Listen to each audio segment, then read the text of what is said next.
Welcome back to Sleep Storyteller, where every night is a new adventure, and every story is a journey into the unknown. I'm so glad you're here, ready to relax, unwind, and let the gentle sound of rain guide you into a peaceful slumber. As we begin tonight's story, I invite you to close your eyes, take a deep breath, and let the world outside fade away.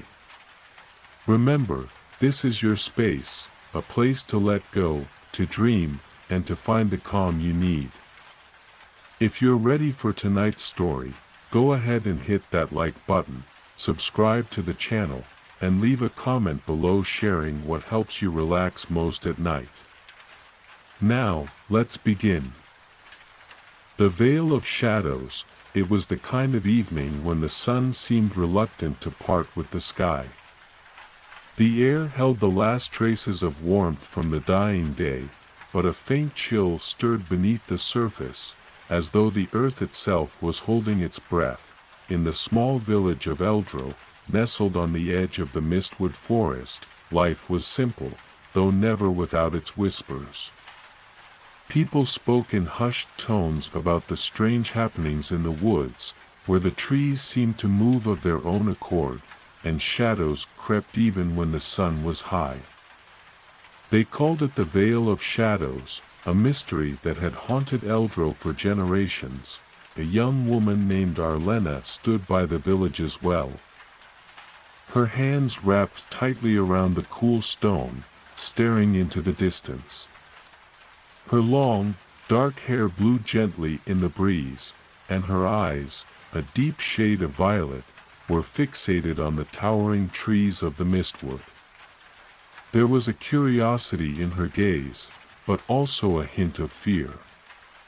She had grown up hearing the stories, and while she never believed them, there was always something that made her hesitate when she ventured near the forest's edge.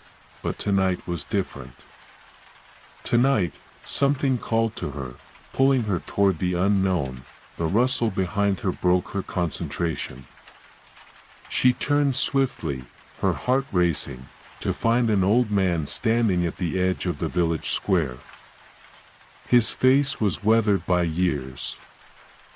His eyes dark and knowing. His name was Oren, and he was one of the few who dared speak openly about the veil. "Arlena," he said softly, his voice a rasp of gravel and age. "The wind speaks tonight," she nodded, though she didn't fully understand. Oren was known for his cryptic warnings, but there was something in his tone tonight that sent a shiver down her spine. "You feel it too, don't you?" he continued, stepping closer. "The pull of the veil. It calls to those who are ready." Arlena looked down at her hands, her fingers trembling against the stone. "I don't know what you mean." Oren's eyes softened, as though he could see right through her. "You will. All in good time. But beware, child, the veil is not a place you walk into lightly. The shadows there, they have a mind of their own." He turned and began to shuffle away, his cloak trailing behind him like the shadow of something long forgotten. Arlena watched him go, the weight of his words settling heavily on her shoulders. Later that night, as the moon hung low and full in the sky, Arlena found herself standing at the very edge of the mistwood. The wind had picked up again, and it whispered through the trees, carrying with it the scent of damp earth and something else, something old. Her heart thudded in her chest, and though she could feel the pull of something unknown deep in her bones, she hesitated. The veil was not a place to enter unprepared, and yet it was as if the forest had been waiting for her. Waiting for someone who had the courage to face what lay beyond. With a final breath, Arlena stepped forward, crossing the threshold of the mistwood. The moment her foot touched the earth beyond, the wind died, and a strange silence enveloped her. She had entered a world where even the air felt different, thick with mystery, heavy with secrets. For hours, she walked deeper into the forest, her every step taking her further away from the village, from the safety of the known. The trees loomed around her, their trunks twisted and gnarled, their branches reaching toward the sky like dark hands. The deeper she went, the more the shadows seemed to stretch and move, curling around her like a blanket. The moonlight barely pierced the canopy above, casting the forest floor in an eerie half-light. A sound broke the silence, a soft, whispering voice that seemed to come from all around her. Arlena froze, her breath catching in her throat. The voice was faint, almost imperceptible, but it carried with it a message: "Come closer, child. Come closer to the heart of the veil." Her pulse quickened, and she turned in the direction of the voice. It was faint, distant, yet undeniable. Without thinking, her feet moved toward it, guided by the voice that now seemed to echo in her mind. The deeper she ventured, the more vivid the shadows became, stretching farther into the night, swirling like smoke around her, and then, just as she thought she could go no further, the trees parted. In the center of the clearing stood a massive stone arch, its surface carved with symbols she did not recognize. The air around it shimmered, distorting like a heat wave. This was the heart of the veil, the place where the boundaries between the world of light and the world of shadow blurred. Arlena stepped closer, her heart pounding in her chest. She had come this far. What was left but to step through? The shadows beckoned, and the whisper grew louder, more insistent: "Step through. Arlena. The veil awaits." With a deep breath, Arlena stepped forward, the shadows swallowing her whole. The moment she crossed the threshold, the world around her shifted. It was as if the very fabric of reality had been torn open, and she was falling into something else, something older, darker. The last thing she heard before the world went black was the sound of the wind, now a roar in her ears. And then silence. When Arlena opened her eyes, she was no longer in the mistwood. The world around her was a vast expanse of twilight, a place where the sun and the moon coexisted in a perpetual dance. The sky was a deep, swirling shade of violet, streaked with ribbons of silver and black. As if the very heavens were woven from the fabric of night. The ground beneath her feet was soft, like moss, yet it had a strange, almost metallic sheen to it, reflecting the strange light that bathed the world. She took a cautious step forward, her senses overwhelmed by the alien landscape. The air was thick, heavy with the scent of something unfamiliar, something old. It was as though the very air held memories, ancient and forgotten, waiting to be uncovered. Above her, the stars twinkled with an intensity she had never seen before. They pulsed with a strange rhythm, their light casting long, shifting shadows across the ground. The shadows moved with a life of their own, slithering and twisting. As if they were aware of her presence, she looked around, trying to make sense of the world she had entered. There were no trees here, no familiar landmarks. Instead, towering spires of dark stone rose up from the ground, their jagged edges reaching toward the sky like the teeth of some great beast. The spires were connected by thin, fragile bridges made of the same shimmering material as the ground. They swayed gently in the breeze, though there was no sound of wind, and then, in the distance, she saw it, a figure, standing alone in the middle of a vast, empty plain. It was tall and cloaked in shadows, its face hidden beneath a hood. The figure radiated a strange, dark energy that made the hairs on the back of her neck stand up. Something about it felt both familiar and terrifying at the same time. Without thinking, Arlena began to move toward the figure. Her heart pounded in her chest, and every step felt heavier than the last. She couldn't explain why, but she felt an undeniable pull toward it, a connection, as if it were calling to her. As she drew closer, the figure slowly turned, its head tilting to one side. When its eyes met hers, Arlena felt a jolt of recognition. The eyes were not human. They were black, empty voids, and within them, she saw the reflection of herself, her fear, her doubts, her deepest desires.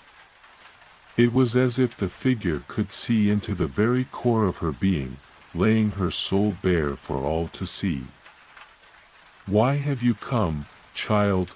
the figure's voice echoed, low and haunting. It seemed to come from everywhere and nowhere all at once, reverberating through her mind. Arlena swallowed hard, her throat dry. She didn't know how to respond. There were no words to explain why she had followed the voice, why she had crossed into this strange world. But she felt compelled to answer, compelled to speak the truth. I don't know," she whispered. "I felt like I had to." The figure was silent for a moment, studying her with its empty gaze.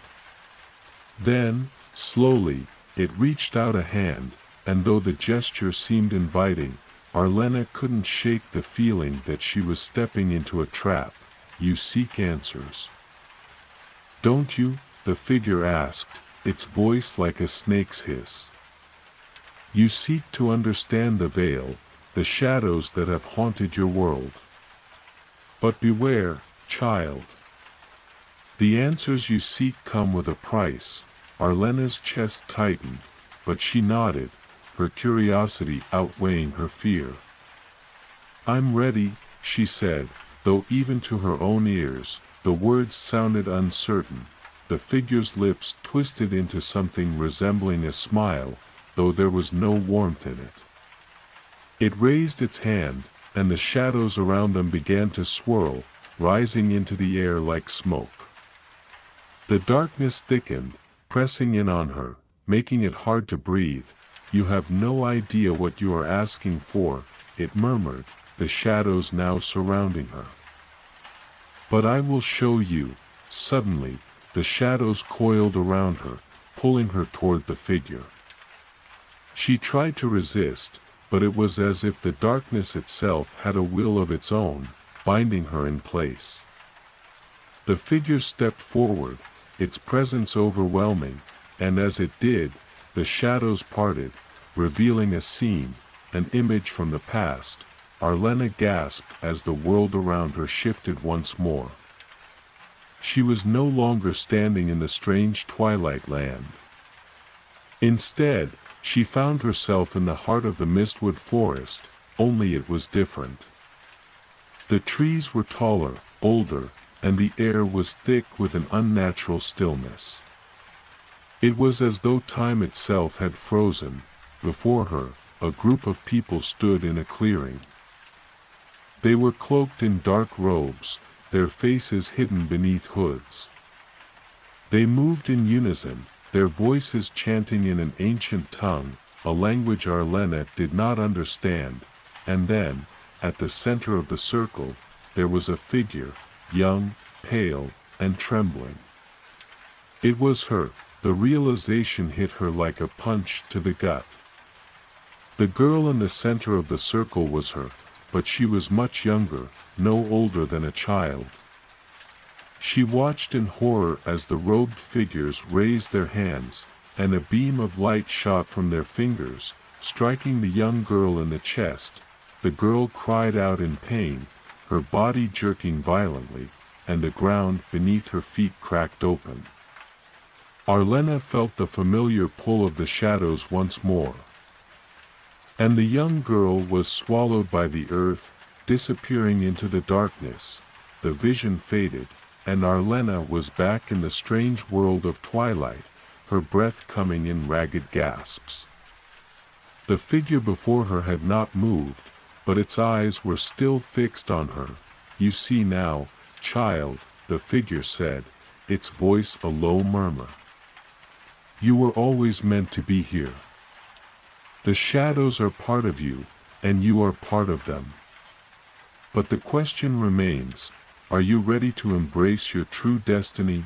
Arlena stood frozen, her mind reeling. The image of her younger self, swallowed by the darkness, haunted her. What had she just witnessed? What did it mean for her, and, more importantly, what was the price of the answers she sought? The air around Arlena hummed with an eerie quiet, as if the entire world was holding its breath, waiting for her to respond. The figure before her, its empty eyes fixed on hers, exuded a quiet intensity, and its very presence seemed to warp the reality around her. The shadows, those ever watchful, ever looming shadows, had become a part of her, just as the figure had claimed. But what did that truly mean, embrace your destiny? The words echoed in her mind, repeating like a chant, a mantra she could not escape. And yet, in the pit of her stomach, doubt gnawed at her. Was this truly her path? Had she crossed into the veil not out of curiosity, but because it had always been meant for her? Before she could answer, the figure extended its shadowed hand toward her, its long, dark fingers stretching out as though to caress the very air between them. "Every soul that steps into the veil must first confront the past," it intoned, its voice like a whisper carried on the wind. "Only then can one truly understand the weight of their future." Arlena's heart skipped a beat. The past. The vision she just witnessed, the younger version of herself, surrounded by those cloaked figures, haunted her. What was that ritual? Why had they chosen her? And why did it feel as if she had been pulled into this very moment for a reason she didn't yet understand? The figure's gaze never wavered as it spoke again. "You were not the first. There were others before you, those who walked this path and were consumed by it. But you are different." Arlena swallowed hard. "Different how?" A deep, throaty laugh reverberated from the figure's chest, and the shadows around it seemed to ripple in response. "Ah, the question of the ages," it murmured. "You are different because the veil chose you. And now, you must face the echoes of the past. Those who have come before you are still here, in the shadows, watching." Arlena felt a chill crawl up her spine. Watching. The shadows, she realized, were not just a physical presence. They were alive in a way that defied logic, as though they contained memories. Souls, fragments of those who had entered before her. Before she could speak, the figure moved. It glided toward her, and as it passed, the shadows parted, revealing another vision. This one was not of the forest or the cloaked figures, but of a vast, crumbling city, its streets broken and twisted, as though it had been abandoned for centuries. Towers that once reached toward the heavens now lay in ruins, their stone foundations cracked and weathered by time. The city, though seemingly lifeless, pulsed with an energy that Arlena could feel in her very bones. As the figure gestured to the scene, it spoke again, its voice soft and foreboding. "This is the city of the lost. It was once a place of great power. A civilization that thrived under the rule of those who sought to master the shadows. But their arrogance led to their downfall. They sought to control what should never be controlled. And so, they fell. Arlena stepped closer to the vision, drawn by the energy that still lingered in the ruins. She could feel it now. This place was important. It was connected to the veil, to the shadows, and to whatever it was she had come to understand about herself. Who were they? She asked, her voice barely a whisper, as if speaking too loudly might shatter the illusion. The figure did not answer immediately. Instead, it allowed the scene to play out before them. In the vision, figures cloaked in the same dark robes from her previous vision moved through the streets of the ruined city. Their faces were obscured, but their movements were deliberate, calculating. They gathered in the city's central square, where an enormous stone altar stood, its surface engraved with symbols that seemed to twist and shift in the light. The cloaked figures raised their hands, chanting in unison, their voices rising in a powerful crescendo. Arlena could feel the energy of the chant vibrating through the air, a pulse that resonated deep within her chest. As the figures reached the climax of their ritual, a blinding light shot up from the altar, casting everything around them into stark relief, but instead of bringing life, the light consumed. The ground beneath the city began to crack, swallowing buildings and streets alike, until the entire city was buried beneath the weight of its own hubris.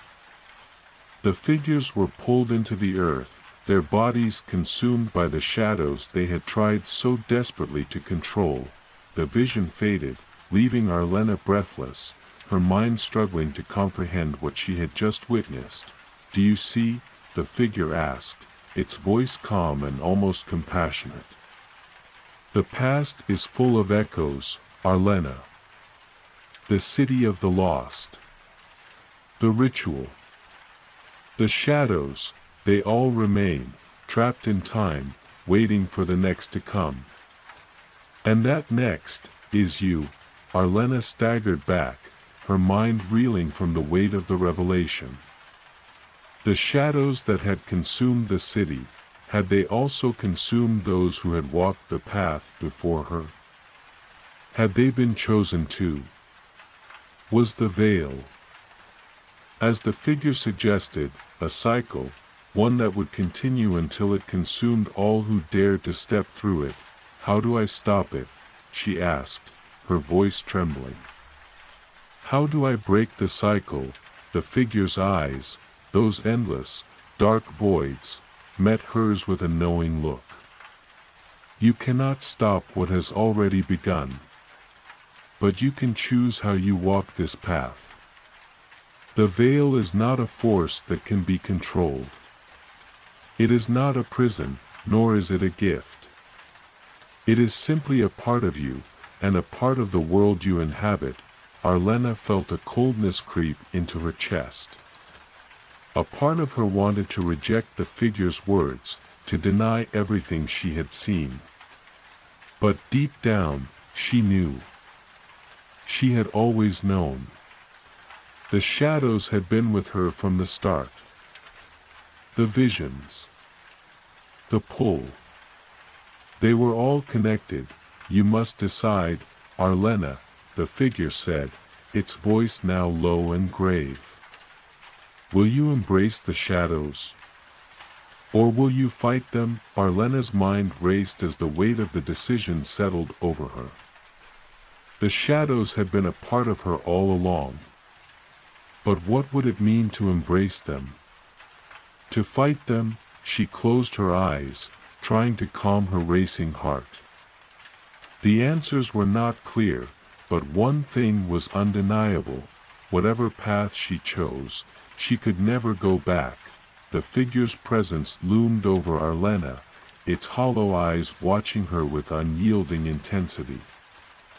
The air around her seemed to hum, pressing in from all sides, as if the very weight of the decision she was about to make could shift the balance of this strange twilight world.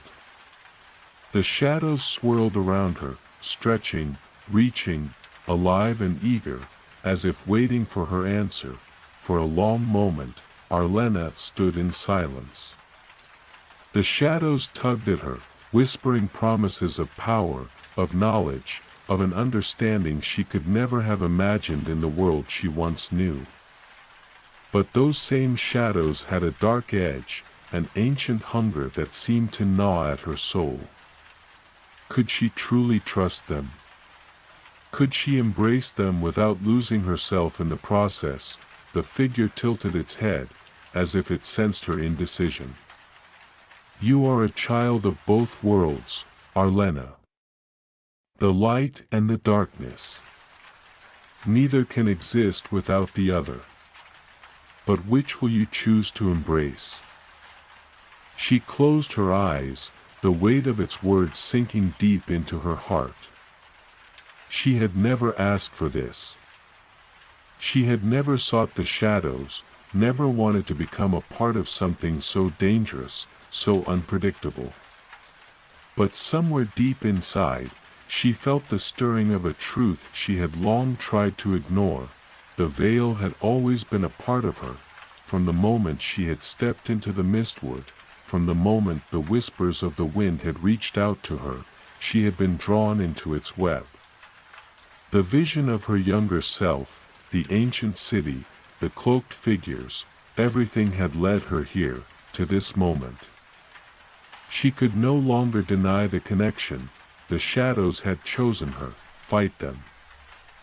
She whispered to herself, her voice barely audible, as if the very words might shatter the fragile silence.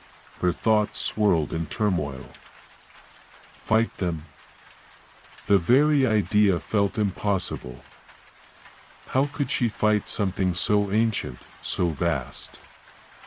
The shadows were not mere creatures of darkness, they were a force of nature, intertwined with the fabric of the world. To fight them meant to fight herself, to fight the very part of her that had always been there, lurking in the background, waiting for the moment when she would finally acknowledge it. But was there another way? Was there a path that could lead her to balance, where she could accept the shadows without letting them consume her? Was there a way to control them? To understand their true nature, without falling into their grip? She opened her eyes, meeting the gaze of the figure before her. The shadows parted for a brief moment, and she could see the faint outline of something beyond them, something bright, something warm. It was a flicker of light, a glimmer of hope. Is there another way? She asked, her voice steady, though her heart still raced in her chest. The figure's lips curled into a smile, slow, deliberate, and yet filled with something that might have been sympathy or pity. There is always a choice, Arlena. But remember, no matter what path you choose, you cannot escape the consequences of your decision. Arlena nodded. Though her mind was still a storm of questions and uncertainty. She could feel the veil tugging at her, the shadows whispering in the corners of her thoughts, urging her to step forward, to surrender to them. But she resisted. She had to. I will not be consumed by the darkness, she said, more to herself than to the figure. The figure's expression shifted, its hollow eyes narrowing as if it were measuring her words, weighing her resolve. Then you must walk a different path. One that leads deeper into the heart of the veil. One that will test you in ways you cannot yet comprehend. Arlena took a deep breath. She did not know what this new path would bring, nor did she fully understand what it would cost. But she could no longer deny the truth that had been growing inside her, a truth that could no longer be ignored. I will face it, she said, her voice stronger now, her determination rising like a wave. I will face the shadows, and I will learn what they are. And I will decide what to do with them. The figure stepped back, its shadowy form retreating into the mist. It was as though it were fading into the very darkness that had given it shape, becoming one with the veil. "So be it," it said, its voice echoing like a distant, fading murmur. "You have chosen your path. Now you must walk it." Arlena turned away, her mind still reeling from the weight of the choice she had just made. The shadows whispered around her, but she refused to listen. She would not allow them to guide her any longer. She would walk her own path, even if she did not yet fully understand where it would lead. As she moved forward, the landscape around her seemed to shift. The twilight sky above grew darker, the stars twinkling with a new, cold light. The ground beneath her feet seemed to grow softer, as though it were welcoming her, or perhaps testing her resolve. The air was thick with an ancient power, one that seemed to flow through the very fabric of the veil. The shadows around her shifted and swirled, growing more restless, as if they sensed the change in her. They had always been there, waiting, watching. But now, Arlena could feel them. She could feel the weight of their gaze. She walked deeper into the heart of the veil, each step taking her further from the world she had known, further into the unknown. And with every step, the pull of the darkness grew stronger, but she would not be consumed. Not this time. She would face the shadows, understand their true nature, and learn how to control them. And when the time came, she would make her choice. But she would not let it be the shadows who decided her fate, it would be hers. The deeper Arlena ventured into the veil, the more the world around her seemed to distort. The once still twilight sky now churned with dark clouds, twisting like smoke caught in a storm. The shadows clung to the edges of her vision, stretching like tendrils, but they no longer whispered in the same familiar, soothing way. Now, they seemed impatient, restless, as if they were waiting for her to break. She walked on, her steps heavy with the weight of her decision. Each footfall felt like a test, each breath a battle against the growing darkness pressing in around her.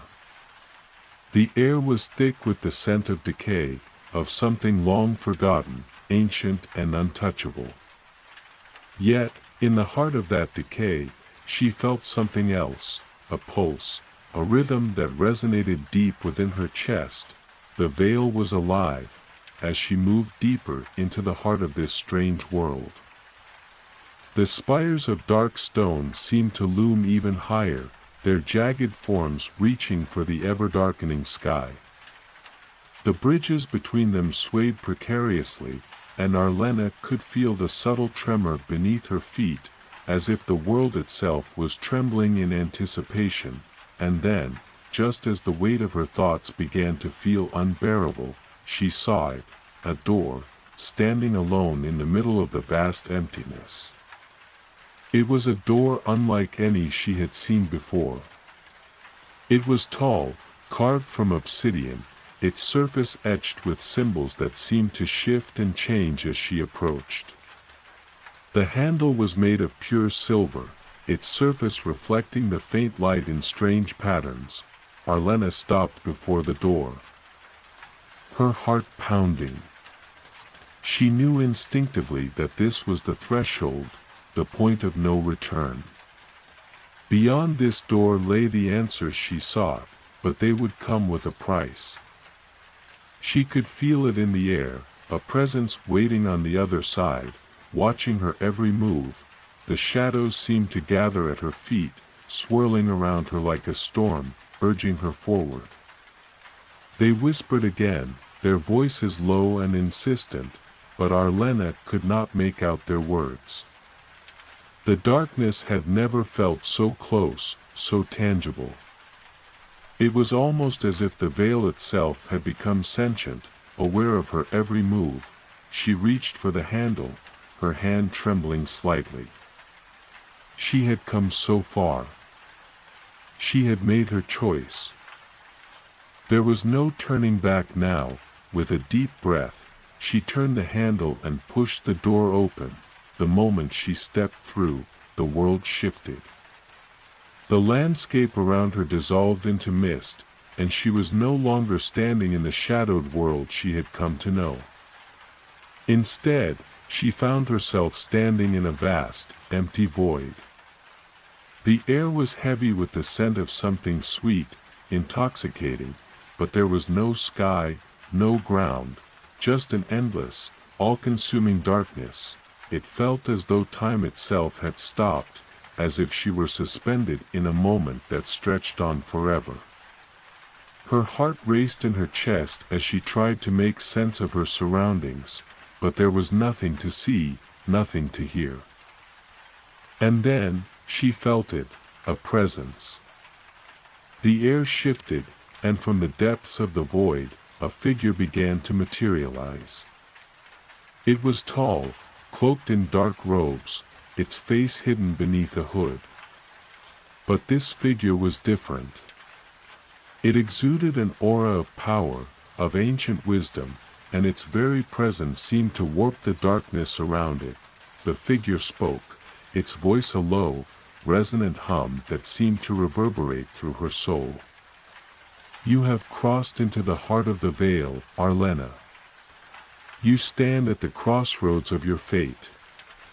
Do you understand the weight of your decision? Arlena stood tall, though her mind was racing. The shadows, the figure, it all felt so overwhelming, so beyond her. But she had come this far. And she could not afford to show weakness now. I understand, she said, her voice steady, though doubt lingered beneath the surface. But I need to know more. What is this place? What is the veil? And why was I chosen? The figure tilted its head, as if considering her question carefully. The veil is not a place, Arlena. It is a concept, a boundary between the worlds, between the light and the dark, between life and death, between what is known and what is forgotten. It is a force that binds all things together, and yet, it exists to separate them. The figure took a step forward, its presence growing more intense, as though it were drawing energy from the very darkness around them. You were chosen because you are not bound by the same limitations as others. The shadows are a part of you, and you are a part of them. But there is more to the veil than simply what you see, child. There is a deeper truth, one that can only be understood by those who dare to look beyond the surface. Arlena's heart pounded in her chest. What truth? What is beyond the veil? The figure's eyes, if they could be called eyes, glowed faintly in the darkness, two flickering points of light that seemed to pierce through her very soul. The veil is a mirror, Arlena. It reflects what lies within you. The darkness you seek to control, to understand, is but a fragment of a larger whole. The shadows are not evil, but neither are they entirely good. They are simply necessary. Arlena blinked, struggling to understand. Necessary? How can something that consumes be necessary? The figure's voice softened, but its tone carried a quiet authority. The shadows are not here to destroy, but to preserve. They are the keepers of the forgotten, the memories of the world that have been lost to time. They guard the truths that others are too afraid to face. Without the shadows, the light would have no meaning. They are two sides of the same coin, Arlena. To walk in the light, one must understand the darkness. Arlena felt a shiver run down her spine. The words echoed in her mind, their meaning slowly unraveling. She had always thought of shadows as something to fear, something to fight. But now, standing in this place, in this strange and empty void, the figure's words began to make sense. The shadows were not her enemy. They were part of her, part of the world, and perhaps, part of something greater than either of them. The figure extended its hand toward her, palm up, as if offering something unseen. You stand at the threshold, Arlena. The choice is yours.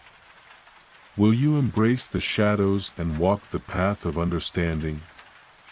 Or will you turn away and remain in the light, blind to the truths that lie hidden in the darkness? Arlena stared at the figure, her mind a whirl of conflicting thoughts. She could feel the pull of the shadows, the weight of the decision pressing on her. The light had always been her refuge, but now, the darkness called to her, not as a threat, but as a teacher. The question lingered in her mind: could she walk both paths? The figure's outstretched hand hovered before Arlena, its shadowy fingers flickering in the uncertain light of the void. The silence that followed felt suffocating, as if the entire universe held its breath, waiting for her to make a decision that could shift the very foundations of the world. Arlena stood frozen, her thoughts in turmoil. The figure's words echoed in her mind: to walk in the light, one must understand the darkness. It was a truth she had never fully comprehended until now. Her entire life, she had been taught to fear the darkness, to reject the shadows. But here, in the heart of the veil, the shadows were not enemies to be vanquished. They were protectors, guardians of forgotten truths, necessary for the balance of the world. The figure's glowing eyes burned into hers, patient but unwavering. Make your choice, Arlena. The shadows will not wait forever. She swallowed hard, stepping back slightly. I don't understand, she murmured, her voice tinged with uncertainty. How can I embrace the darkness without losing myself in it? How can I walk the path of the shadows without becoming what I fear? The figure's voice was low and calm, filled with the weight of ages. The shadows do not seek to consume you, Arlena. They are not a force of destruction, but of preservation. They are the keepers of memories, the protectors of what was once lost. But only those who dare to face them can truly understand their purpose. If you wish to walk this path, you must first face your own darkness. Her breath caught in her throat. My own darkness? Yes, the figure replied, its voice now soft but insistent. The shadows are not merely an external force. They are a reflection of the darkness within you. The fears you have hidden, the guilt you carry, the doubts that plague your mind, they all manifest in the veil. To walk this path, you must face them.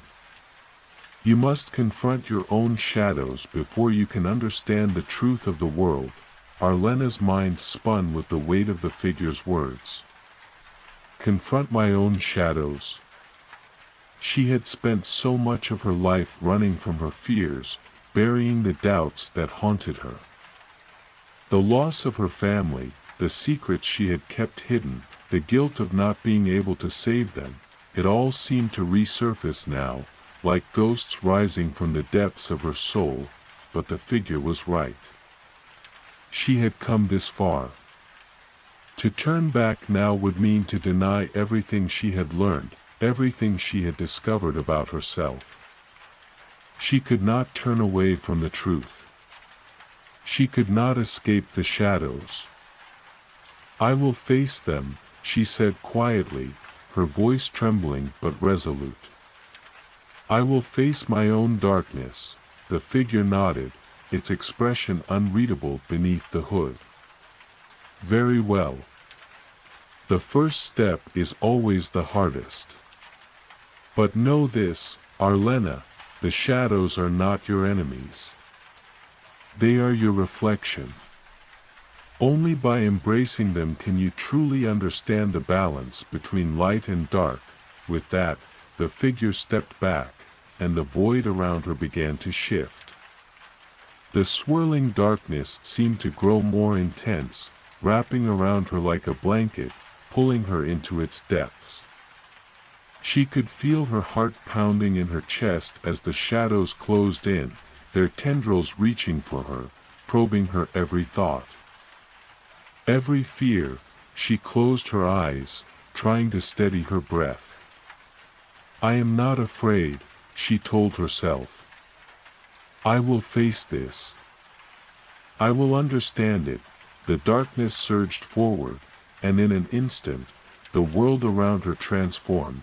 She stood in the middle of a familiar place, a small, quiet clearing surrounded by trees. The sun filtered through the branches above, casting dappled light on the soft grass beneath her feet. This was the place where she had spent her childhood, where she had once been happy. But now, something was wrong. The air was thick with an oppressive silence, and the trees stood like dark sentinels, their gnarled branches reaching toward the sky in twisted shapes. Arlena's heart skipped a beat. No. Not this place. Before her, in the center of the clearing, stood a figure. It was her, but not her. The figure was a shadow of herself, a twisted version, darkened by the weight of guilt and regret. It stood there, staring at her with cold, hollow eyes. Why did you leave them? The shadow of herself asked, its voice low and taunting. Why couldn't you save them? Why did you let them die? Arlena felt her stomach lurch. The shadow's words struck deep, cutting through her like a knife. She had never truly confronted the guilt she carried for not being there when her family had needed her the most. Her parents. Her younger brother.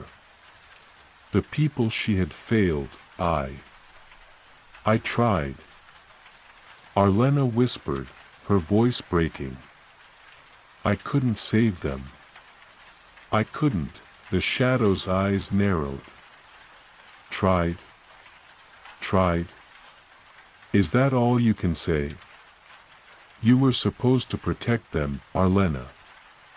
You were supposed to be their strength. But you weren't. And now, they're gone. Because of you. Tears welled up in Arlena's eyes, and she clenched her fists at her sides. The guilt, the shame, the regret, it all came rushing back, flooding her mind in an overwhelming wave. She had failed them. She had failed the people she loved more than anything. And now, they were lost to her forever. No, she whispered, her voice trembling with a mixture of pain and defiance.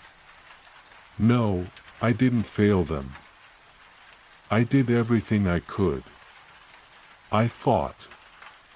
I fought until the end. I couldn't have done more. The shadow laughed, a hollow, mocking sound. You couldn't do more. You could have stayed. You could have fought harder. You could have saved them. Arlena's heart broke, but she didn't allow the tears to fall. She couldn't let herself be consumed by this darkness. Not now. Not after everything she had been through. I couldn't change the past, she said, her voice gaining strength. But I can change the future. I can learn from my mistakes. I can do better. The shadow's mocking smile faded as Arlena stood tall before it, her heart filled with determination. The guilt would always be a part of her, but it would no longer define her. She had faced her darkness, and she would not let it consume her any longer. the shadow dissolved into the air, its mocking laughter fading into nothingness. The clearing around her began to shift once more, the trees returning to their natural state, the oppressive weight lifting from the air. Arlena stood in the clearing, breathing deeply. The darkness had tested her. It had forced her to confront her own fears, her own regrets. But she had faced them. And in doing so, she had taken the first step toward understanding the balance between light and dark. The shadows were a part of her, yes. But so was the light, and she would walk both paths. Arlena stood in the clearing, her body trembling but her heart steady. The oppressive weight of the shadow that had confronted her lifted, leaving a feeling of hollow relief. She had faced the darkness within her, her guilt, her regrets, and had come out the other side stronger, more resolute. But she knew that her journey was far from over. The shadows had only just begun to reveal themselves, and there was so much more she had yet to understand. The clearing around her shimmered, the mist thickening once again, and a faint breeze stirred the air. The trees creaked as though whispering secrets only the wind could understand. The tranquility of the moment was fleeting, replaced by a sense of unease. Suddenly, the ground beneath her feet trembled, and before she could react, the earth split open with a loud crack. From the fissure, a figure emerged, a cloaked woman, draped in flowing garments of midnight blue, her face obscured by a veil of mist. The air around her shimmered with the same ethereal quality as the veil itself. Arlena's heart skipped a beat. Another shadow? She thought, though the figure's presence felt different. The woman radiated an aura of ancient wisdom, of knowledge that extended far beyond Arlena's understanding. The figure's voice, soft and melodic, drifted through the mist. You have come far, Arlena. But there are still many layers to uncover, many paths to walk. The darkness is not the only force at work in the veil. Arlena straightened, her gaze fixed on the cloaked woman. She could feel the weight of the words, the truth within them.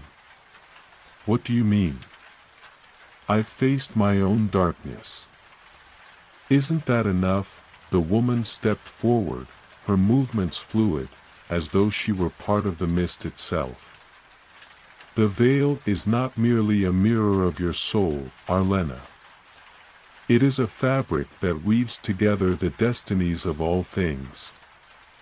Every choice you make sends ripples through the threads of fate, creating a web that connects all living things. The darkness you've faced is but one thread of many. Arlena felt a shiver crawl down her spine.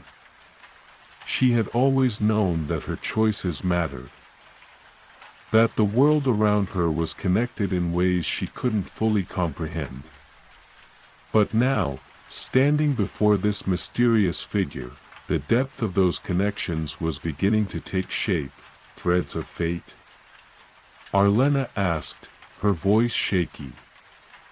What does that mean for me? What is my role in this web? The woman's face remained hidden beneath the veil, but Arlena could feel her gaze, like a distant star that watched from afar. You are at a crossroads, Arlena. Your actions, your choices, will shape not only your own fate, but the fate of others.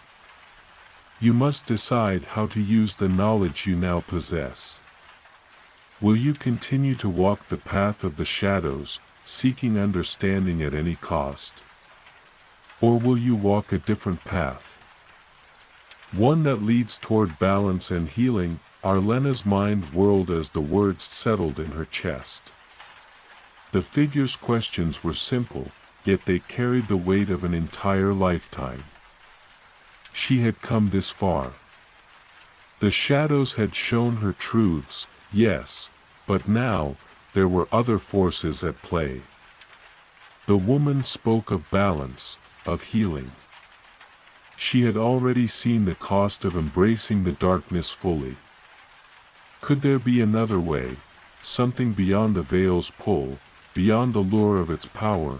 You speak of balance, Arlena said quietly, her voice more to herself than to the cloaked figure.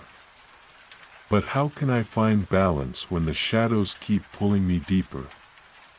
How can I walk the path of light when the darkness is always there? Waiting, the woman's voice softened, carrying the weight of compassion. The balance is not about rejecting the darkness, Arlena. It is about learning to live with it. The veil exists because light and dark must coexist. One cannot exist without the other. You must find the equilibrium between them, a place where both can flourish, where neither consumes the other. Arlena stood still, her mind absorbing the words like a sponge. She had always thought in absolutes, the light was good, the dark was bad. But now, in this place, the lines were not so clear. The darkness was not her enemy. It was a part of her, as much as the light. But how could she make peace with something that had haunted her for so long? As if reading her thoughts, the woman extended her hand toward Arlena, her fingers flickering in the air like the light of distant stars. Come, child. I will show you a glimpse of what lies beyond the shadows, a vision of the path that leads to true understanding. Before Arlena could respond, the world around her began to shift again, the mist swirling in a vortex around them. The woman's figure seemed to dissolve into the air, and in her place, a vision began to take shape, a vision of Arlena herself, standing in a vast landscape of golden fields, the sun shining brightly overhead. The air was thick with life, birds flew overhead, and the sounds of nature filled the air. But there, in the distance, a great shadow loomed, dark and formless, stretching across the horizon like an endless wall. The shadow was the same shape as the veil, the same consuming darkness that had followed Arlena throughout her journey. But in this vision, the shadow was not something to be feared. It was simply a presence, a force that moved and shifted, as natural as the wind. And Arlena, standing in the golden field, felt no fear. She simply stood there, aware of the shadow's presence, accepting it. The vision flickered, and the landscape began to change. The golden fields darkened, the sun hidden behind a thick veil of clouds. The winds howled, the once beautiful birds now cawing in terror as they flew away. The ground beneath Arlena's feet cracked and crumbled, and the shadow began to close in, its edges sharp and jagged, a dark storm of forces pulling everything toward it. She could feel the cold, suffocating power of the shadow, pressing against her chest, suffocating her breath. Then, just as suddenly as the storm had appeared, the vision shifted again. The fields were bright once more, and the shadow had faded into the distance, a mere whisper on the horizon. The sun shone down, casting its golden light upon the land. But the shadow was still there, present in the far-off corner of the vision, waiting. The shadow never fully leaves, the woman's voice echoed in Arlena's mind. It will always be a part of you. But so too will the light. And it is the balance between them that will guide your path. The vision began to fade, and Arlena found herself back in the clearing, standing alone once more. The mist had dissipated, leaving only the faintest traces of its presence in the air. The woman was gone, and the world around her seemed still, almost as though nothing had changed, but Arlena knew better. Everything had changed, her journey had only just begun. The veil was not simply a place of shadows and darkness, it was a living force, a web of interconnected threads, all leading to different paths. The choices she made now would resonate through the threads of fate, affecting not just her own future, but the future of everyone she encountered. She had seen the balance. She had felt it, and now, it was time to choose her next step. Arlena stood in the center of the clearing, the weight of the vision still heavy in her chest. The golden fields, the looming shadow on the horizon, and the quiet whisper of the woman's voice all seemed to linger in the air around her, like a distant echo she couldn't quite shake. The balance between light and dark, she understood it now, or at least, she thought she did. But there was something deeper still, a truth she had yet to fully grasp.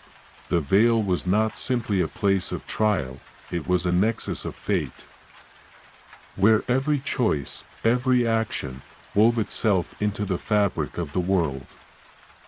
The darkness was not her enemy, nor was the light an absolute salvation. There were threads between them, delicate and unseen, that held the world together. And somewhere within the vastness of the veil, those threads had been fraying. Arlena's mind raced as she pondered what the woman had shown her. She had seen herself standing in the golden fields, not afraid of the shadow but aware of it. And the shadow, though dark and cold, had never fully consumed her. The truth was not in avoiding the darkness, but in understanding it, integrating it into her life. But what about the people beyond the veil? What about those she had left behind, her family? The people she had sworn to protect? If the shadow could be a force that coexisted with the light, then what role did she have to play in the world outside this place?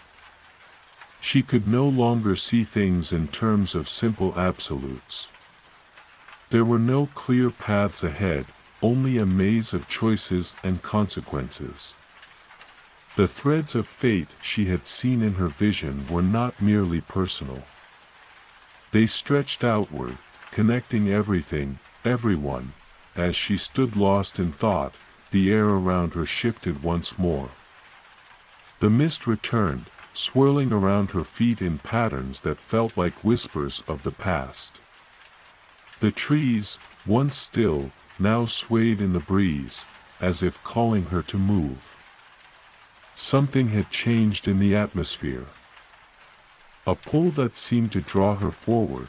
She took a hesitant step, then another, her feet carrying her toward the heart of the veil, where the path she had yet to walk awaited her.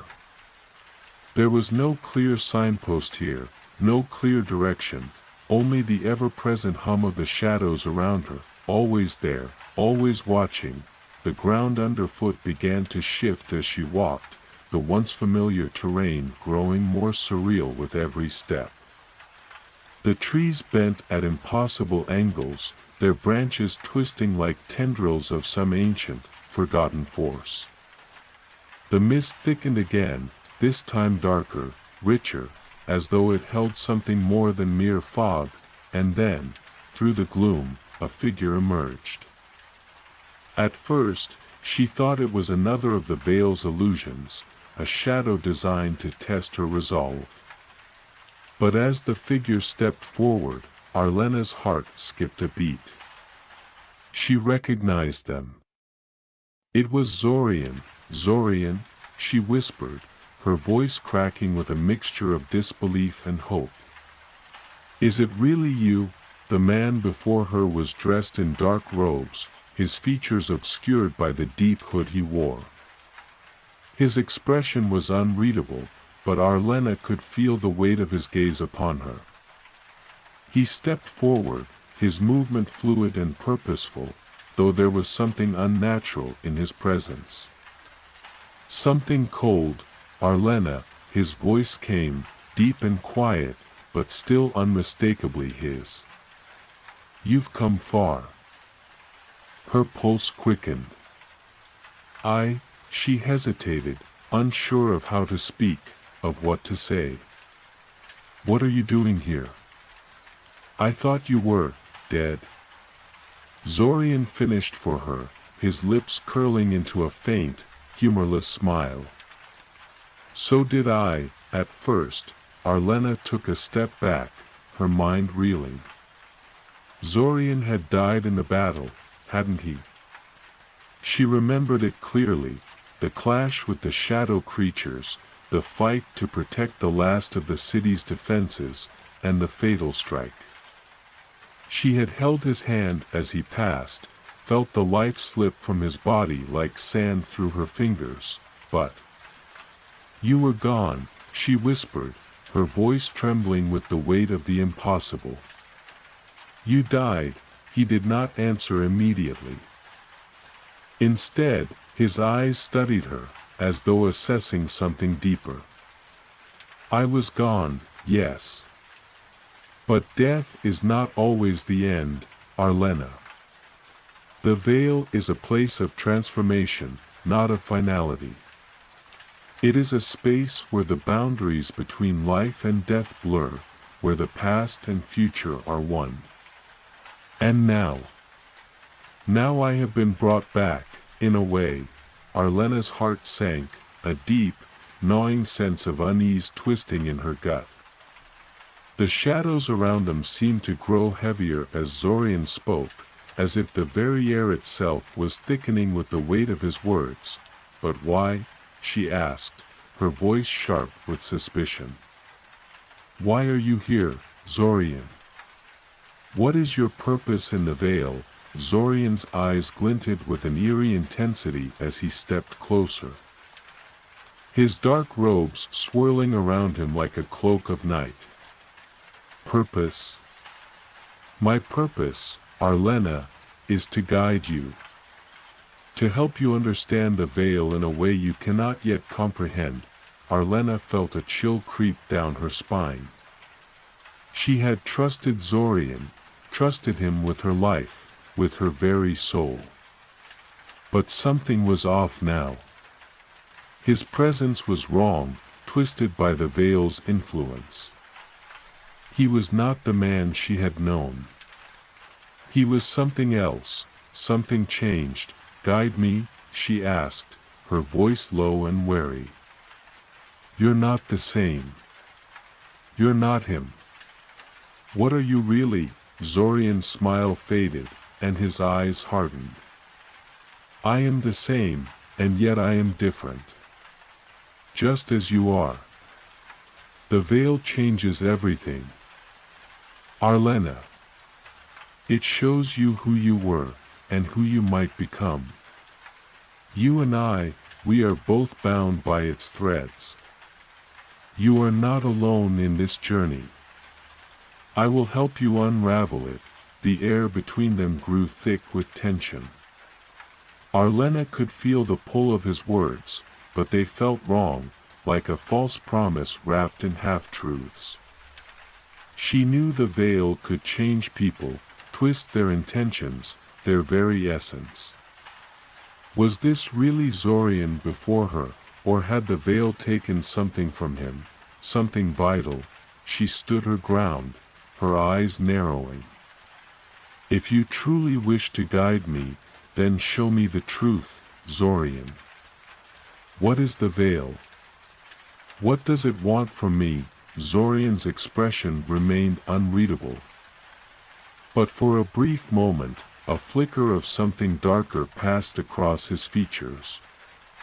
The veil does not want anything from you, Arlena. It simply is. A force beyond your understanding. But what you do within it, that is what matters.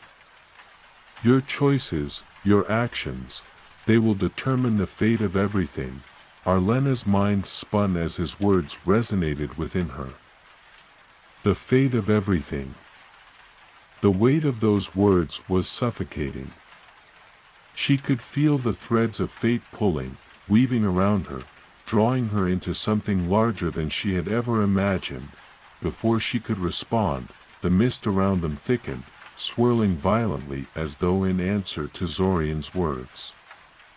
The shadows seemed to gather, pressing in from all sides, as if they were alive, waiting for the next move in this game of fate. The mist surged, its tendrils coiling around Arlena's legs as if to keep her rooted in place. The air crackled with an unnatural energy, a hum that vibrated in her bones. She stood face to face with Zorian, his presence now more dissonant than ever, like a fractured reflection in a mirror. The man she had known seemed to be slipping away, replaced by something colder, more distant, more controlled. The shadows moved with a life of their own, swirling and shifting, coalescing into fleeting shapes that seemed almost human, almost familiar. But there was no comfort in these shapes. There was only the eerie sensation that they were watching her. Waiting for her to make a choice, Zorian's voice broke the silence, carrying the weight of the mist around them.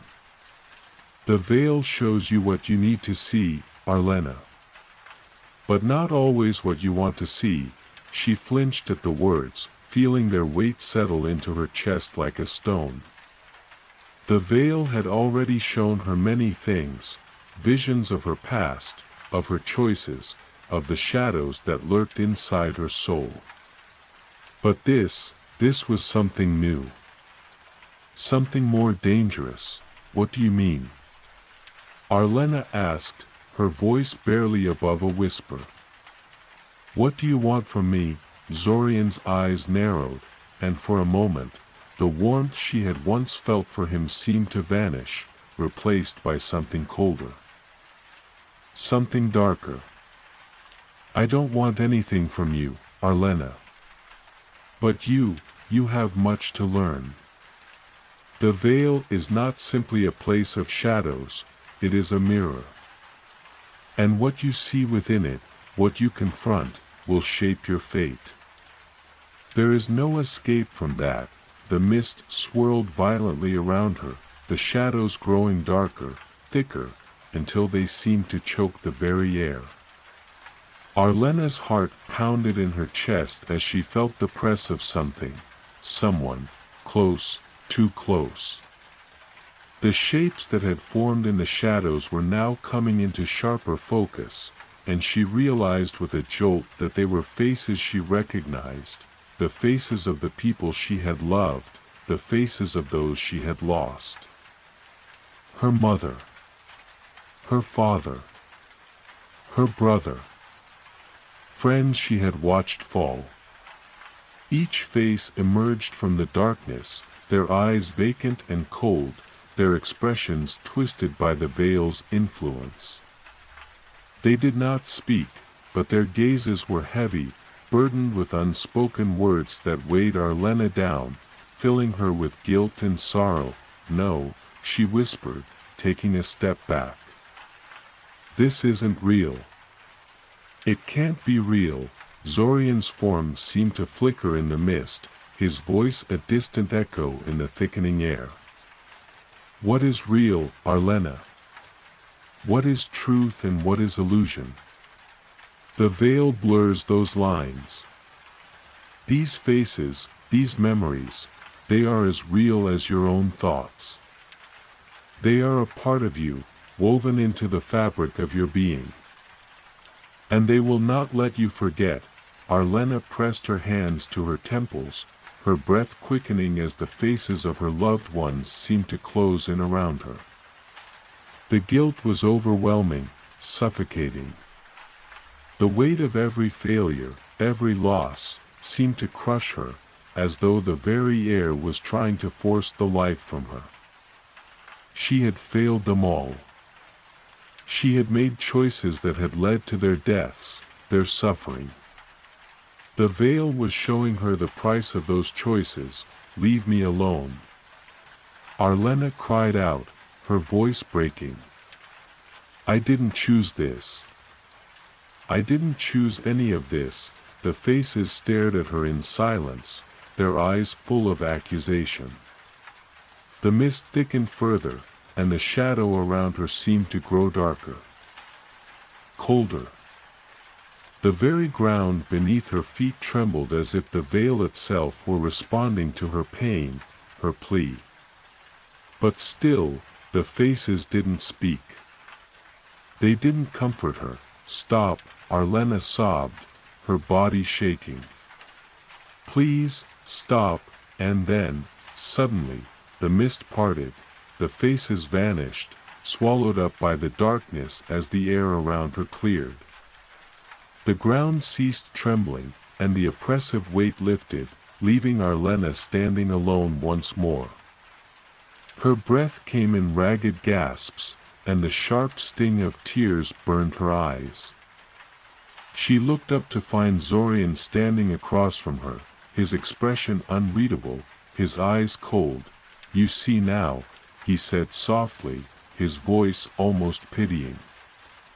"The veil does not give mercy. It shows you the truth, but only in fragments. You must learn to face it, every piece, every shard of it."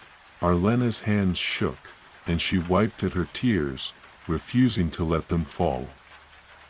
"I don't understand," she said, her voice shaky. "What do I do with all this pain? With all the memories of what I've lost?" Zorian stepped closer, his form shifting, his features sharpening into something both familiar and foreign. His hand reached out, but he didn't touch her, he merely hovered, as though testing the air between them. "You live with it," he said quietly, his voice almost sorrowful. "You learn to live with the weight. The veil does not offer answers, Arlena. It offers only understanding. It shows you what you are and what you can become." He paused, his gaze steady as it met hers. "You must choose, Arlena. Do you succumb to the weight of your past, or do you use it to build something stronger? Will you let the shadows consume you, or will you embrace them as part of who you are?" Arlena swallowed hard, her throat dry. The choice seemed impossible. How could she accept the darkness? How could she carry the weight of the past and still move forward? Zorian's eyes softened for a moment, and in that instant, she saw a glimpse of the man she had once known, the friend, the companion, the one who had fought beside her. But just as quickly, the warmth faded, replaced by the cold, distant figure who now stood before her. "You are stronger than you know, Arlena," he said, his voice now carrying an almost mournful edge. "But you will not survive this journey if you do not accept the truth of what the veil shows you." Arlena closed her eyes, trying to steady her breath. She had always believed that there was a way to fix things, a way to undo the past. But perhaps that was an illusion in itself. The past was done. It could never be changed.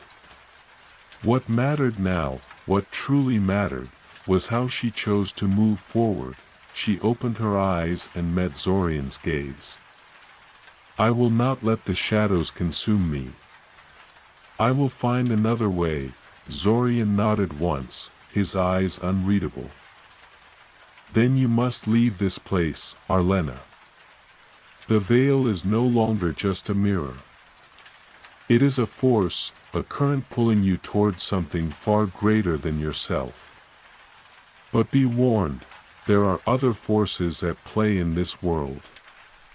The threads are being pulled in many directions, and the balance you seek may not come without sacrifice." Arlena turned toward the path ahead, the mist parting once more as she stepped forward. She didn't know what awaited her, but she knew that the journey had only just begun. And no matter what the veil showed her, she would face it. The path ahead seemed to stretch endlessly, disappearing into the thickening mist that rolled in like an encroaching tide. Arlena's steps were slow at first, each footfall echoing in the quiet emptiness of the veil. The weight of Zorian's words pressed down on her, and yet, there was a quiet strength inside her that refused to be extinguished. She had chosen to move forward. There was no turning back now. The mist thickened with every step, wrapping around her like a blanket, obscuring everything but the faintest outline of the path. The air grew heavier, the stillness almost suffocating. And yet, there was something else, a subtle hum in the air, a feeling that the veil was more than just an empty space, more than just an illusion. It was alive. It watched. It waited. Arlena stopped for a moment, closing her eyes and inhaling deeply. The air tasted of earth and stone, but there was also the faint scent of something old, something ancient, lingering just beneath the surface. The veil was not just a place of shadows, it was a crossroads, a confluence of forces beyond her comprehension. She didn't know how long she had been walking, but time seemed to lose its meaning here. The veil existed in a space that defied logic, where the rules of the world outside no longer applied. And yet, as she walked, she felt something stirring deep within her, an instinct, a knowing that told her the time was coming when she would have to confront what lay ahead, and then, in the distance, she saw it, the ground before her shifted. And the mist parted just enough to reveal the silhouette of a massive structure, a dark, towering citadel that seemed to rise from the very heart of the veil. Its walls were impossibly tall, covered in dark stone that seemed to shimmer with an eerie light, as though the very fabric of reality was bending around it. Arlena's breath caught in her throat. This was it, the heart of the veil. The source of its power. The place she had been searching for, and yet, something about it filled her with dread. The citadel stood silent and unmoving, but its presence was oppressive, like the weight of 1,000 years pressing down upon her. The mist receded further as she approached, revealing the enormous gates of the citadel. They were massive, adorned with intricate carvings of ancient symbols and runes she did not recognize. The gates stood ajar, as though waiting for her. The feeling of being watched intensified, and Arlena could sense that the veil was closing in around her. There was no turning back. If she entered, she would be committed to the next phase of her journey. Taking a deep breath, she stepped forward, her footfall reverberating in the stillness. As she passed through the gates, she felt a strange sensation, a shift in the air, a tug at her very soul. The mist inside the citadel was even thicker, the shadows darker, as if the very walls were alive, breathing in unison with her. It was as if the veil itself was waiting for her to make her move. To begin unraveling the mysteries that lay hidden in its depths. The interior of the citadel was vast, its high ceilings lost in shadow, and the floors covered in a strange, shifting substance that seemed to pulse with an unnatural rhythm. The walls were lined with more carvings, but these were different. They depicted scenes of battles, of people caught between light and darkness, of choices made and unmade. The air was thick with the scent of age, of forgotten history, of things long buried. Arlena moved deeper into the citadel, her heart pounding in her chest. She could feel the weight of history pressing down on her, the ancient power of the place seeping into her bones. The veil was not just a test of strength or will, it was a reckoning. A reckoning with everything she had ever believed, with everything she had ever been. A low sound echoed through the halls, an eerie, almost musical hum that seemed to come from deep within the citadel. The source of the sound was impossible to place, but it was there, pulling her forward, beckoning her deeper into the heart of the storm. With each step she took, the shadows seemed to shift, swirling around her like tendrils reaching out to touch her, to pull her deeper into the darkness. The air was thick, heavy with the weight of unspoken promises, of things yet to come. The veil had shown her the past, the choices she had made, but now it was showing her something else, the future. The future of the world, of everything she had fought for, of everything she had lost. Arlena reached a grand chamber at the center of the citadel, a vast, circular space with a single altar at its center. The altar was carved from a dark stone, its surface etched with the same runes and symbols that adorned the gates. A soft light emanated from it, casting long shadows across the room. The light was not warm, it was cold, almost unnatural, and yet it seemed to draw her in, as if it held the answers to everything she sought. She approached the altar slowly, each step measured, each movement deliberate. The hum in the air grew louder, reverberating through the stone walls. It felt like a pulse, like the beating of a heart. And then, she saw it, a crystal, dark and gleaming, sat upon the altar. It was like nothing she had ever seen before. The surface of the crystal seemed to shimmer with a strange energy, its edges flickering with faint light. The crystal pulsed, sending waves of energy through the air, as if it were alive. Arlena reached out to touch it, her fingers brushing against its surface. The moment her skin made contact, a rush of visions flooded her mind, visions of battles fought and lost, of darkness swallowing entire cities, of worlds torn apart by the very forces she had been sent to stop. She saw herself standing at the heart of it all, the crystal in her hand. And the shadows closing in from all sides, the visions were overwhelming. They were not her own, not entirely. They were fragments of the future, glimpses of what could be, what might be, if she failed. The weight of them nearly brought her to her knees, the pressure of the choices, the possibilities, crushing her, but through the chaos, one thing stood out, a voice, distant but clear, the choice is yours, Arlena.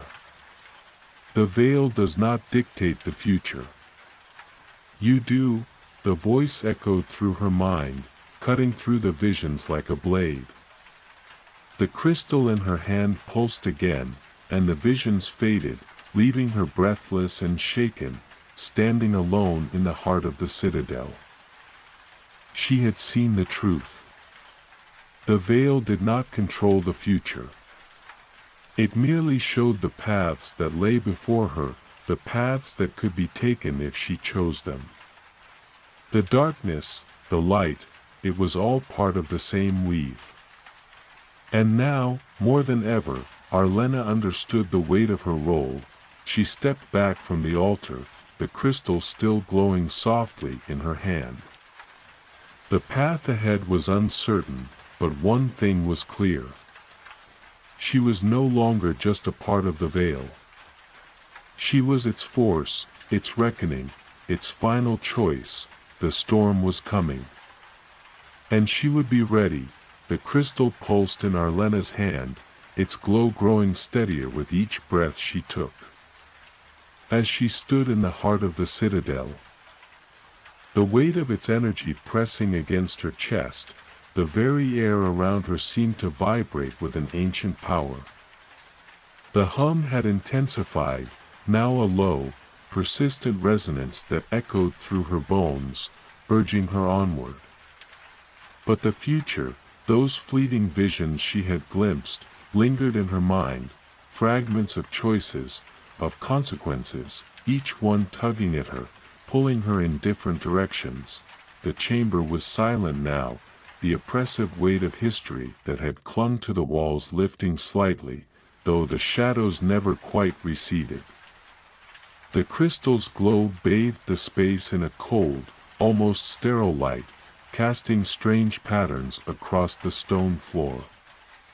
Arlena held it tightly, feeling its power thrumming beneath her fingertips, a reminder of the responsibility she now carried.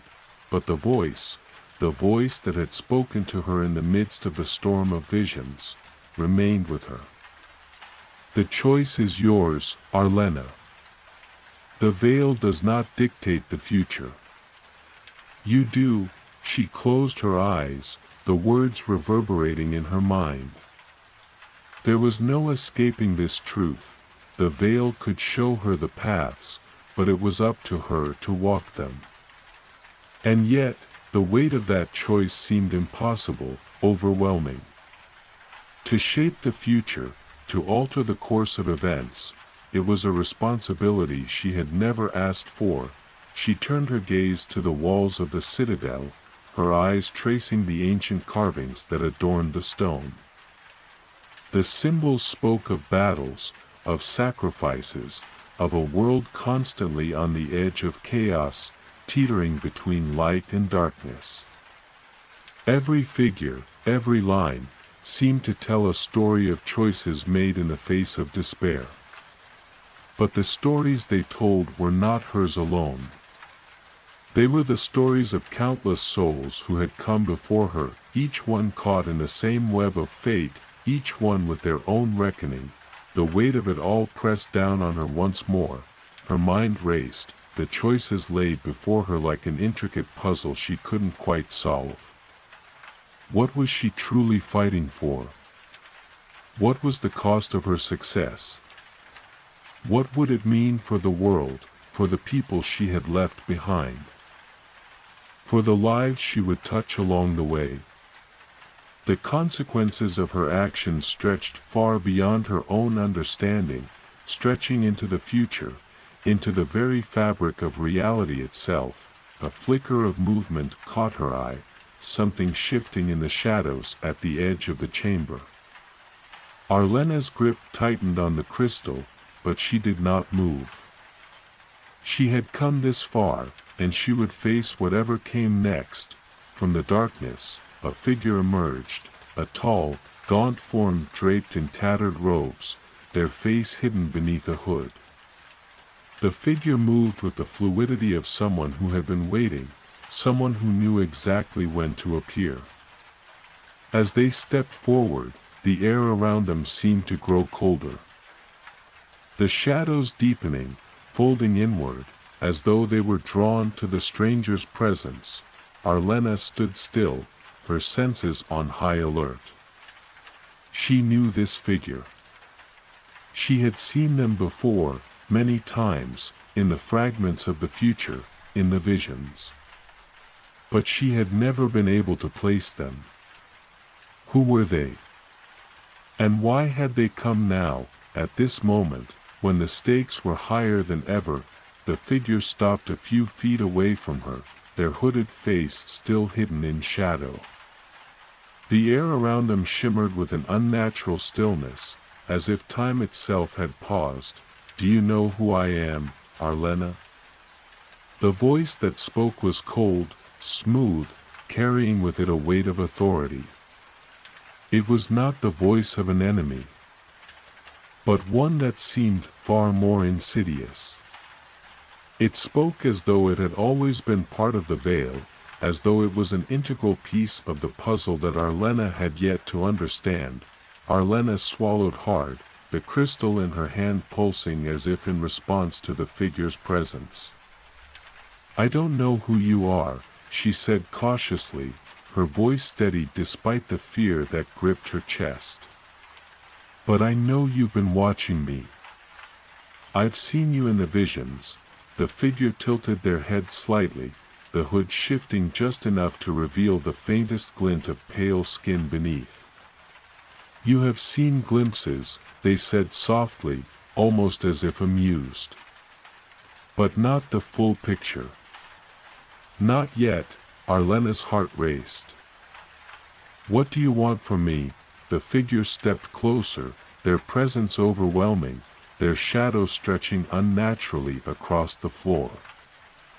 I don't want anything from you, Arlena, they said, their voice softening into something more intimate, more dangerous. But I offer you something far more valuable than anything you could imagine. A choice, the word sent a shiver down her spine. Another choice. How many more would she have to make before this was over? The figure's eyes gleamed from beneath the hood, yellow, predatory, like the eyes of a wolf. The veil shows you the future, yes, but it is not the only truth. There are other forces, other powers that play their part in shaping this world. Powers that are not bound by the same rules as the veil.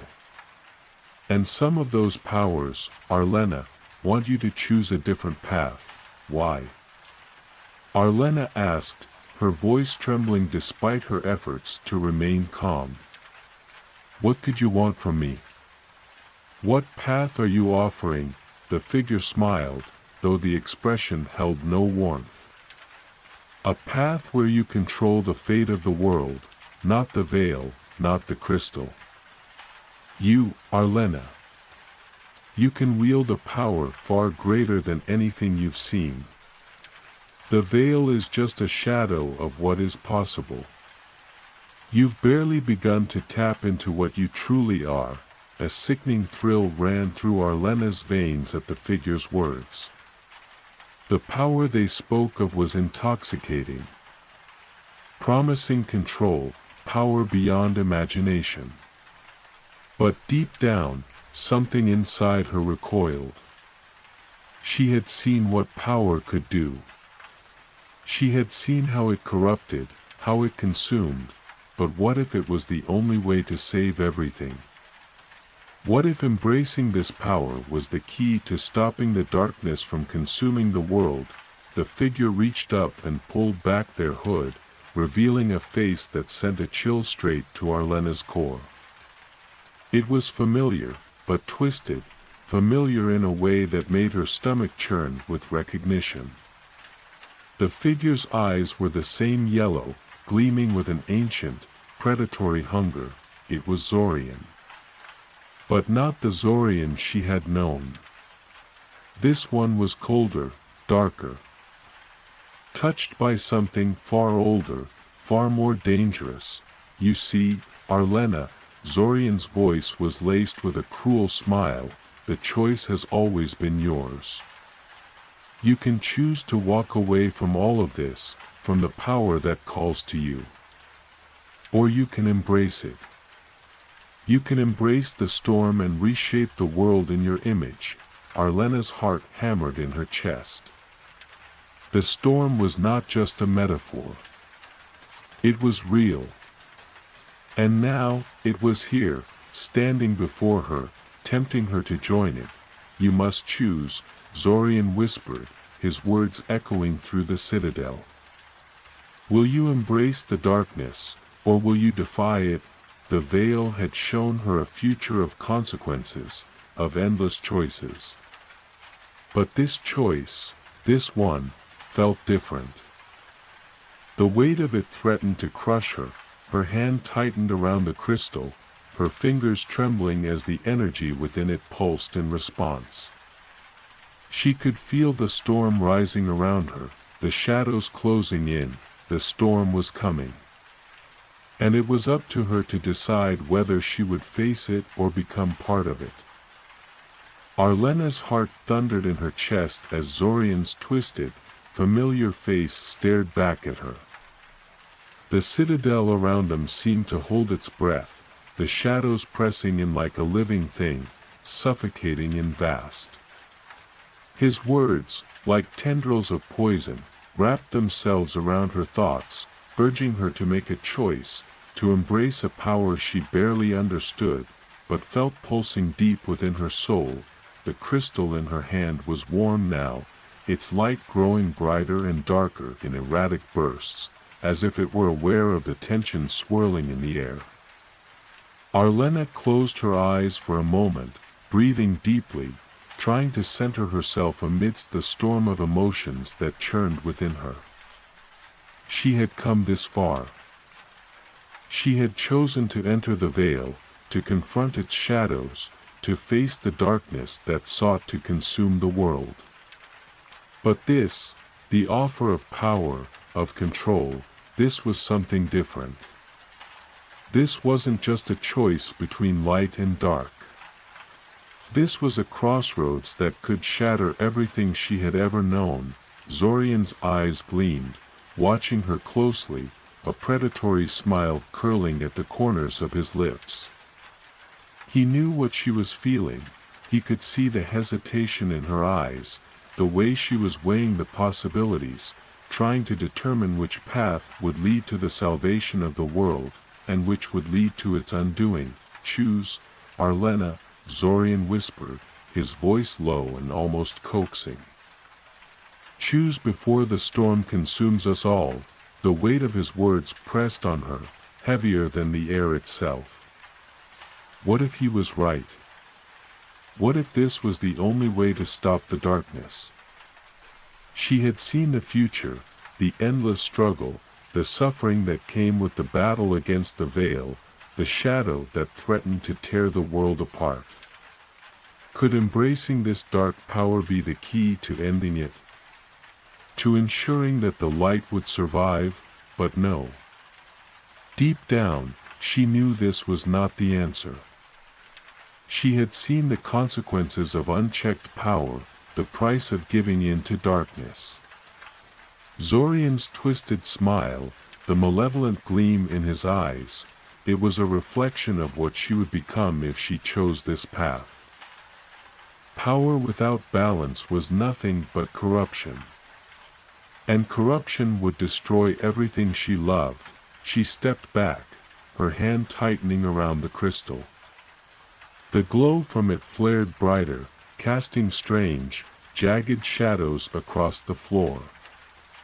Zorian's expression darkened, but he didn't move. He was waiting for her to decide. Waiting for her to give in. "No," Arlena said, her voice steady despite the storm of emotions swirling inside her. "I won't join you. I won't embrace this power. Not if it means becoming like you." Zorian's smile faded, his eyes narrowing, the yellow gleam in them turning colder, harder. "You still don't understand, do you?" he said, his voice laced with contempt. "You think you can defeat the darkness by running from it?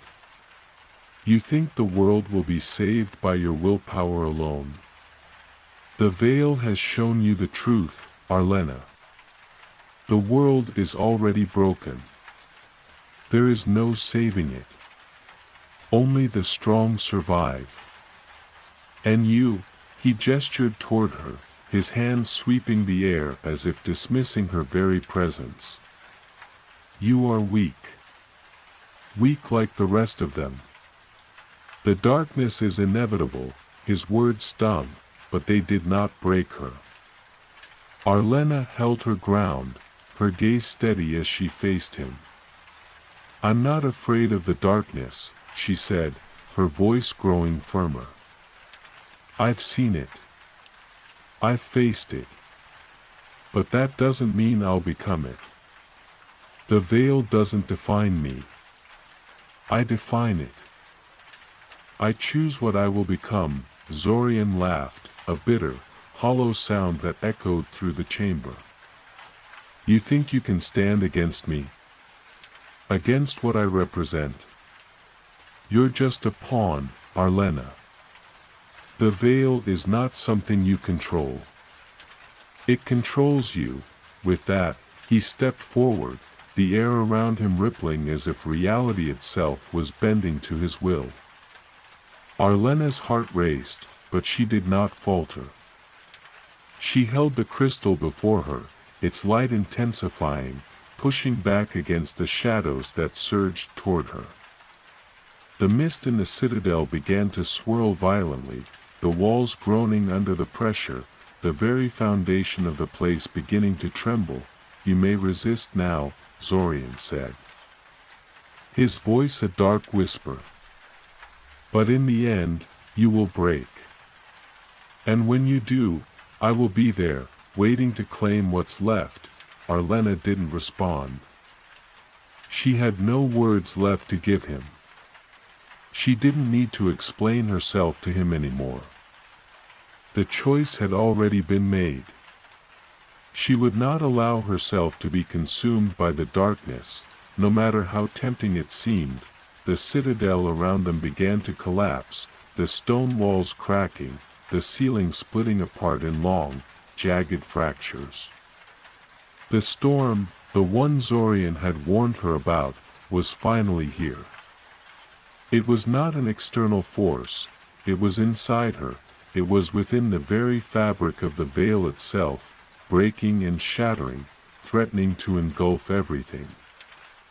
Arlena's breath quickened, and she felt the pull of the crystal once more.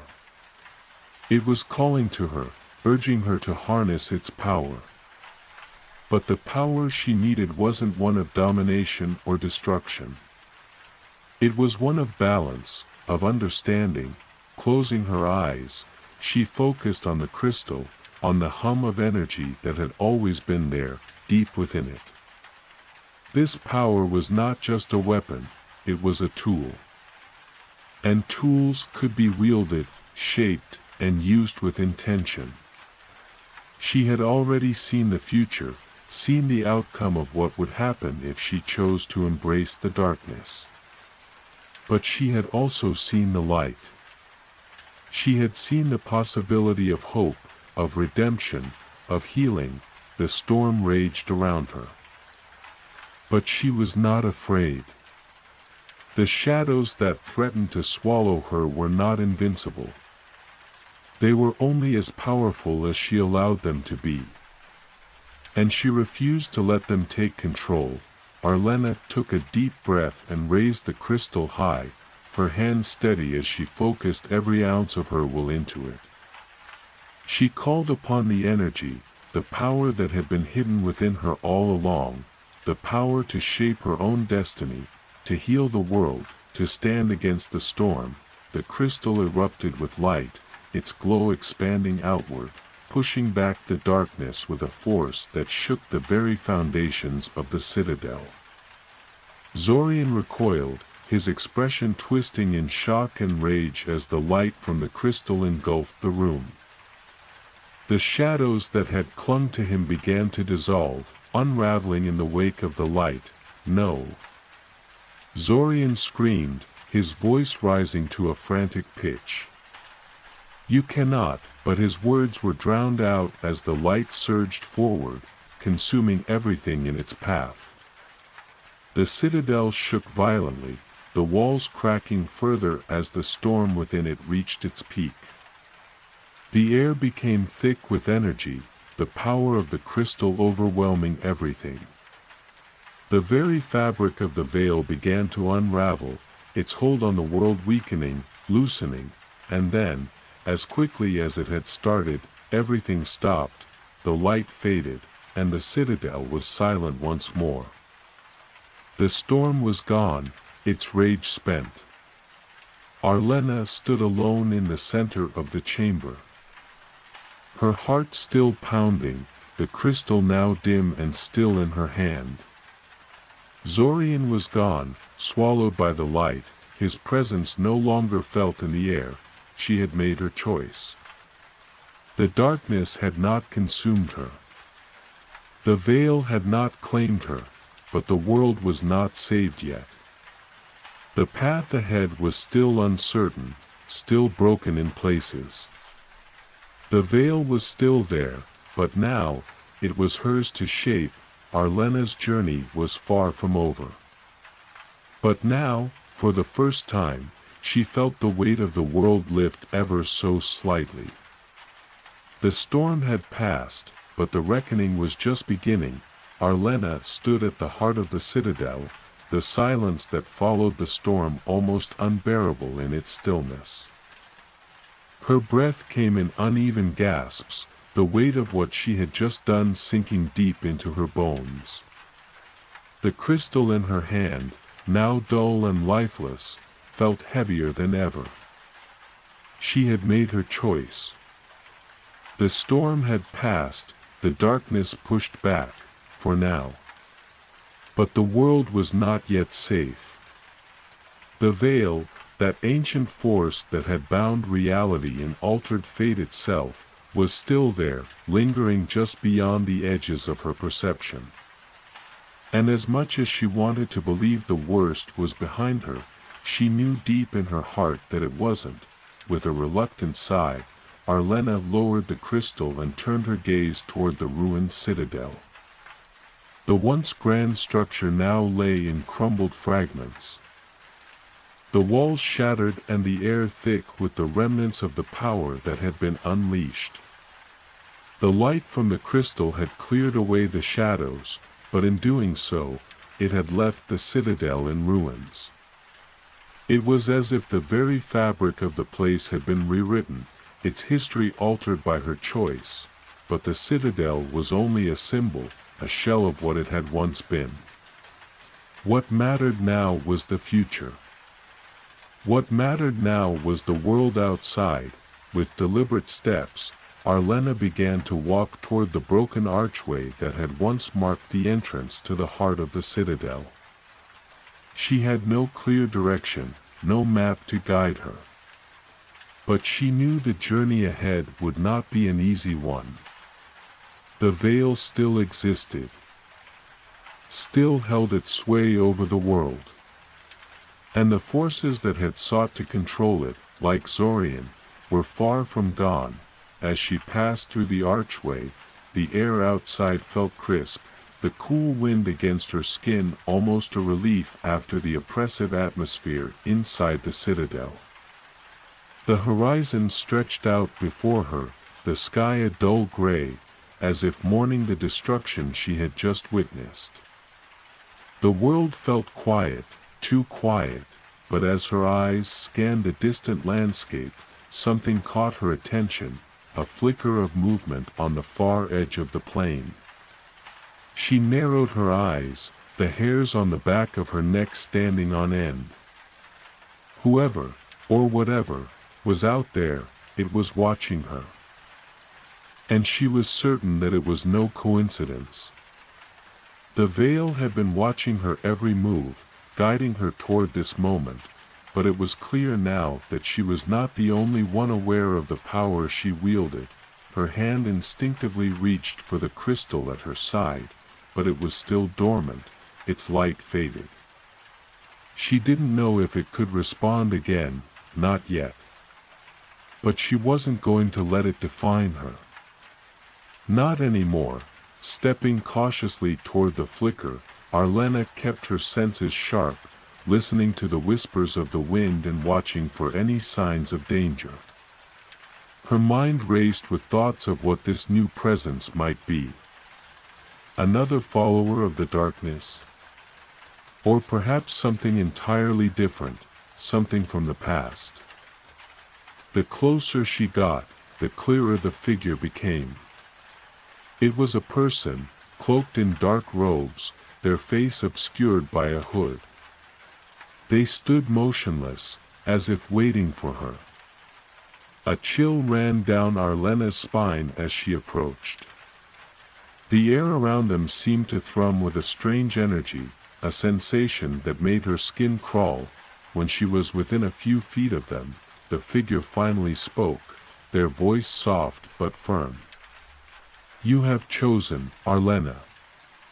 But that does not mean you are free." The words hit her like a physical blow, a reminder of the weight she still carried, the consequences of her actions. She had chosen to stand against the darkness, but that choice came with a cost. There was no going back. She was forever changed. "What do you mean?" Arlena asked, her voice steady despite the unease that gripped her.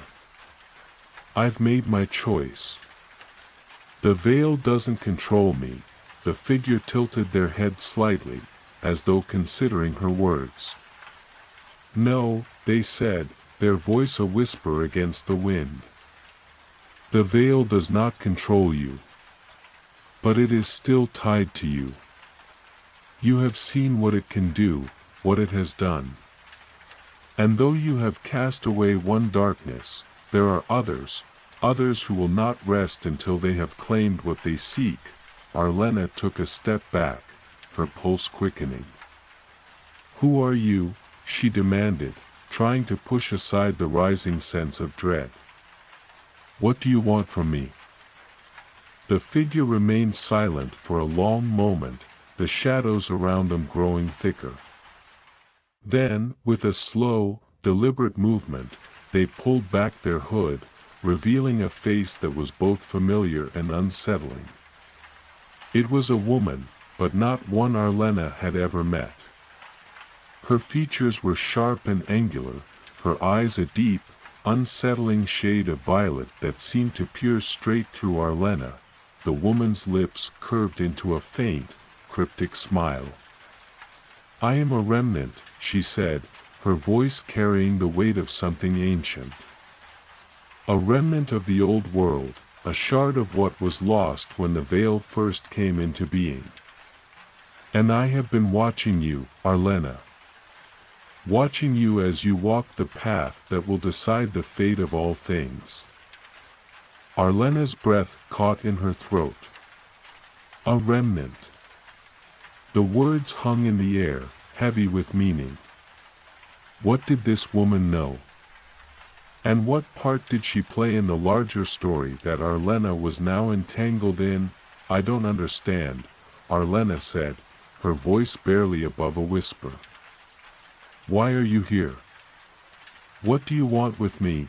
The remnant's smile faded, her eyes hardening as she stepped closer, the shadows swirling around her like living tendrils. You are not the first to challenge the veil. Nor will you be the last. But unlike those before you, you have something they did not, a chance. A chance to undo what has been done, to rewrite the fate that has been set in motion. But that chance comes at a price. Arlena's mind raced, trying to make sense of the woman's words. A chance to undo what had been done. Rewrite fate. It sounded impossible, yet something about the woman's presence made her believe it was possible. What price? She asked, her voice trembling slightly. The remnant's eyes glowed faintly in the dim light. The price is your own. To change the world, you must first be willing to sacrifice the very thing that makes you human. The veil will not allow you to rewrite fate without cost. Arlena stepped back, her heart pounding. What are you asking of me? The remnant's smile returned, colder now, knowing. I am asking you to decide, Arlena. Will you accept the burden of the past and reshape the future? Or will you let the veil continue to weave its tapestry of destruction? Knowing that in doing so, you allow the world to slip further into shadow, Arlena's mind swirled with uncertainty. There were still so many unanswered questions, so many possibilities before her. But one thing was certain, this was not the end. The world was not saved. Not yet. And the veil, though it had been pushed back, would always be a threat, unless she was willing to make a sacrifice. Her journey was far from over. The echoes of the past were still calling, and the shadows of the future loomed large. The words of the remnant echoed in Arlena's mind, a haunting refrain that tugged at the edges of her consciousness. The price of change. What did that truly mean? She had already given so much. Had already sacrificed her innocence, her peace of mind, her understanding of the world. She had walked into the heart of the veil and emerged changed. But now, the stakes were higher. This remnant, this strange figure from the past, was offering something she had not expected, a chance to rewrite the very fabric of reality, to undo the damage that the veil had caused. But at what cost? Her heart raced as she stared into the remnant's violet eyes. There was a strange urgency in the woman's presence, as if the decision was one that couldn't be postponed, a choice that had to be made now. "I don't understand," Arlena said again, her voice cracking under the weight of the question. "How can I change fate? How can I undo something that's already happened?" The remnant took a step closer, the air around her thickening, as if the very world was holding its breath. "The veil," she said, her voice low and ancient, "was never just a force of darkness. It was born of the world itself, of the desires, the choices, the regrets of those who walked this land long before you. It is a reflection of the human heart, of what it has lost, what it fears, and what it hopes for. It is both curse and blessing." Arlena felt a cold shiver run through her. The veil had always seemed like an external force, something that could be fought, contained, destroyed. But hearing the remnant speak of it in such a personal way, as something tied to the very soul of humanity, made it seem far more terrifying, far more insidious. "If the veil is tied to us all," Arlena asked, struggling to keep her voice steady, "how can anyone hope to change it? If it reflects everything that's inside us, then how can I, one person, hope to undo it?" The remnant's lips curled into a faint smile. "Because, Arlena, you are not just one person.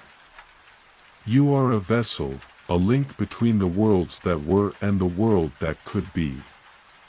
The crystal you hold is a fragment of the very essence of the veil, a key to unlocking its potential. But that potential is not without consequence." The last part of her statement hung in the air like a threat. A warning that Arlena could not ignore.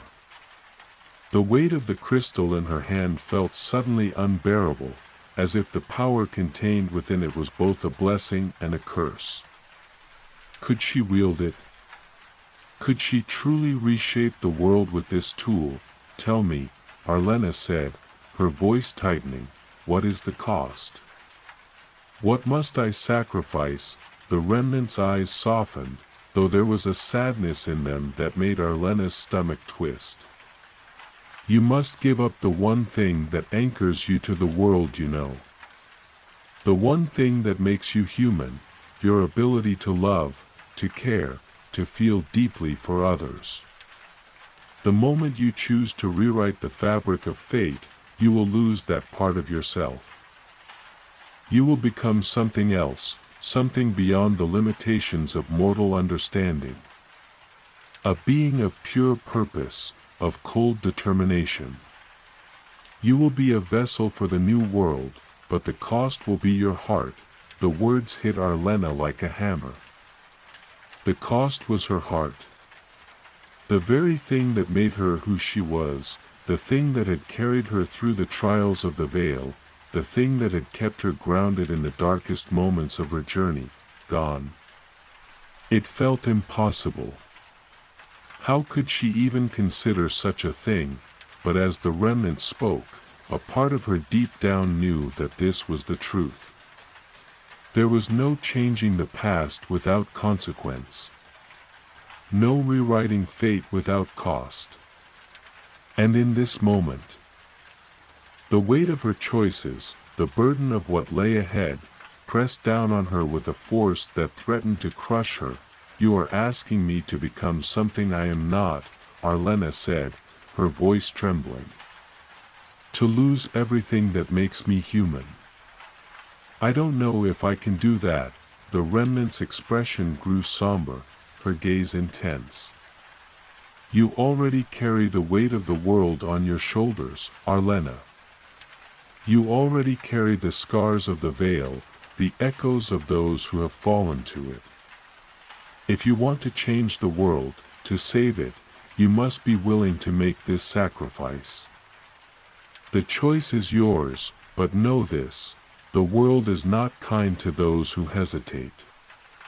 The longer you wait, the more the veil will consume everything. And your chances of stopping it will slip away. Arlena closed her eyes, trying to center herself, trying to focus on the truth buried beneath the fear, beneath the grief. She had always known there would be a price. From the moment she had stepped into the veil, from the moment she had chosen to face the darkness, she had known it would not be easy. But this was different. This was a price that cut to the very core of her being, a cost that could not be undone.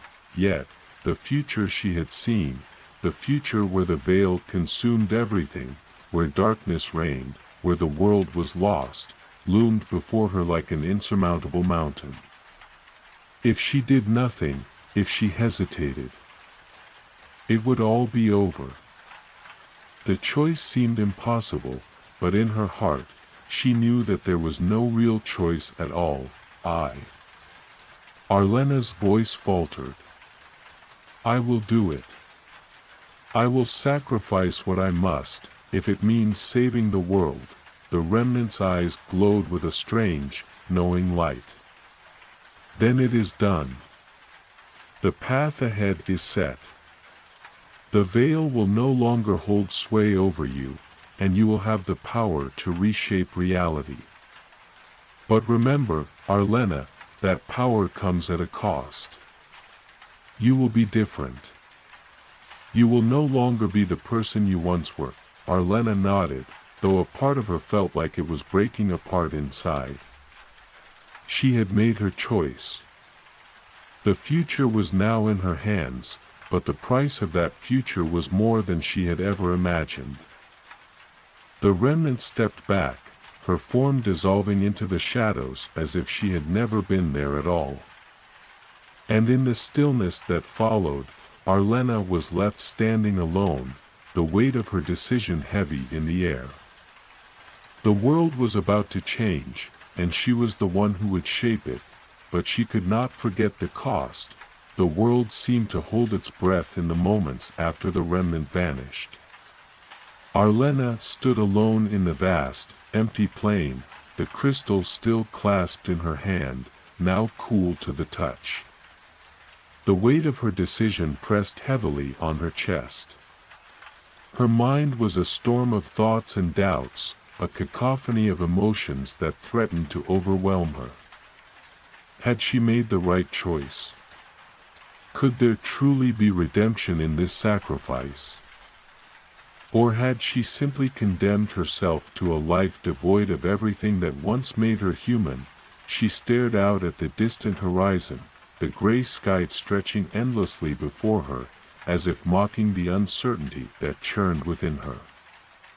The air was still, the only sound the soft rustling of the grass beneath her feet. It was a peaceful silence, but it felt alien to her now, as though it was a silence she no longer belonged to. As the minutes passed, Arlena closed her eyes and tried to calm her racing thoughts. She had made the decision, and there was no turning back. The world was on the brink, and she was the only one who could stop the veil from consuming everything. But the cost had been high. She had been warned. Her heart, her ability to feel, to love, to connect, would be gone, replaced by something cold, something distant. But what did it mean to lose her heart? What was the price of a world saved if the one saving it was no longer truly human? The question gnawed at her, but she forced herself to push it aside. She had no choice now. She had already committed herself to this path. She would face whatever consequences awaited her, no matter how painful, With a deep breath, Arlena looked down at the crystal in her hand. It was no longer simply an object of power, it was a part of her now, a vessel for the change she had chosen to bring. She could feel its pulse. Faint but steady, as though it were alive, resonating with the power she had unlocked. She was a conduit for the veil's energy, a vessel for the forces that could reshape the world. As she stood there, contemplating the enormity of her decision, a distant rumble of thunder sounded in the distance, a reminder that the storm was not over. The veil still lurked, its shadow hanging over everything. But now, it was different. Now, she had the power to push it back, to bend it to her will. She could rewrite the fabric of fate itself, but first, she needed to find the others. The remnant's words echoed in her mind, "The world is not kind to those who hesitate." Arlena knew that if she was to stop the veil, she could not waste any more time. The longer she delayed, the more damage it would do. The world needed her to act. She turned and began to walk, her steps slow but determined. She did not know where she was going, nor how she would find the others, but she trusted in the crystal's guidance. She could feel its presence, a subtle pull, a whisper in the back of her mind that seemed to guide her path. It was as though the crystal knew the way, knew what needed to be done. As the hours passed, Arlena traveled through the barren landscape, the remnants of the citadel behind her now little more than a distant memory. The world was vast, and she was small, but with each step, she felt the weight of her purpose growing heavier, the pressure mounting. She could no longer afford to be uncertain, no longer afford to question whether she was making the right choice. There was only forward. Only the future. Night fell as she walked, and the world seemed to grow darker with each passing hour. The stars above were obscured by thick clouds, the moon hidden from view. The only light came from the faint glow of the crystal in her hand, casting an eerie illumination on the path before her. It was then that she heard it, the soft rustle of leaves in the wind, a faint whisper that seemed to call her name, Arlena. She froze, the voice pulling her from her thoughts. It was a familiar voice, one that sent a shiver down her spine. She turned quickly, her heart skipping a beat. In the darkness, she could make out a figure approaching, their silhouette outlined against the faint light of the crystal. "Who's there?" Arlena demanded, her hand instinctively reaching for the crystal. Though it remained cold in her grasp, the figure stepped forward, and as they did, the light from the crystal illuminated their face. Arlena's breath caught in her throat. It was Jalen. His face was gaunt, his eyes hollow with the weight of what he had seen, what he had endured. But it was him, Jalen, the boy she had once fought beside, the one who had shared her dreams of a future beyond the veil. "Jalen," Arlena whispered, her voice trembling. How are you here?" Jalen gave her a small, bitter smile. "You didn't think you were the only one who could change fate, did you?" Arlena's heart twisted in her chest. He sounded different, colder, more distant, as if the boy she had once known was no longer the same. The world had changed them all, but she hadn't expected it to be so stark, so immediate. "Jalen, what happened?" Arlena asked, stepping closer. You've changed." Jalen looked down at the ground, his expression darkening. "The veil doesn't let go of its own, Arlena. Not easily. I tried to fight it, but it takes more than you realize to resist it. I gave up my heart long before you did." And now I am something else. Something beyond what I was. Arlena's chest tightened. You gave up your heart. You made the same choice I did. Jalen's eyes flicked up to hers, his gaze hard, his smile no longer soft but twisted. You think you're the only one who had to choose. The only one who had to sacrifice. You may have lost your heart to save the world, but I lost mine long ago. The veil claimed me, and I embraced it. Now I walk this path alone. The words hit Arlena like a cold wind.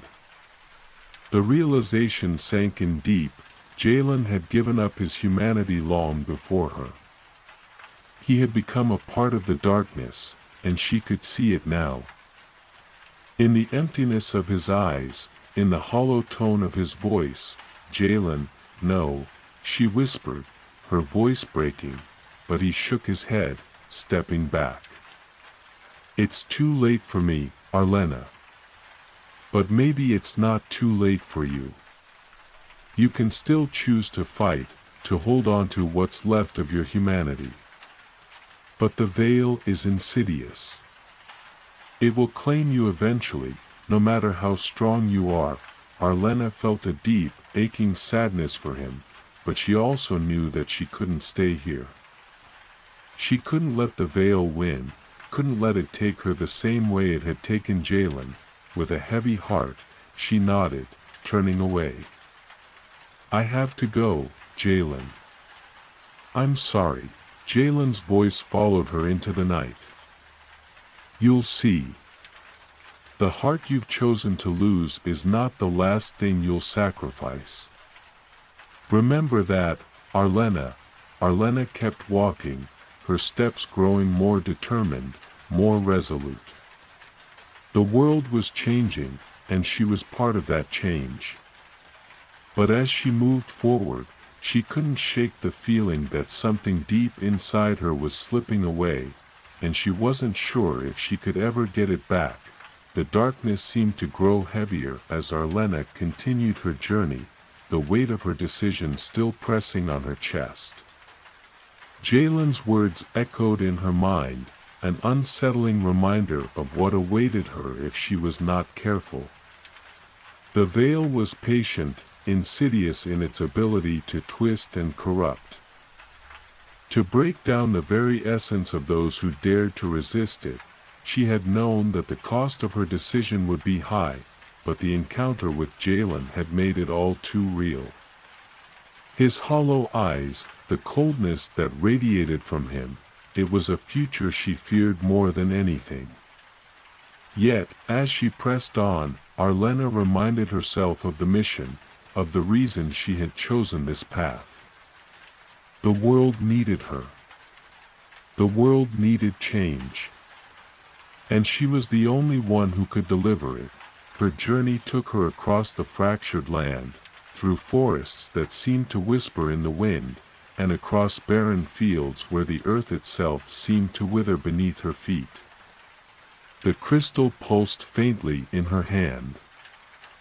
A constant reminder that she was not alone in this mission, that she was tethered to something far greater than herself. But it was also a reminder that the more she held on to the crystal, the more she gave up of herself. The thoughts weighed heavily on her as she wandered deeper into the unknown.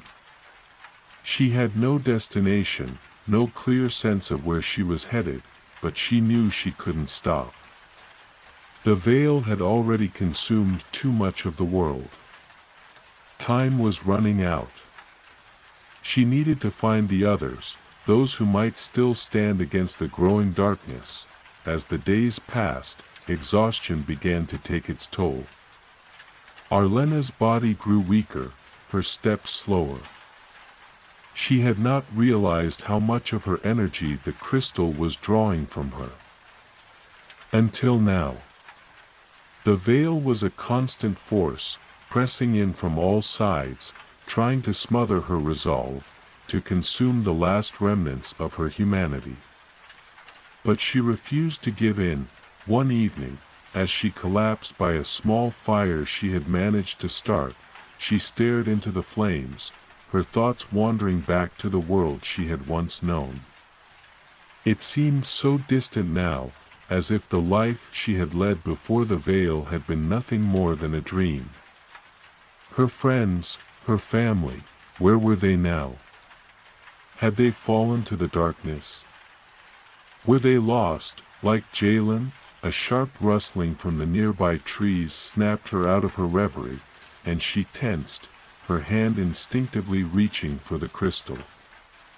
But as the figure emerged from the shadows, she saw that it was not an enemy, it was a woman, tall and graceful, her face shrouded in a dark cloak.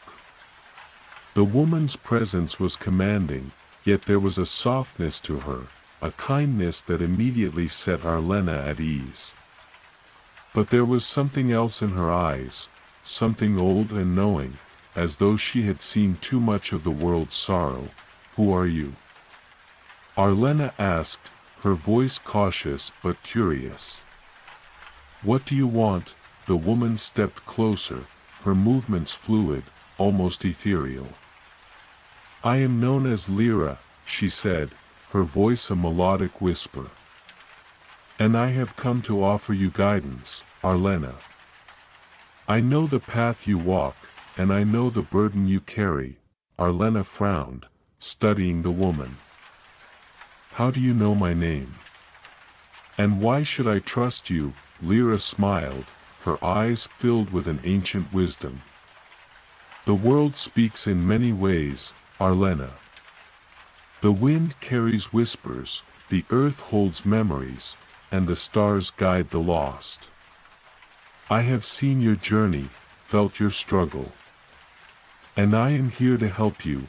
Arlena hesitated. "How can you help me?" "No one can stop the veil. No one can change what's been done." Lyra's gaze softened, and she knelt beside Arlena, her hands gently brushing the earth.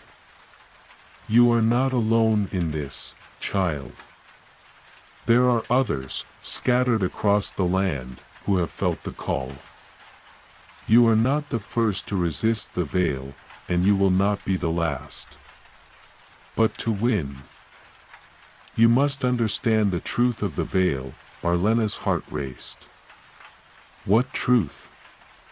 What is the veil, really?" Lyra's expression grew solemn.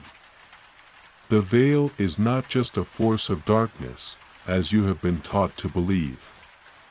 It is a reflection of the world's pain, its suffering.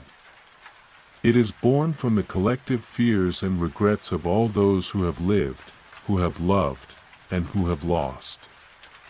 It is not merely something that can be destroyed, it is something that must be healed. To heal it, you must first understand it." Arlena's brow furrowed. "Heal it? But how?" "The veil is tearing the world apart," Lyra nodded. "Yes, but it can only tear the world apart if you allow it to. The key to defeating it lies not in battle, but in understanding. You must confront the darkness within yourself, face the grief, the loss, the fears that bind you. Only then can you unlock the power to change the veil. Only then can you rewrite the fabric of reality." The words hit Arlena with the force of a revelation. She had thought that defeating the veil was a matter of strength, of power, of defeating the darkness through sheer force of will. But now, Lyra's words suggested something entirely different, that to defeat the veil, she had to confront the very darkness within herself. "How do I do that?" Arlena whispered. "How do I face my own darkness?" Lyra's eyes gleamed with a mixture of sadness and understanding. "You must let go of the fear that binds you. You must let go of the grief that has shaped you. And you must embrace what lies beyond the pain, the love that still exists in the world, the hope that is buried beneath the ashes." You cannot change the world if you are not willing to change yourself. The words sank deep into Arlena's soul, reverberating in her mind. Could she do it? Could she truly face the darkness inside her, the grief she had buried deep within her heart? Could she find the strength to heal, not just the world, but herself? For the first time in a long while, Arlena felt a flicker of hope. Maybe, just maybe, there was a way to stop the veil, not through sacrifice and loss, but through understanding and healing. But the path would not be easy. She could already feel the veil reaching out to her, a cold, grasping presence that sought to pull her back into the depths of despair. But she had made a choice. She had chosen to walk this path. And she would see it through. "Thank you, Lyra," Arlena said, her voice steady with newfound resolve. "I will do what you say. I will face my own darkness." Lyra smiled, standing to her feet. "Remember, Arlena, the veil may try to claim you, but it is only through love and hope that you will find the strength to defeat it. Do not lose yourself to the darkness. Keep your heart, no matter the cost." With those final words, Lyra vanished into the shadows, leaving Arlena alone once more. But now, there was a light within her, a light she hadn't known existed until now. The path ahead was still uncertain, fraught with danger and loss, but Arlena was no longer the same person she had been. She had faced the truth of the veil, and now, with that understanding, she could begin to heal. The world would change. And she would change with it. The dawn arrived slowly, as it always did, but today, it felt different. The world seemed to stir in time with Arlena's awakening, as though the very land could sense the shift that had begun within her. The path she had chosen was no longer just about survival or resistance. It had become something more, a journey of discovery, not just of the world, but of herself. The remnants of the fire from the night before smoldered in the morning light, its warmth a small comfort against the cold winds that whispered through the trees. Arlena sat by the remains, her fingers tracing the smooth surface of the crystal that had been her constant companion. The faint glow that emanated from it was a reminder of the power she held, power that, until now, had been her only ally. But after meeting Lyra, Arlena realized the truth. The crystal, the veil, the darkness, they were all just reflections of what lay within her. If she wanted to change the world, she had to start by changing herself. She rose to her feet, taking a deep breath, feeling the cool air fill her lungs. She had not slept well, her dreams plagued by fragments of forgotten memories, faces of loved ones she had lost, and places she could no longer reach. But there had also been something new, something that hadn't been there before, a feeling of peace. A feeling that, despite everything, she was not alone. The world was vast, and it could be changed. She could still heal it. But it would take more than strength and willpower. It would take courage and the ability to embrace everything she had once feared. "Are you ready?" a voice asked, interrupting her thoughts. Arlena turned sharply, her hand instinctively reaching for the crystal. The familiar figure of Lyra stood before her, her dark cloak flowing in the wind. The kindness in her eyes was unchanged, but there was a firmness to her presence now, a strength that Arlena could feel down to her bones. "I'm ready," Arlena replied, her voice steady. "But I don't know where to start." Lyra stepped closer, her eyes scanning the horizon. The first step is to acknowledge what lies ahead. You cannot fight the darkness with more darkness. You cannot heal the world with more suffering. To confront the veil, you must begin by confronting yourself. You must understand the grief and the fears that bind you. Arlena nodded, her hand tightening around the crystal. I understand. But I don't know if I can let go of it all. I've lost so much. So many people, so many things. How do you move forward when you can't forget? Lyra smiled gently. You don't have to forget, Arlena. To heal doesn't mean to erase. It means to accept, to understand that pain is a part of who you are, but it does not have to define you. The veil thrives on loss and regret, but it cannot exist without the belief that these things have the power to destroy you. It is only when you accept them, when you embrace the full spectrum of your emotions, that you can find the strength to let go of what the veil has used to keep you bound. The words sank deep into Arlena's soul, and for the first time in a long while, she felt the weight of her grief shift. It was still there, the loss, the heartache, but it no longer consumed her. It was as though a veil had been lifted from her own eyes, allowing her to see the world, not as a place of endless sorrow, but as a place of possibility. I've spent so long running from the past, Arlena whispered, her voice catching in her throat. But what if facing it means I have to let go of everything I've known? What if I lose myself in the process? You won't lose yourself, Arlena, Lyra said softly, placing a hand on her shoulder. You will find yourself. The journey ahead will not be easy, and there will be moments of doubt, moments when the veil tries to pull you back into the darkness. But if you keep your heart, if you keep the love you have for the world, you will never lose your way. Arlena closed her eyes, the weight of Lyra's words settling over her like a blanket. She had always thought that in order to defeat the veil, she had to become stronger, harder, more determined to push through. But now, she understood that it wasn't about becoming something else, it was about remembering who she truly was, beneath the layers of fear and loss. It was about reclaiming her heart, even if it had been broken.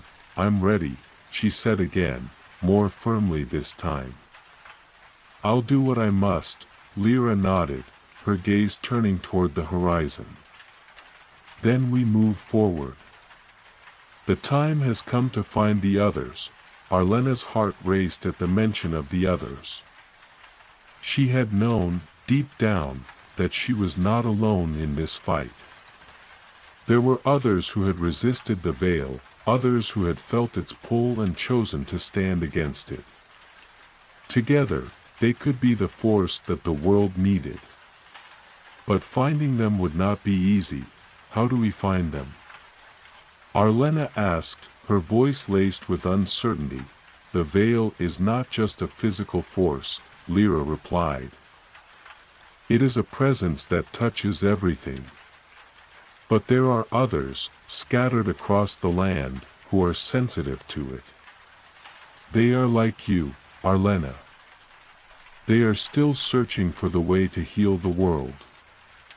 They have seen the truth, in different ways, and now they wait for the call. Arlena's pulse quickened at the thought of meeting others like her, others who understood the fight, who had chosen to resist. They would be her strength, her allies in this journey.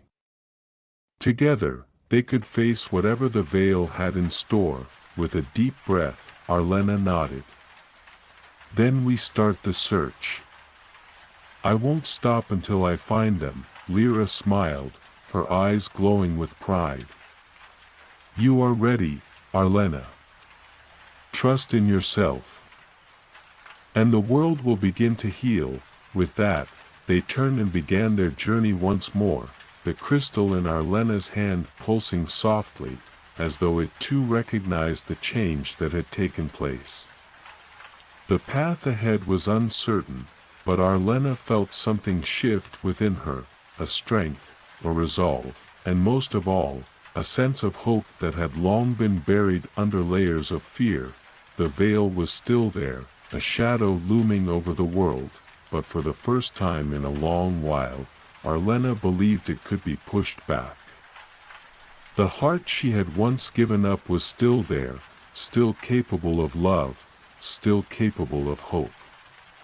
And it was this heart that would lead her, and the world, into the light. The land stretched out before them, vast and silent, the remnants of a world once full of life now choked under the weight of the veil. The sky was overcast, heavy clouds swirling in a perpetual storm, casting the world beneath it in an eerie, unnatural twilight. Arlena had long since learned that the veil did not simply darken the world with its shadows, it twisted it, reshaped it. The very air she breathed felt thick, suffused with a quiet, pervasive dread that seemed to cling to her skin, but as the days passed, her resolve grew. The words Lyra had shared, the vision of healing, had planted a seed within her that refused to die. With every step, she felt herself growing stronger, not in the way she had once thought strength to be measured through battle or defiance, but in a deeper, more profound sense.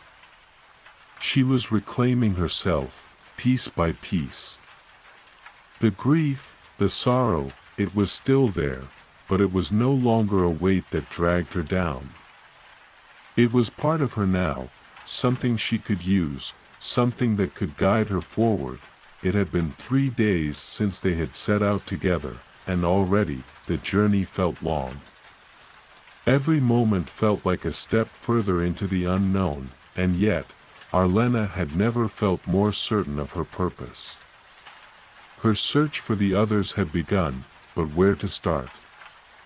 The world was vast, the veil insidious, and the others who resisted it were scattered, hidden, waiting, perhaps even afraid to make their presence known.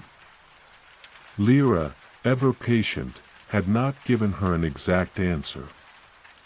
The world speaks in whispers, she had said. You will know when you are close. The pull of the veil is strong, but so too is the pull of those who oppose it. Trust in yourself, and you will find them. Arlena's eyes scanned the horizon once more as they walked. A small village lay ahead, its shape barely visible through the mist that clung to the earth like a blanket. The remnants of human civilization were few and far between these days, and villages such as this one were often little more than shadows of what they had once been, ruins, lost to time, lost to the veil. Lyra's presence beside her was a quiet strength. The older woman moved with purpose. Her every step deliberate, as though she carried within her some ancient knowledge that Arlena could only begin to fathom. Arlena had noticed that Lyra did not speak often, but when she did, her words carried weight. There was no room for uncertainty in her voice, no hesitation. She was, in every sense, a guide. Why did you choose to fight the veil, Lyra? Arlena asked one evening as they made camp. I've asked myself that many times, but I can't seem to find the answer. Lyra sat by the fire, her gaze distant. I chose to fight because I knew that to do nothing was to become a part of the darkness. I have seen what the veil does to people, how it strips them of their humanity, how it feeds on their fears and grief. I have lost many, Arlena. Friends, family, even myself, in a way. But I refused to let the veil take everything. I chose to resist because I believe there is still hope.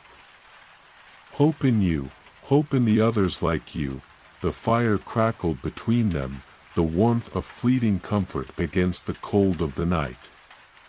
Arlena sat silently for a moment, reflecting on Lyra's words. There was something in them that resonated with her, something she had been too afraid to admit until now. She had chosen to fight the veil not just for the world, not just for those who still survived in its shadow, but for herself.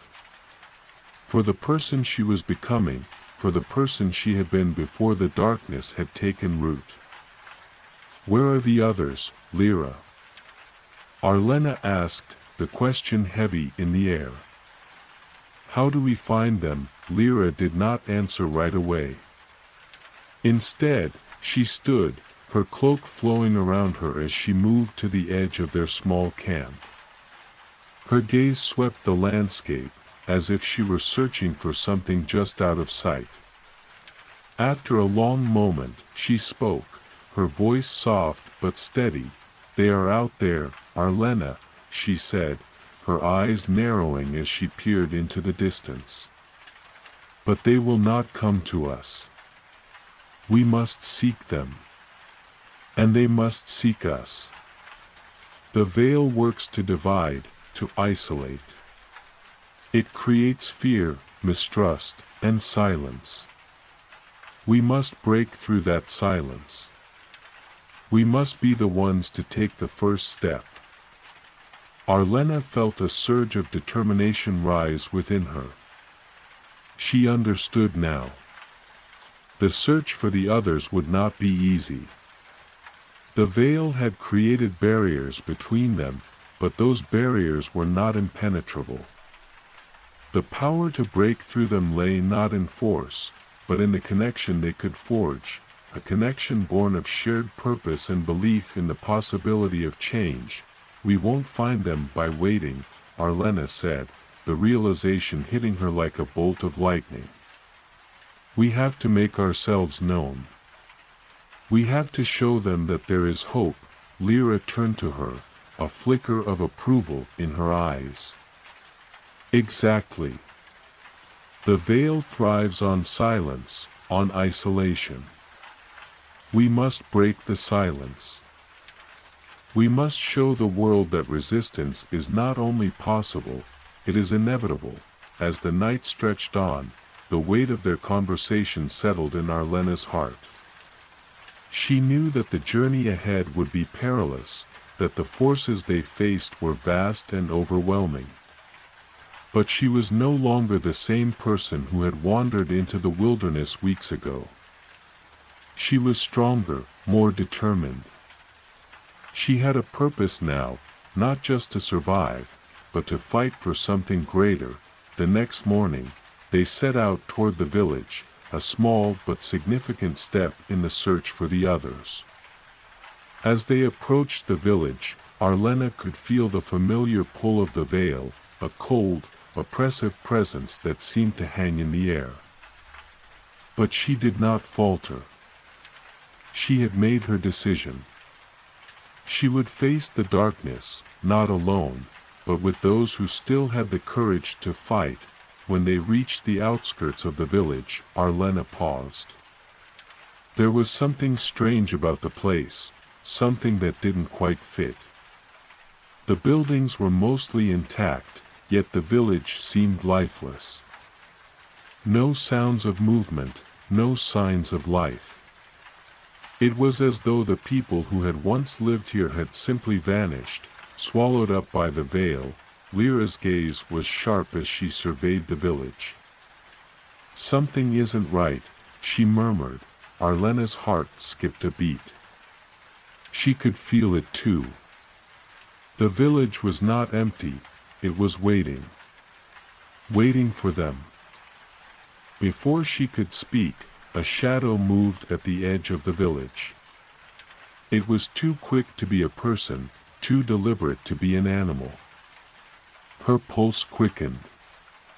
She knew they were not alone, and then, a voice, low and urgent, called out from the darkness, "We've been expecting you." the voice that echoed from the shadowed edge of the village was low and thick, as though it had been buried beneath years of silence. Arlena's heart pounded in her chest, her breath quickening as she instinctively moved closer to Lyra. She could feel the pulse of the veil around them, its presence like a distant hum, but something in the voice, something in the air, told her that this was not an enemy. "Who's there?" Arlena called, her voice steady despite the unease that coiled in her gut. The figure that emerged from the shadows was cloaked in dark fabric, much like Lyra, but there was a distinct difference. This figure was smaller, more lithe, and their movements were silent, as though they had been a part of the land itself. A hood obscured their face, but the faint outline of a scar running down their cheek was visible in the dim light. They stepped closer, and Arlena's senses tingled with the same feeling she had gotten when Lyra had first appeared to her. This person was not an enemy. They were an ally. "You've been expecting us?" Lyra asked, her voice calm but sharp, her hand resting on the hilt of her dagger. She had learned long ago to be wary, even in the presence of potential allies. The figure nodded slowly, their voice barely a whisper in the wind. "Yes. The veil speaks to us all, and its whispers have grown louder in recent days. We knew you would come. The ones who carry the crystal are never far from those who seek to stop the darkness." Arlena's fingers tightened around the crystal in her hand, its faint glow pulsing softly, almost in response to the stranger's words. "You know about the veil?" The figure lowered their hood, revealing sharp features, pale skin, and piercing blue eyes. There was an undeniable weariness in their gaze. But also something else, a quiet strength, tempered by years of solitude. "We have seen its effects. We have been fighting it for longer than most." Lyra stepped forward, her eyes narrowing as she studied the stranger. "Who are you?" "I am Kaelin," the figure replied simply. "And you are in the presence of the hidden ones, those who have resisted the veil for as long as we can remember. We hide in the shadows, waiting for the right moment, the right people, to take a stand. We have seen what the veil does to the world, to the hearts of those who succumb to it. We do not wish to fight alone." Arlena exchanged a glance with Lyra. The Hidden Ones. It was a name she had heard in whispers during her travels, rumors of a group that had remained hidden from the veil's influence. Fighting back in the shadows, waiting for the day when they could make a real stand. But she had never expected to find them, let alone meet one face to face. Why hide? Arlena asked, her curiosity piqued. Why not stand up to the veil openly? Why wait? Kaelin's eyes darkened, and for a moment, Arlena thought she saw something like regret in them. We are not the only ones who resist. There are others, scattered across the land. But the veil's reach is vast, and to resist openly would be to invite its wrath. We cannot defeat the veil alone, it requires a united front. But we have been waiting for the ones who carry the crystal, for the one who will lead us. And now, you are here. The weight of Kaelin's words hung in the air, and Arlena felt a strange sensation in her chest, a mix of fear, hope, and something she hadn't dared to feel in a long time, responsibility. They had been waiting for her. For the one who could lead them. But how could she lead when she barely understood the power she wielded, let alone how to use it to heal a world that had been broken for so long? we are not the only ones, Kaylin continued, as if reading her thoughts. But the time has come for the pieces to fall into place. You are not alone in this, Arlena. There are others like you, like us, scattered across the world. The veil tries to divide us, to silence us, but there are whispers of the ones who stand against it. Those who still have the strength to fight. A sudden chill ran down Arlena's spine. She had known this fight would not be easy, but the realization that there were others who had suffered as she had, who carried the same scars, who had experienced the same darkness, made her heart ache. There was so much to be done, and so many to find. But now, it seemed that the journey she had set out on was not just about defeating the veil. It was about uniting those who still had the courage to stand, those who still believed in the possibility of something better. Where are they? Arlena asked, her voice steady with purpose. Where are the others? Kaylin looked over his shoulder. His gaze distant, as if he were searching for something just beyond the horizon. We have ways of finding them. But it will take time. We have been gathering them in secret, keeping watch over those who show promise. The world is vast, and the veil has many eyes, but we have our ways of reaching them. Your role is to guide us, to show us the way forward. You carry the crystal, Arlena. That is why you are here. Lyra stepped closer to Arlena, her presence a silent reassurance. What must we do? Kaylin's eyes flicked to Lyra, and a small, knowing smile tugged at his lips. We begin by reaching out. We've been waiting for you for a long time. Now it is time to make our move. The veil will not be defeated by silence. We must strike when the time is right, when we have gathered enough strength to face it head-on. Arlena nodded, the weight of the task ahead pressing heavily on her shoulders, but she didn't falter. I'm ready. We'll find them. Kaylin's expression softened, and for the first time, Arlena saw the flicker of hope in his eyes. Then let's begin. Together, we can make the veil tremble. As they stood there, beneath the shadow of the village that was neither empty nor abandoned, Arlena felt the weight of their collective purpose settle over her. She had found the first of the hidden ones, and though the path ahead was uncertain, she knew that she was no longer alone. The world was filled with whispers of resistance. Of those who still clung to hope, and now it was her turn to listen, to lead them. With Kaylin and Lyra by her side, Arlena felt the first stirrings of something powerful and ancient within her. The journey had only just begun, but already, she could feel the tide beginning to turn. The morning mist clung to the earth like a thick, suffocating veil, winding its tendrils between the gnarled trees and curling around the half-forgotten stones of the village. The air was heavy, as if it too shared in the burden of the secrets that lay hidden in the shadows. Arlena stood at the edge of the village, her eyes scanning the horizon. The landscape stretched out before them, wild, untamed. Yet strangely quiet, as if the world itself were holding its breath. Kaylin had left them for a time, slipping into the heart of the village to prepare the next steps.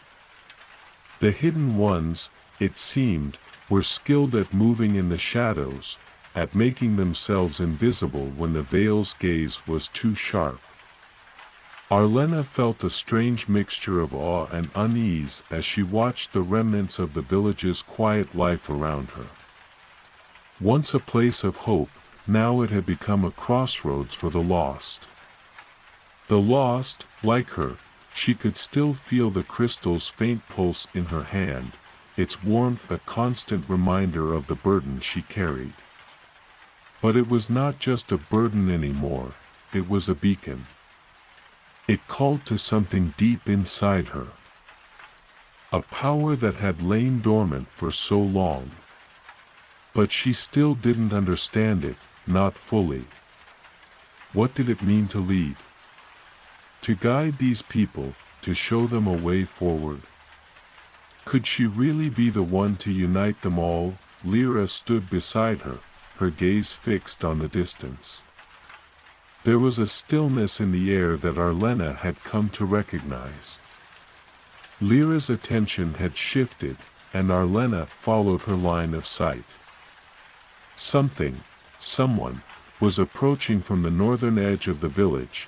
The figure was cloaked in shadow, the same kind of cloak that Kaelin had worn, but there was something about their movements that felt different. More deliberate. More dangerous. It's them, Lyra murmured. A sense of quiet anticipation in her voice. The lost ones. Arlena's heart skipped a beat. The lost ones. Were they the ones Kaelin had spoken of? The ones scattered across the land, still fighting, but hidden from the Veil's sight?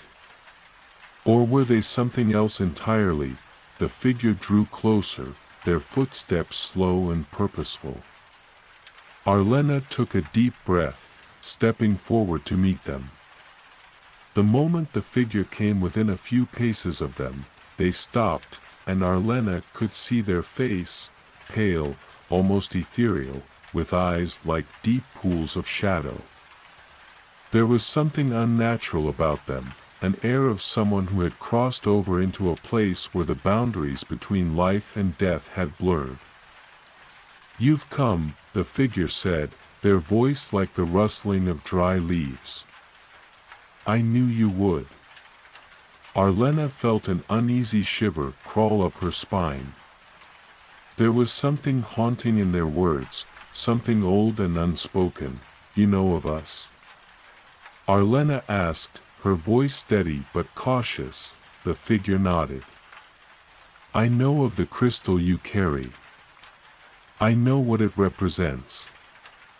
I have felt its pull. It is time for the lost ones to gather." Lyra stepped closer, her hand on her dagger, her gaze sharp. "Who are you?" "I am called Thorn," the figure replied, their gaze never leaving Arlena. "I was once one of the many who fought the Veil, but my path diverged long ago. I became something different.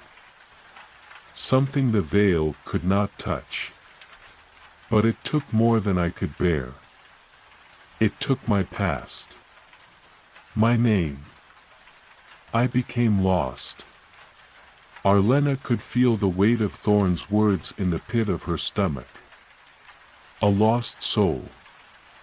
She had heard whispers of people like this, those who had fought so long against the Veil that they had lost themselves in the process. Some had even been changed by it, twisted into something barely human, no longer able to return to the world they had once known. "But you are still here," Arlena said, trying to understand. "You still fight." "I fight because I have no other choice," Thorn answered, his voice hollow. "The Veil took everything, but it could not take my will to resist. It could not take the hope that still burns in my chest. Even now, as I stand on the edge of everything, I fight." Arlena's heart twisted in empathy. She understood that feeling, that burning, relentless desire to fight, even when it seemed like there was nothing left to fight for. It was what had driven her to leave her old life behind, what had led her to the village, to Kaelin, to this moment. "We all fight for something," Arlena said softly. "For the world, for the future. For the people we once were. Thorn nodded, but his eyes darkened. The world is a broken place. The veil has poisoned it beyond recognition. I cannot undo the damage, but I can stand against it. I can protect what little is left. Arlena's pulse quickened. What do you want from us, Thorn? What do I want? He tilted his head slightly, as though the question itself were foreign to him. I want what the others want. What you want. To see the veil fall. To see the light return to the world. But you. Arlena hesitated, the weight of his gaze making her words falter. You're lost. I was lost, Thorn corrected her. I was. But now, I see clearly. The veil does not have to be defeated alone. There is a way. There are more like me. More who have resisted its call. More who have been changed by it but have not surrendered. Arlena's heart pounded in her chest. This was it. The first step. Thorn was offering something she hadn't dared to hope for, others who had fought. Who had resisted. She wasn't alone. They weren't alone, we will find them, she said, her voice firm with resolve. We will gather those who have resisted. We will make them stand. Thorn's lips curled into a faint, grim smile. Yes. You have found the first of the lost. There are others. But the path will not be easy. The veil is watching. Let it watch, Arlena said, her voice steady, unwavering. We will find the others. We will take back what was lost. And so, they stood together, on the precipice of something greater than any of them could fully comprehend. The lost ones were no longer lost. They had found each other. And now, they would fight. Together, the winds of change stirred the air around them, swirling the fallen leaves into a slow dance as the three of them, Arlena, Lyra, and Thorn, stood on the outskirts of the village, their gazes set toward the horizon. There was a quiet tension in the air, an unease that even the land seemed to share. The veil was out there, watching, waiting for them to make a move. But Arlena's resolve had solidified. She could feel it now, deep in her bones. The weight of the world rested upon her shoulders, and the time to act had come. Thorn had been silent for a long moment, his dark eyes reflecting the same quiet determination that Arlena felt burning within her. He seemed like a shadow of something ancient, but there was no mistaking the fire that still burned within him. Even after all that he had sacrificed, even after everything he had lost, we'll need to move quickly, Thorn said finally, his voice steady, but laced with an edge of urgency. The veil is always watching. We can't afford to waste any time. Arlena nodded, her fingers brushing against the crystal that still pulsed softly in her palm. Its warmth was reassuring, a reminder of what she was fighting for. How do we find the others? She asked, her voice steady despite the uncertainty in her heart. Thorn turned his gaze toward the distant mountains, the peaks shrouded in mist. There are places, he began slowly, as if choosing his words carefully, places where the veil's influence is weakest. Where the lost ones gather. Some are in hiding. Others, like me, have wandered too far and now walk a fine line between this world and the next. Lyra's sharp gaze turned to Thorn. How many are there? I don't know the exact number, Thorn replied, his eyes narrowing as if he were calculating something far beyond what could be seen with the eye. There are whispers of others, scattered across the land. Some we've already located. Others are still unknown. But we must be cautious. The veil does not let its targets escape easily. It hunts those who resist. And it knows you have the crystal. The words hit Arlena like a blow to the chest. She had known, in some distant corner of her mind, that the crystal would draw attention. But hearing it spoken aloud made the reality all too clear. She wasn't just carrying a powerful artifact. She was carrying a beacon, a mark that said to the veil, "Here is one to be hunted, then we'll have to move fast," Arlena said, her voice low but full of determination. No more hiding. We find them, and we unite them. It's time to strike. Thorn met her gaze, his expression unreadable, but there was something in his eyes that flickered, a spark of something he hadn't allowed to show for a long time. "You speak of striking," he said, his voice softer now, as if considering something deeper.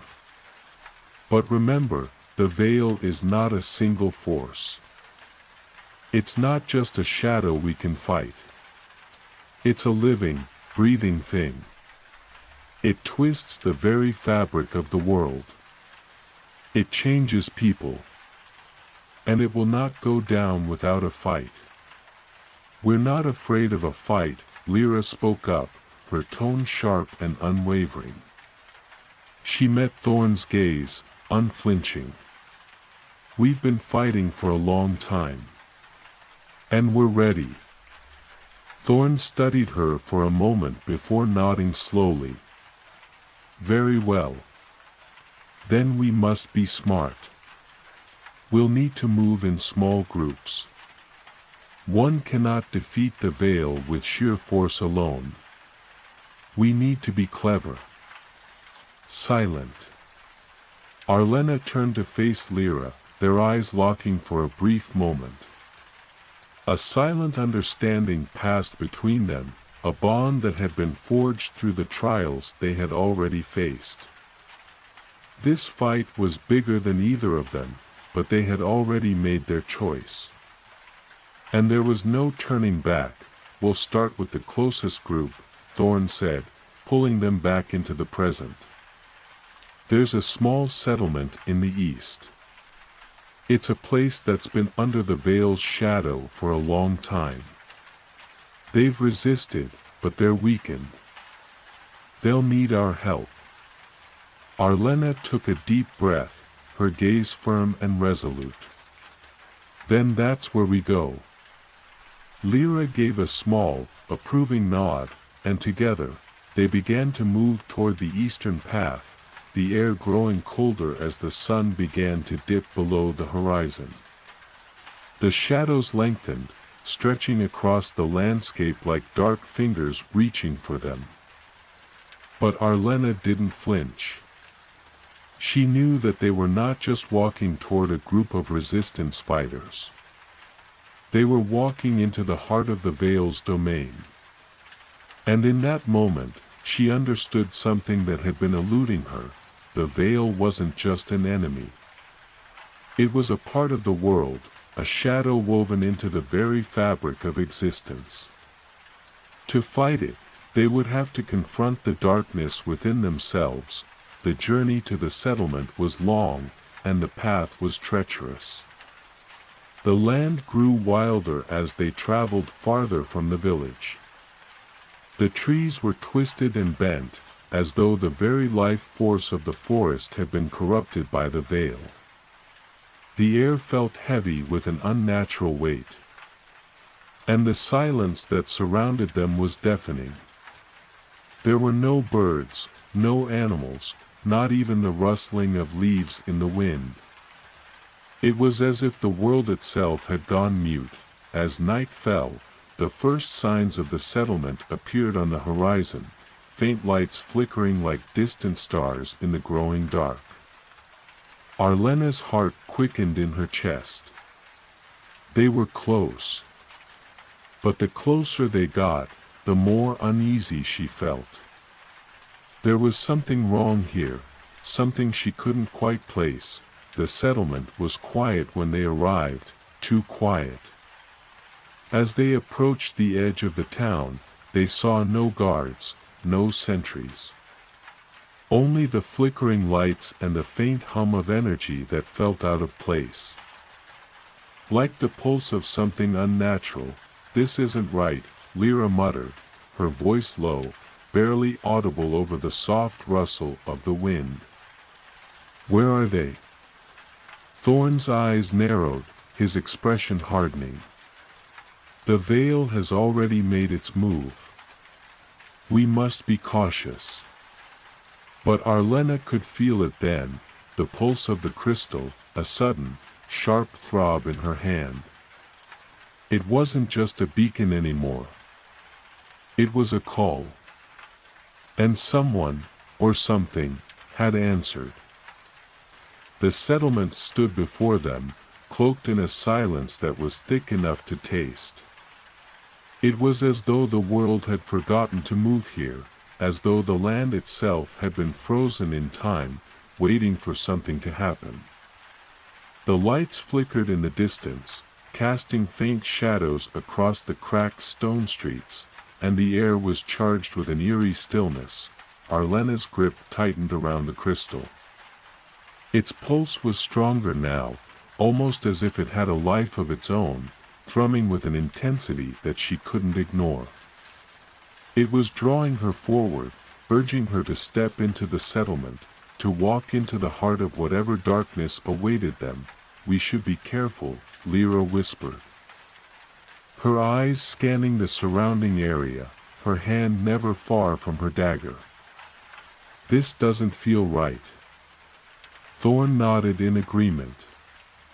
His sharp eyes flicked from shadow to shadow, as though assessing the very air itself for danger. "The veil is here.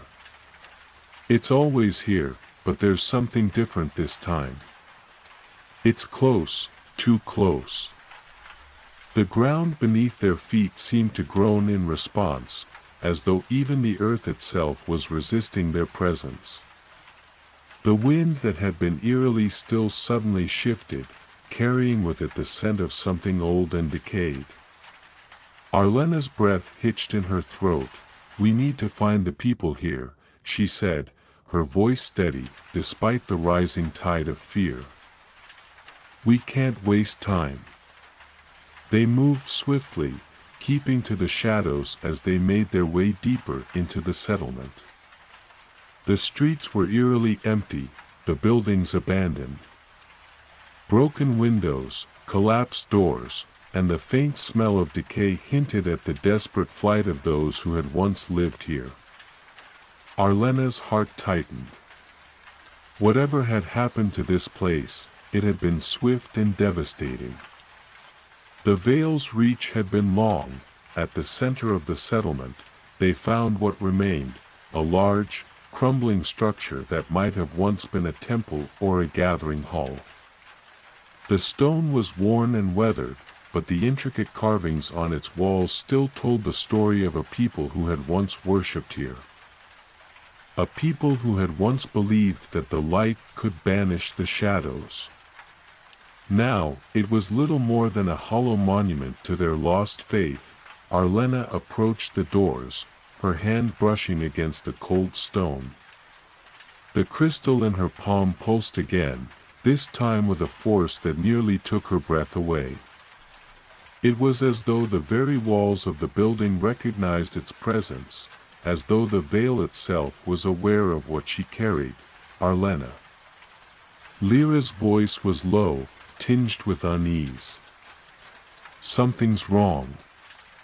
Before Arlena could respond, a sound cut through the stillness, soft at first, a low murmur that quickly grew louder. A voice. Not one voice, but many. They whispered, murmured. And then, in unison, they began to chant.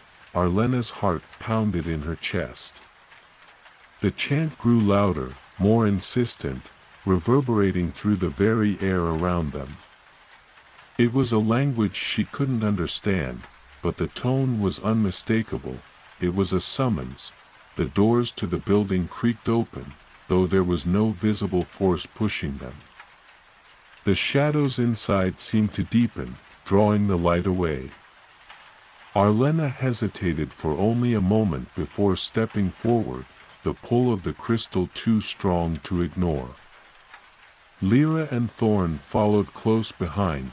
Inside, the air was thick with the scent of old incense and something darker, something that made Arlena's stomach churn. The walls were lined with faded tapestries, depicting scenes of ancient battles and celestial beings, figures bathed in light, surrounded by darkness. It was a place of worship, but there was something wrong about it now, as though the worship had twisted over time into something far more sinister. At the far end of the room, a large stone altar stood, surrounded by a circle of shadowed figures. They were cloaked in dark robes, their faces obscured by hoods. As Arlena stepped into the room, the figures turned toward her, their movements synchronized, like a well-rehearsed dance. Their eyes, no, not their eyes, shone with an unnatural glow, pale and unblinking, like the light of dying stars. The chant stopped. The room fell into an oppressive silence, broken only by the faint rustling of the cloaks around them. Arlena felt the weight of their gaze upon her, the pressure building in her chest. They were watching her. Waiting, one of the cloaked figures stepped forward, their voice rasping like dry leaves in the wind. "You have come." Arlena didn't flinch. She raised her chin, her eyes unwavering. "I've come to end this. To free the people of this land." The figure let out a sound that was not quite a laugh, but not quite a breath either. "Free them," they repeated, as though tasting the word. "They are already free. Free of the world. Free of the pain of existence. They are beyond the reach of your light now." Thorn's hand moved instinctively to the hilt of his blade, his eyes narrowing. "What is this? What have you done to them?" "They are the lost ones," the figure said, their voice like a cold whisper, as though the words themselves were a caress. "The veil has claimed them, but they are not dead. They are not alive. They are beyond such notions. They have accepted the embrace of the darkness." Arlena took a step forward, the pulse of the crystal in her palm growing stronger with each movement. "This is not freedom. This is a prison. You have twisted them, corrupted them." The figure's eyes gleamed with an otherworldly light. "Corrupted? No. Transformed. They are the true children of the veil, and they will bring about its reign. There is no escape. Arlena, you will join them, or you will fall." The room seemed to darken further, the shadows shifting and closing in around them. The figures in the circle raised their hands in unison, their fingers curled as if weaving some unseen spell. The ground beneath Arlena's feet trembled, and she could feel the air growing colder, thicker. The crystal in her hand pulsed once more, a powerful surge of light emanating from it, cutting through the shadows. Arlena held it high, her voice rising above the growing chant of the figures. I will never join you. For a moment, the light from the crystal filled the room, pushing back the darkness. But the figures did not flinch. Instead, they whispered in unison. Their voices blending into one, "It is too late. The veil has already begun." And with that, the ground beneath them split open, and the world itself seemed to unravel. The ground trembled violently beneath Arlena's feet, and the world seemed to warp around her. The light from the crystal in her hand flickered, as though it were struggling to hold back an overwhelming tide of darkness. The shadows pressed in, thick and suffocating, swallowing the room whole. "Hold on." Thorn's voice cut through the chaos, sharp and urgent. But even as he spoke, the very foundation of the temple seemed to crumble, the stone walls cracking and splintering as though they were nothing more than paper. Arlena's heart raced, her fingers tightening around the crystal, feeling the heat pulsing through it in a rhythmic thrum. It was not just a weapon, it was a key. She realized with sudden clarity that the veil was not merely a force of darkness. It was a force of transformation, a force that sought to break down the boundaries between worlds. And the crystal was the one thing that could stop it. The chant of the cloaked figures rose once more, this time louder, more insistent, as if the very air itself was alive with their power. The figures raised their arms high, their pale eyes glowing brighter, the light from their hands weaving a tapestry of energy in the air. They were calling upon something ancient. Something far beyond their understanding, something that Arlena could feel in her bones. "You cannot fight what has already begun," the figure who had spoken earlier intoned, their voice a low, eerie rasp. "The veil will consume all. It has already begun unraveling the very fabric of reality. You cannot stop it." Arlena's mind raced. She could feel the weight of their words sinking in, could sense the magnitude of what they were trying to accomplish. The veil wasn't just threatening this world, it was threatening all worlds, all realities. And in her hand, the crystal pulsed with the power to stop it. But she didn't understand how.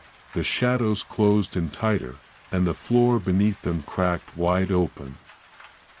The very fabric of the temple was disintegrating, as though the veil between worlds was thinning, leaving nothing but raw chaos in its wake. "This is it," Arlena murmured, her voice barely a whisper over the deafening sound of the crumbling temple. "This is the moment." She took a deep breath, her hands steady despite the terror gripping her heart. The crystal's light grew stronger, a beacon of defiance against the darkness that threatened to swallow them all. Her mind flashed back to the moment when she had first encountered the veil, to the time when she had learned that the battle wasn't just one of strength, but one of understanding. She had to understand the true nature of the veil. The true purpose of the crystal. The world shifted again, and a vast, gaping void opened in the air before her.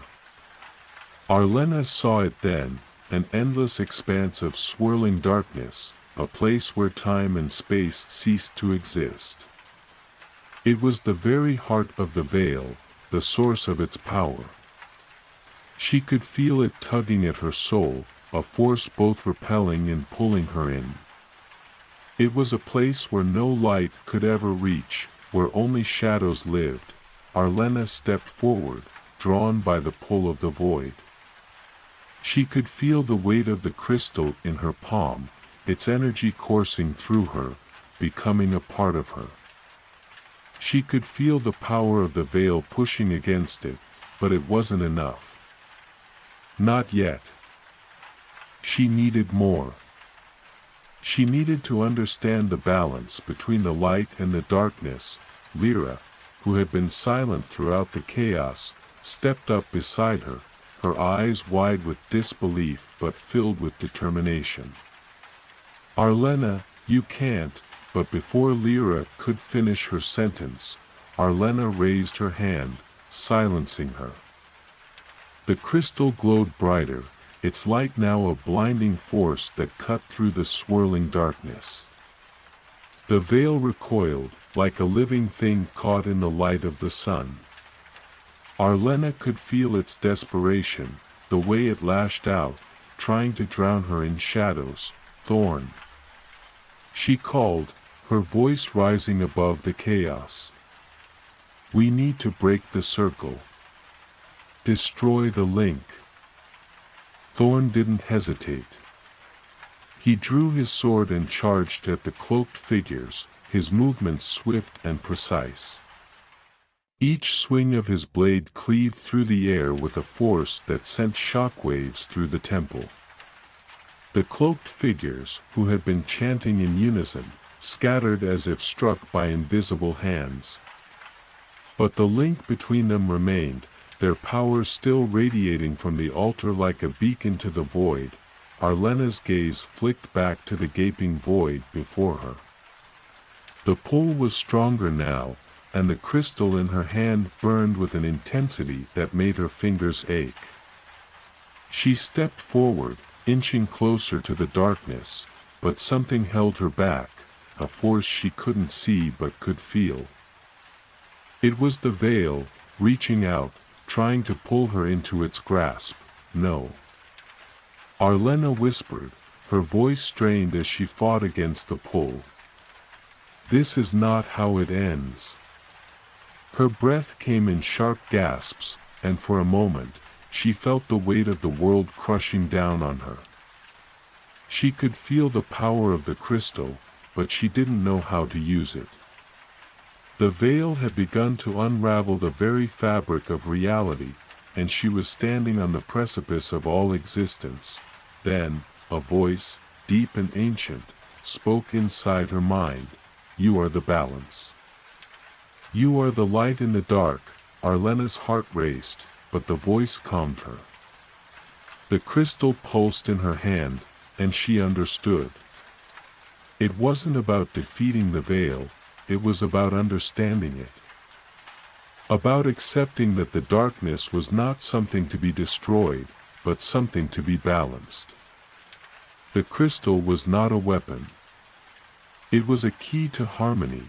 With newfound clarity, she raised the crystal high, its light blinding in its intensity. The shadows recoiled, but this time, they didn't retreat.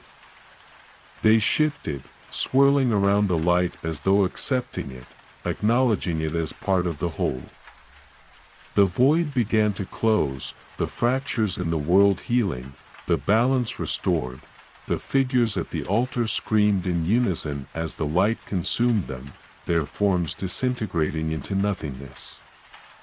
The veil, too, recoiled, its power faltering in the face of the crystal's light, and then, just as suddenly as it had started, the darkness began to dissipate.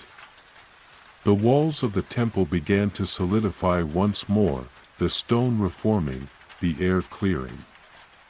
The ground stopped shaking. Arlena lowered the crystal, breathing heavily, but with a deep sense of relief. It was over, but the cost of victory was high, and the true battle was just beginning. The temple was still, eerily silent now. The oppressive weight of the darkness had lifted, leaving behind an emptiness, a quiet that felt both peaceful and unnerving. The walls, once cracked and broken, had started to mend, as if the very fabric of the temple itself had been woven back together. Yet, there was no sense of triumph in the air. Arlena stood in the center of the room, her breath slow but labored. The crystal in her hand had dimmed, its light now a soft glow, its purpose fulfilled, for now. She could still feel the pull of its power, but it was quieter, more controlled, as if it were waiting for the next time it would be needed. Lyra and Thorn approached cautiously, their eyes scanning the room. Thorn's sword was still drawn, but he had sheathed it, his sharp gaze constantly shifting as if expecting the shadows to reappear at any moment. "It's over?" Lyra asked, her voice uncertain. She looked around the room as though half expecting the cloaked figures to re-emerge from the shadows. Arlena nodded slowly. "For now. But the veil, it's not truly gone. It's been pushed back, sealed for the time being, but it will rise again. The balance isn't permanent. The darkness will always seek a way through." Thorn's face was grim as he surveyed the remnants of the temple. "You're saying this was just a temporary solution? That it's still out there, waiting?" "Yes," Arlena replied. "The veil is ancient. It's not something that can simply be destroyed. It's a force that exists between worlds, in the cracks of reality itself. We've only managed to prevent it from spilling over, for now." Lyra's hand tightened around her dagger, her knuckles white. "Then what now? What do we do next? Do we go after the veil again?" Arlena shook her head, looking down at the crystal in her hand. It had gone cold now, its glow reduced to a faint shimmer. "We need to gather the fragments. The veil is not just one thing, not just a single force. It's woven into the very fabric of existence. The crystal, it's a key, but it's only one part of a much larger puzzle." Thorn raised an eyebrow. "Fragments? You're saying the veil has pieces scattered across the worlds?" "Yes," Arlena said. "Each piece is tied to a different reality, a different place in time. Some are hidden, some lost, some corrupted. But we need them. Without them, the veil will always find a way to return." She looked at her companions, her eyes steady but filled with a new resolve. "We can't stop here. This was just the beginning. If we don't find these pieces, if we don't seal the veil once and for all, it will consume everything." Lyra nodded, her face set in determination. "Then we'll find them. We'll find the pieces, and we'll stop it for good." Arlena glanced at Thorn. His jaw was tight, but his eyes were resolute. "And we'll make sure the people of this land are safe. We won't let them suffer like this again."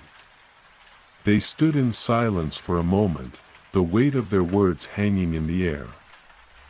The world outside the temple had quieted, but the sense of impending danger still lingered. The veil may have been pushed back, but it was far from gone. And as long as it existed, they had no choice but to continue the fight. Arlena felt the burden of their journey heavy on her shoulders. The path ahead would be long, filled with unknowns and dangers they couldn't yet comprehend. But she had made a vow, and the crystal in her hand was a constant reminder of the promise she had made, to protect her world, to protect all worlds, from the darkness that sought to unravel them. "We have to move quickly," Arlena said. "The veil's forces are not idle. We've delayed them, but they're still out there, gathering strength. We need to find the next fragment." She turned and began walking toward the exit of the temple, her footsteps echoing in the stillness. Her companions followed. But Arlena could feel the weight of their uncertainty. They didn't know what awaited them next, where the next piece might be hidden, or what other forces they would have to face. The only thing they knew for certain was that they could not rest, not yet. The veil was waiting. As they stepped into the quiet streets of the settlement, the light of the crystal began to flicker, casting long shadows against the cracked stone walls. The air was thick with the scent of decay and ashes, remnants of the chaos that had consumed the town. "We'll need supplies," Lyra said, breaking the silence. "And information. We can't go blindly searching for these fragments." Arlena nodded. "Agreed. We'll find a safe place to rest, then seek out those who might know more about the veil. We need to understand what we're dealing with."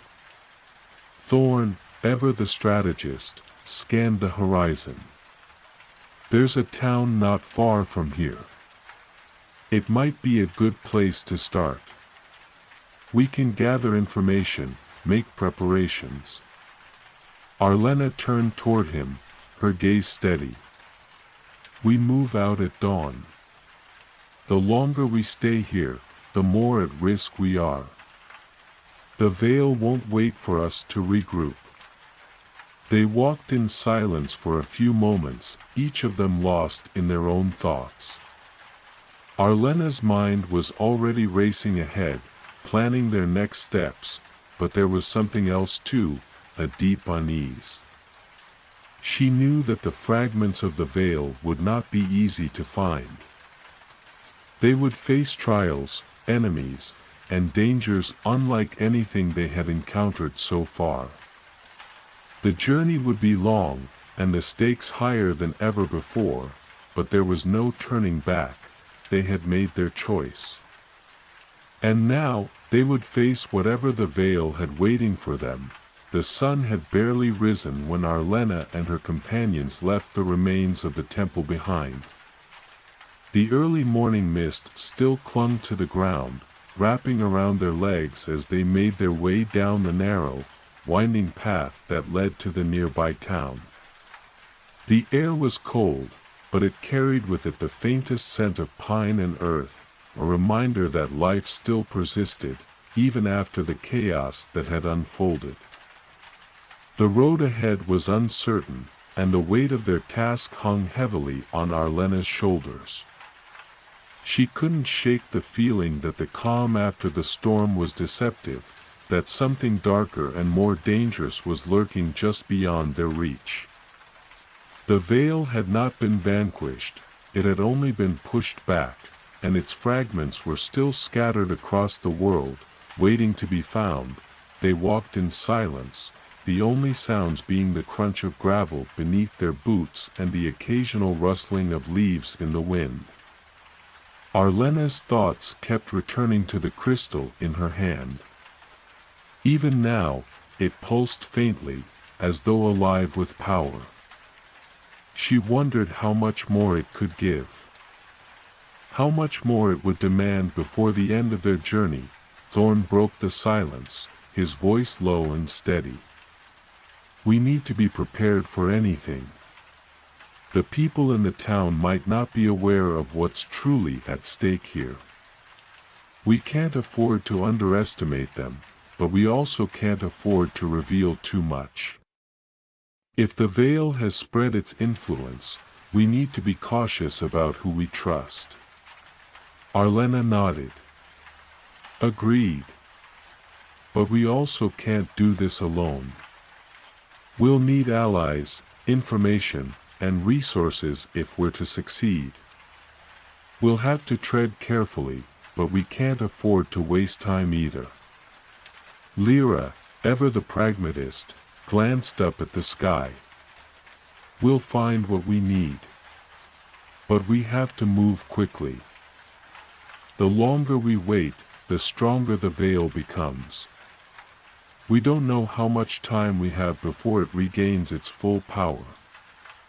The town was still some distance away, but as they drew closer, the silhouette of the settlement became clearer against the pale light of dawn. Arlena felt a surge of anticipation. This was where their next step would unfold. They had no idea what lay ahead, but they had little choice but to keep moving forward. The path eventually opened up into a wide, dirt road that led straight into the heart of the town. As they approached, the sounds of daily life became more apparent: muffled voices, the clinking of tools, the soft hum of activity. But there was an air of unease hanging over the town, as if its residents were too aware of something amiss but unsure of how to confront it. The town felt like it was holding its breath. They entered through the main gates, which were surprisingly open for such an early hour. The streets were quiet, but not empty. Arlena could feel the eyes of the townsfolk on them, wary and curious. They had seen travelers before, but something about the trio felt different, darker, more purposeful. "We should find an inn, get a room for the night," Thorn suggested, his hand resting casually on the hilt of his sword. "If we're going to find information, we need to lay low for a while. We can't risk drawing attention to ourselves just yet." Lyra scanned the streets, her sharp eyes catching every detail. "We'll need to find out what's been happening here. There's a chance the Veil's influence has already reached this place. If that's true, we'll need to move quickly." Arlena nodded, her gaze sweeping across the town. She could feel something in the air, an oppressive weight, like a shadow just out of sight. The people here were afraid, and that fear felt unnatural, as though it were being fed by something darker than simple uncertainty. The Veil had a way of twisting the world around it, infecting the hearts of those it touched. They made their way through the narrow streets, passing by small homes and shops that seemed to have been untouched by time. Their wooden facades weathered but still standing. The town was quiet, too quiet, and Arlena couldn't shake the feeling that they were being watched by eyes that didn't belong to the townsfolk. At last, they arrived at an inn on the corner of the main square, a modest, two-story building with a sign swinging gently in the breeze. The sign read "The Silver Oak," and the warmth of the light spilling from its windows was a welcome sight. The door creaked as they entered, and the smell of roasting meat and fresh bread filled the air. The innkeeper, a middle-aged woman with graying hair and a tired expression, looked up from behind the counter as they entered. Her eyes lingered on them for a moment. Noting their weary expressions and the sense of purpose that hung around them like a shroud, "We have rooms for travelers," she said, her voice polite but cautious. "But I must warn you, it's been a quiet few days. We've had some strange occurrences in the area. You might want to keep to yourselves." Strange occurrences. Arlena's heart quickened at the mention of it. This was exactly what she had feared: whispers of the Veil's influence already reaching out into the far corners of the world. "We'll take a room," Thorn said smoothly, his voice carrying the weight of authority. "And we'd appreciate any information you might have about these strange occurrences. We're travelers, looking to understand what's been happening around here." The innkeeper hesitated, but then nodded slowly. "I'll get you settled in. If you want to know more, there's a man you can speak to. He's been around town for a long time, old Donald. He's seen a lot, knows more than most." Arlena's pulse quickened. Donald. She had heard that name before, whispered in hushed tones. A local historian, a keeper of secrets. If anyone knew about the Veil's influence in this town, it would be him. "Where can we find him?" she asked. The innkeeper pointed toward the far end of the square. You'll find him near the old well. He's always there in the afternoon. But be warned, he's a strange one. Doesn't trust easily." Thorn gave a curt nod, signaling that they would seek him out later. They paid for their room and took their leave, but as they stepped back into the streets, the weight of the task ahead pressed down on them once more. The veil's influence was far-reaching, and they were getting closer to uncovering its true scope, but they had no idea how much darkness was still lurking, waiting to be uncovered. The town square was quiet when they stepped out of the Silver Oak. The soft murmur of distant voices and the occasional clink of metal on metal filled the air, but there was an unsettling stillness about the place, as if everyone was holding their breath. Arlena's senses were heightened. Every crack in the cobblestone and every fleeting shadow seeming to pulse with an unseen energy. Thorn led the way, his pace steady and determined. He had always been the one to keep them grounded, to ensure they didn't rush into danger without considering the consequences. Lyra, on the other hand, kept to the rear, her eyes constantly scanning their surroundings. It was clear she didn't trust the town, or the strange tension that clung to the air like a storm waiting to break.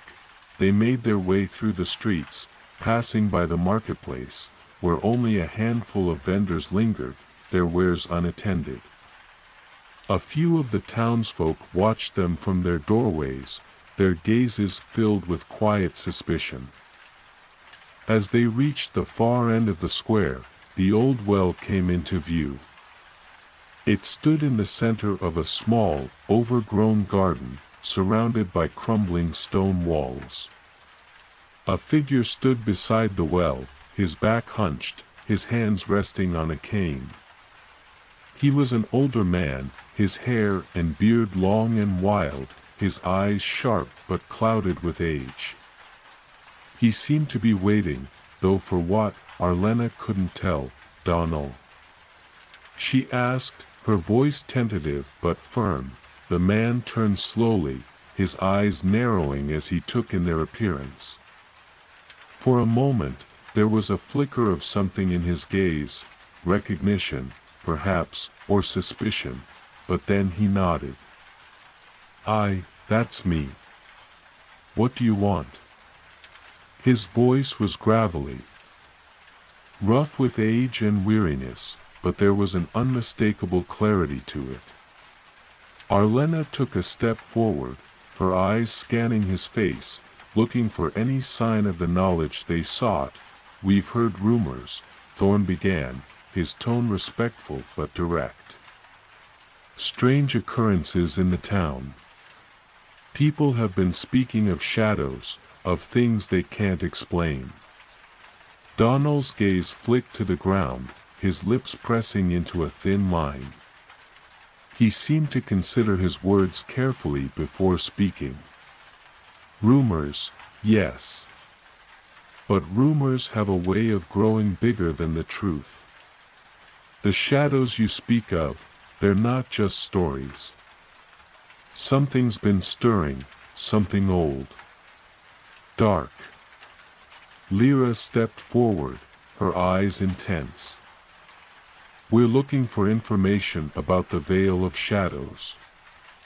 We believe it might be connected to what's been happening here." At the mention of the veil, Donal's posture shifted. He straightened slightly, his eyes flashing with a mix of caution and understanding. "The veil," he murmured, almost to himself. "You've heard of it then?" "Not many do. And fewer still understand what it truly is." Arlena nodded. "We need to know what's been happening in this town. The veil's influence is spreading, and we believe it has something to do with the strange occurrences here." Donal studied them for a long moment, his weathered face unreadable. Finally, he spoke again, his voice quieter this time. I've been around long enough to know that the veil is not something to take lightly. It's a curse, a shadow that creeps between the worlds, pulling at the fabric of reality. I've seen its signs, felt its pull, but I didn't realize it had come this close. Not until recently. He paused, his eyes distant, as though lost in thought. There's an old legend about the veil. It speaks of a place, a point where the veil is thinnest, where the boundary between this world and the next is weakest. Some say it's a temple, others a mountain. The truth is, no one really knows where it is. But I've always believed that the veil is drawn to places like this, the forgotten corners of the world, where the past is still alive. Lyra frowned. So you're saying the veil is trying to breach the town? Donald replied gravely. Not just the town, but the land around it. The signs are all here, strange weather, strange dreams, people acting differently. It's like the darkness is growing, like the veil is trying to slip through. Arlena felt a cold knot tighten in her chest. They had been right to come here. The veil was closer than they had feared. But Donald's words held another meaning, one that she couldn't ignore. The veil wasn't just a distant threat. It was actively looking for a way into this world. What can we do? She asked, her voice steady despite the growing urgency in her mind. Donald leaned on his cane, his eyes darkening. You'll need to find the source. The place where the veil is weakest. If you can't close that gap, the darkness will seep through. It'll take everything. And what happens to the town? Lyra asked, her voice sharp. Donald looked at her, his expression somber. The town will fall. Not just this one, but all the towns in its path. The veil doesn't stop at borders. It spreads.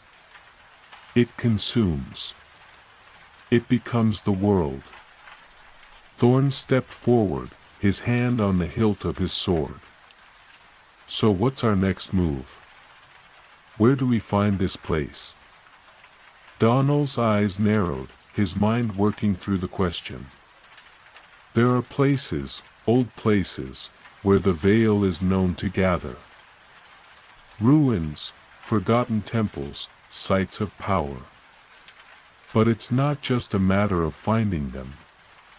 You'll need the fragments. Arlena's heart skipped a beat. Fragments of the veil? He nodded. The veil's power isn't just contained in one place. It's scattered, in pieces.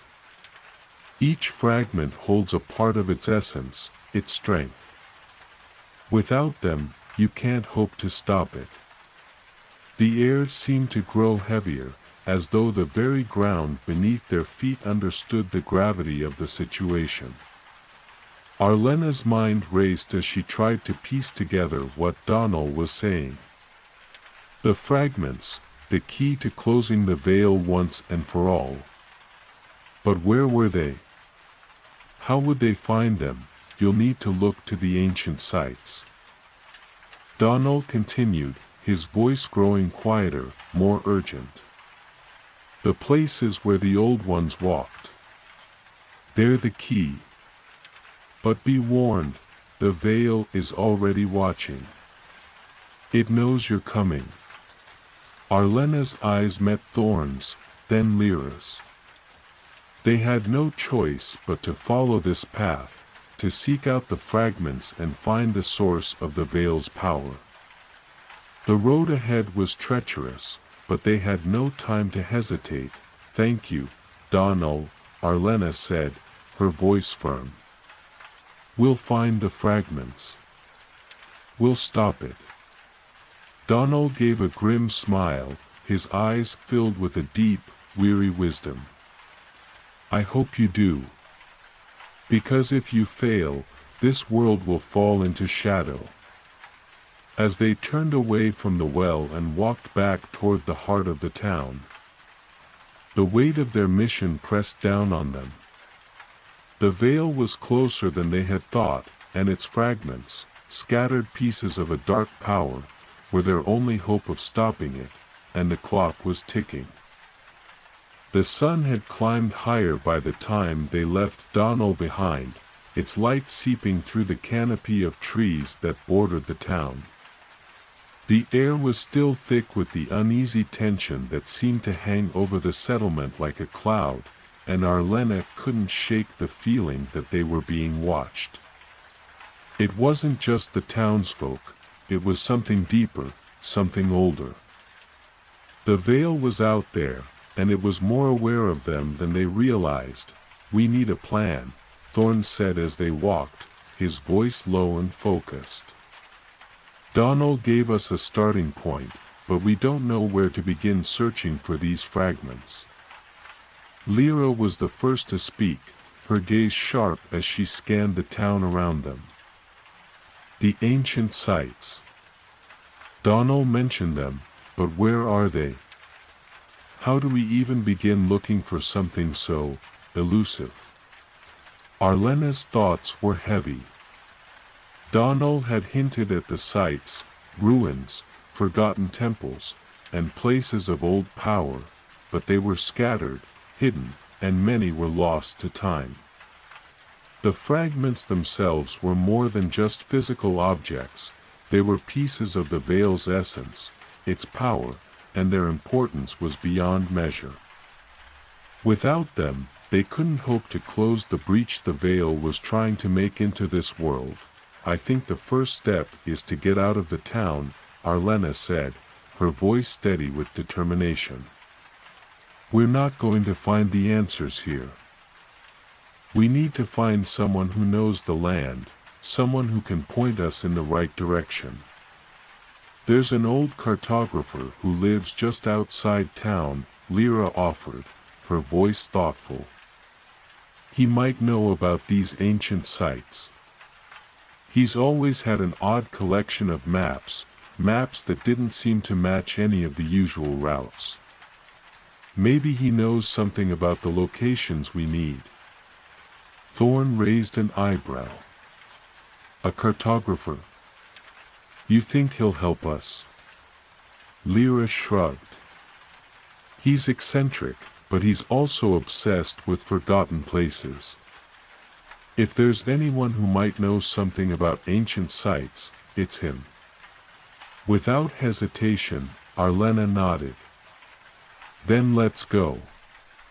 The sooner we find this man, the sooner we can start looking for these fragments. The trio made their way out of the town, following a narrow path that led into the dense forest beyond. The trees loomed overhead, their gnarled branches twisting and turning as if reaching for something far beyond their reach. The forest felt alive, but not in the way nature should. There was something unsettling about it, as if it, too, was under the veil's influence. After walking for some time, they reached a small cottage nestled in a clearing. It was an odd structure, small, with a roof that appeared to sag slightly under the weight of years. Ivy clung to the walls, and the window panes were cracked, but there was a faint light coming from within. The door creaked open before they had even knocked. An elderly man stood in the doorway, his appearance just as odd as the house itself. His clothes were worn and patched, and his eyes were sharp despite his age, as if he were perpetually alert to something just out of sight.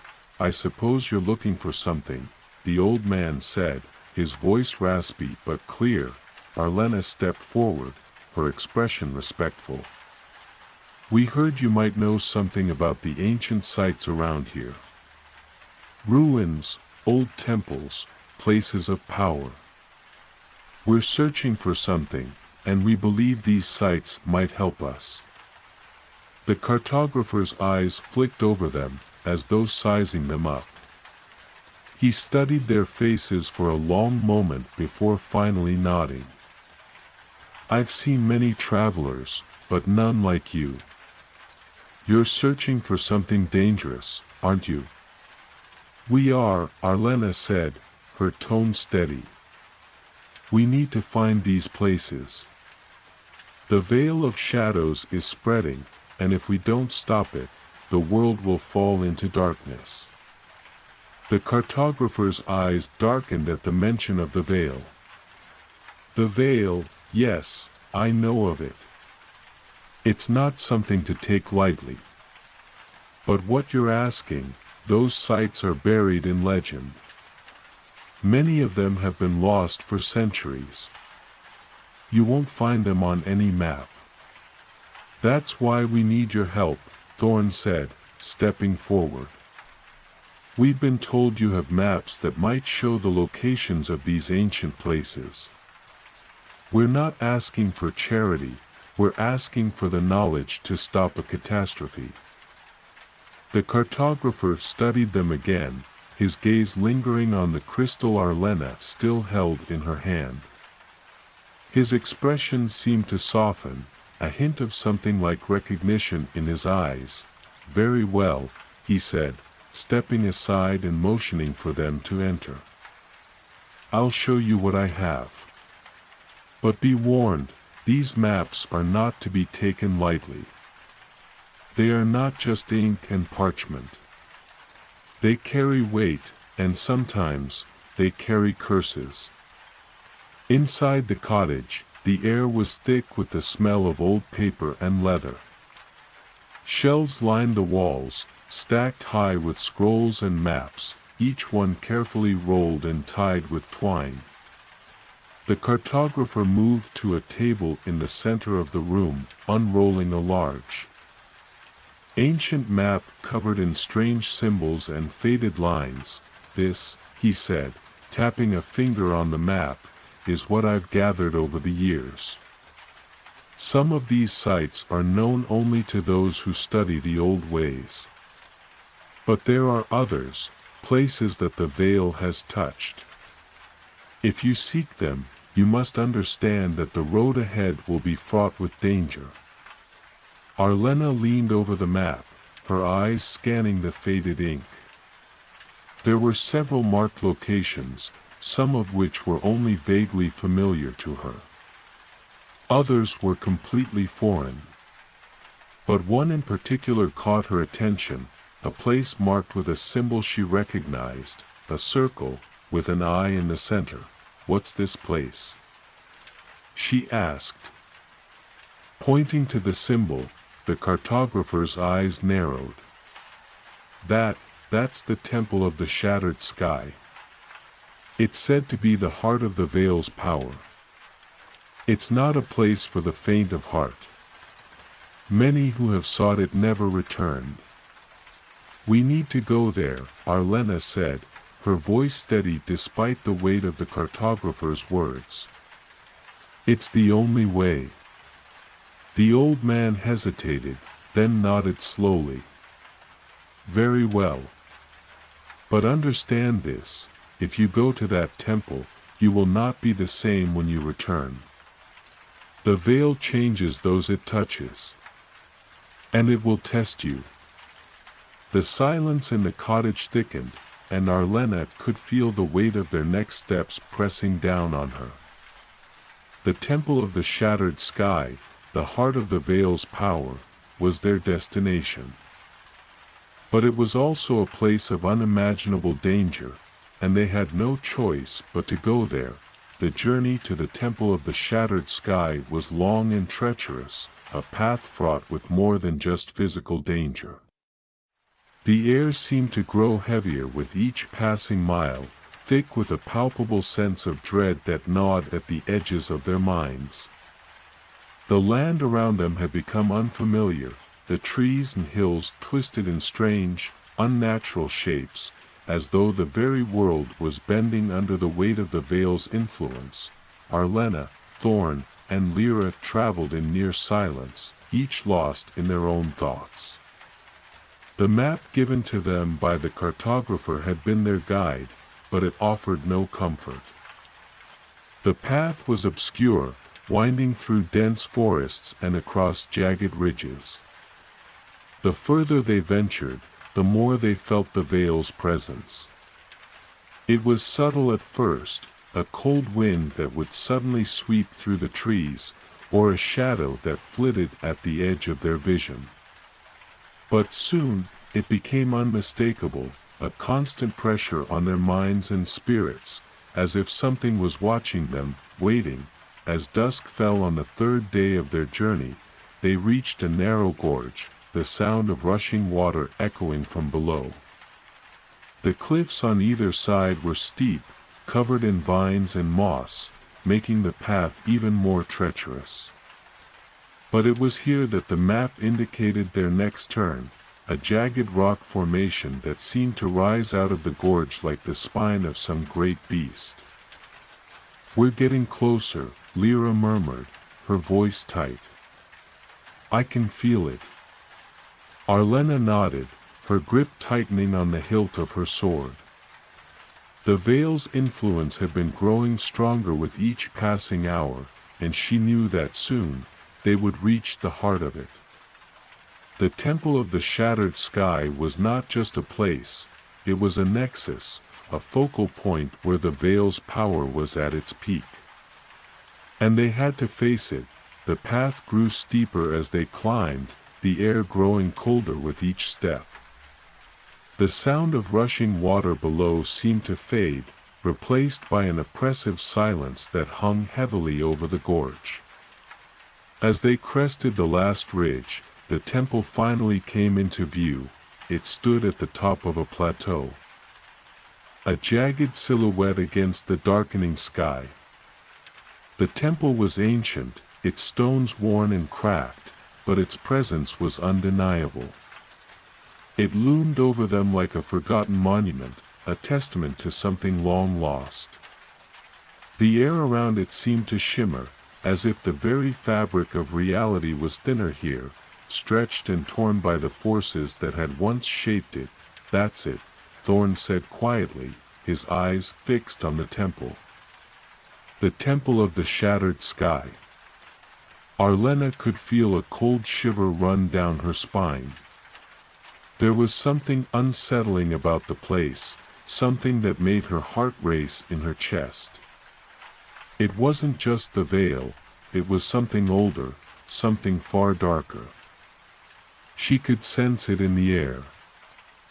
"In the very stones beneath her feet, we need to be careful," she said, her voice low. "The temple might be abandoned, but that doesn't mean it's empty." Lyra's hand instinctively went to her dagger. "I've got a bad feeling about this." Thorn, ever the pragmatist, said nothing, but his hand was on the pommel of his sword, ready for whatever might come. They made their way toward the entrance, a massive archway that loomed over them like the mouth of some great beast. The stone was etched with strange symbols, their meanings lost to time, but there was no mistaking the aura of power that radiated from the temple. It was as if the veil itself had left its mark here, a scar in the fabric of reality. As they crossed the threshold, the temperature dropped sharply, the air thick with an unnatural chill. The darkness inside the temple was suffocating, but their eyes quickly adjusted. The hall stretched before them, a vast, empty space filled with columns and broken statues. The silence was deafening, broken only by the sound of their footsteps echoing off the stone floors. "Stay alert," Arlena whispered, her hand resting on the hilt of her sword as she moved deeper into the temple. The deeper they went, the more oppressive the air became. Shadows flickered in the corners of their vision, and the faintest whisper of something else seemed to drift on the wind. Arlena could feel it now, the weight of the veil. pressing down on her, growing stronger with each step. It was as though the very walls of the temple were alive, pulsing with an ancient energy that was both terrifying and magnetic. At the center of the temple, they found the altar. It was a massive stone structure, covered in runes and symbols that pulsed with an eerie, violet light. The energy emanating from it was unmistakable. It was the source of the veil's power, the point where the boundary between worlds was at its thinnest. Lyra stepped forward, her eyes wide. "This is it, isn't it?" Arlena nodded, her gaze fixed on the altar. "This is where it begins. This is the heart of the veil." Thorn surveyed the room, his eyes scanning every shadow. "And this is where we end it." They approached the altar cautiously, the air growing heavier with each step. As they drew closer, a sudden noise echoed through the temple, a sound like a distant whisper. Arlena's heart skipped a beat. She knew that sound. It was the same whispering she had heard in her dreams, the same pull that had drawn them here. And then, the shadows shifted. From the darkness of the temple, figures began to emerge, silhouettes that flickered and wavered like smoke, their forms shifting and twisting. They were not entirely human, not entirely anything. They were creatures of the veil, born from its darkness, and they had come to protect it. The first figure lunged at them, its movements too fast for the eye to follow. Thorn drew his sword just in time, blocking the creature's attack with a powerful strike. The thing recoiled, hissing like a serpent, its form shifting as if it were made of smoke and shadow. "We need to close the gap," Arlena shouted, her voice rising above the chaos. "Thorn, Lyra, keep them off me." With no time to waste, Arlena stepped forward, her eyes fixed on the altar. The veil's power was concentrated here, but she could feel it pulling at her, threatening to consume her. The key to stopping it, closing the breach, was within reach. But to do so, she had to face the shadows, face the creatures that protected this place. And she had to do it alone. With a deep breath, she reached for the crystal in her pocket, its surface warm and pulsing with energy. It was time to use it, time to confront the veil once and for all. The air around Arlena crackled with energy as she held the crystal tightly in her hand. It hummed with an ancient power, and she could feel it pulling her deeper into the heart of the veil. The creatures that emerged from the shadows circled her, their forms flickering and shifting in the dim light. They were like nightmares made flesh, born from the very essence of the darkness they protected. Thorn and Lyra fought valiantly at her side, their weapons cutting through the creatures with precision. But Arlena could feel the weight of their struggle. These were not mere beasts, they were guardians of the veil itself, and their strength was unlike anything they had faced before. "Arlena!" Lyra shouted, dodging a tendril of shadow that lashed out at her. "We need to close the gap. They're too many." Arlena didn't respond at first. Her focus was on the crystal, on the power it contained. The veil had seeped into this place, into the very fabric of the temple. She could feel the connection, the thread that bound the altar to the breach between worlds. The crystal had been made for this purpose, a key to undoing the veil's hold on this realm, but it wouldn't be easy.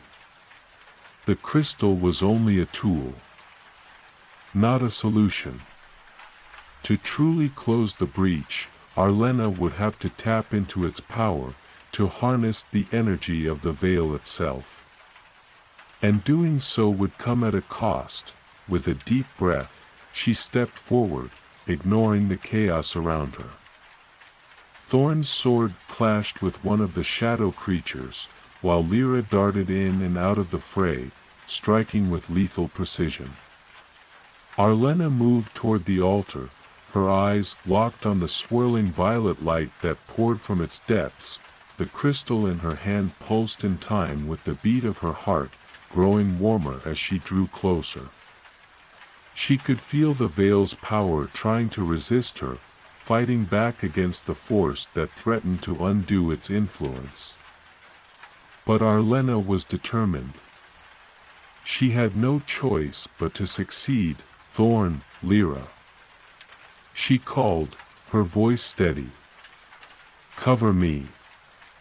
I need time to focus." Thorn glanced at her, his face grim but resolute. "We'll hold them off as long as we can." Lyra didn't hesitate, her dagger flashing in the dim light as she launched herself at one of the creatures that was closing in on Arlena. Thorn followed suit, his sword a blur of motion as he engaged another. Arlena turned back to the altar, the crystal in her hand glowing brighter now, its energy surging in a wave that sent a ripple through the very air. The shadows around her seemed to recoil, as if the light from the crystal was something they feared. But it wasn't enough yet. She closed her eyes, focusing on the power within the crystal, trying to reach the heart of the veil's influence.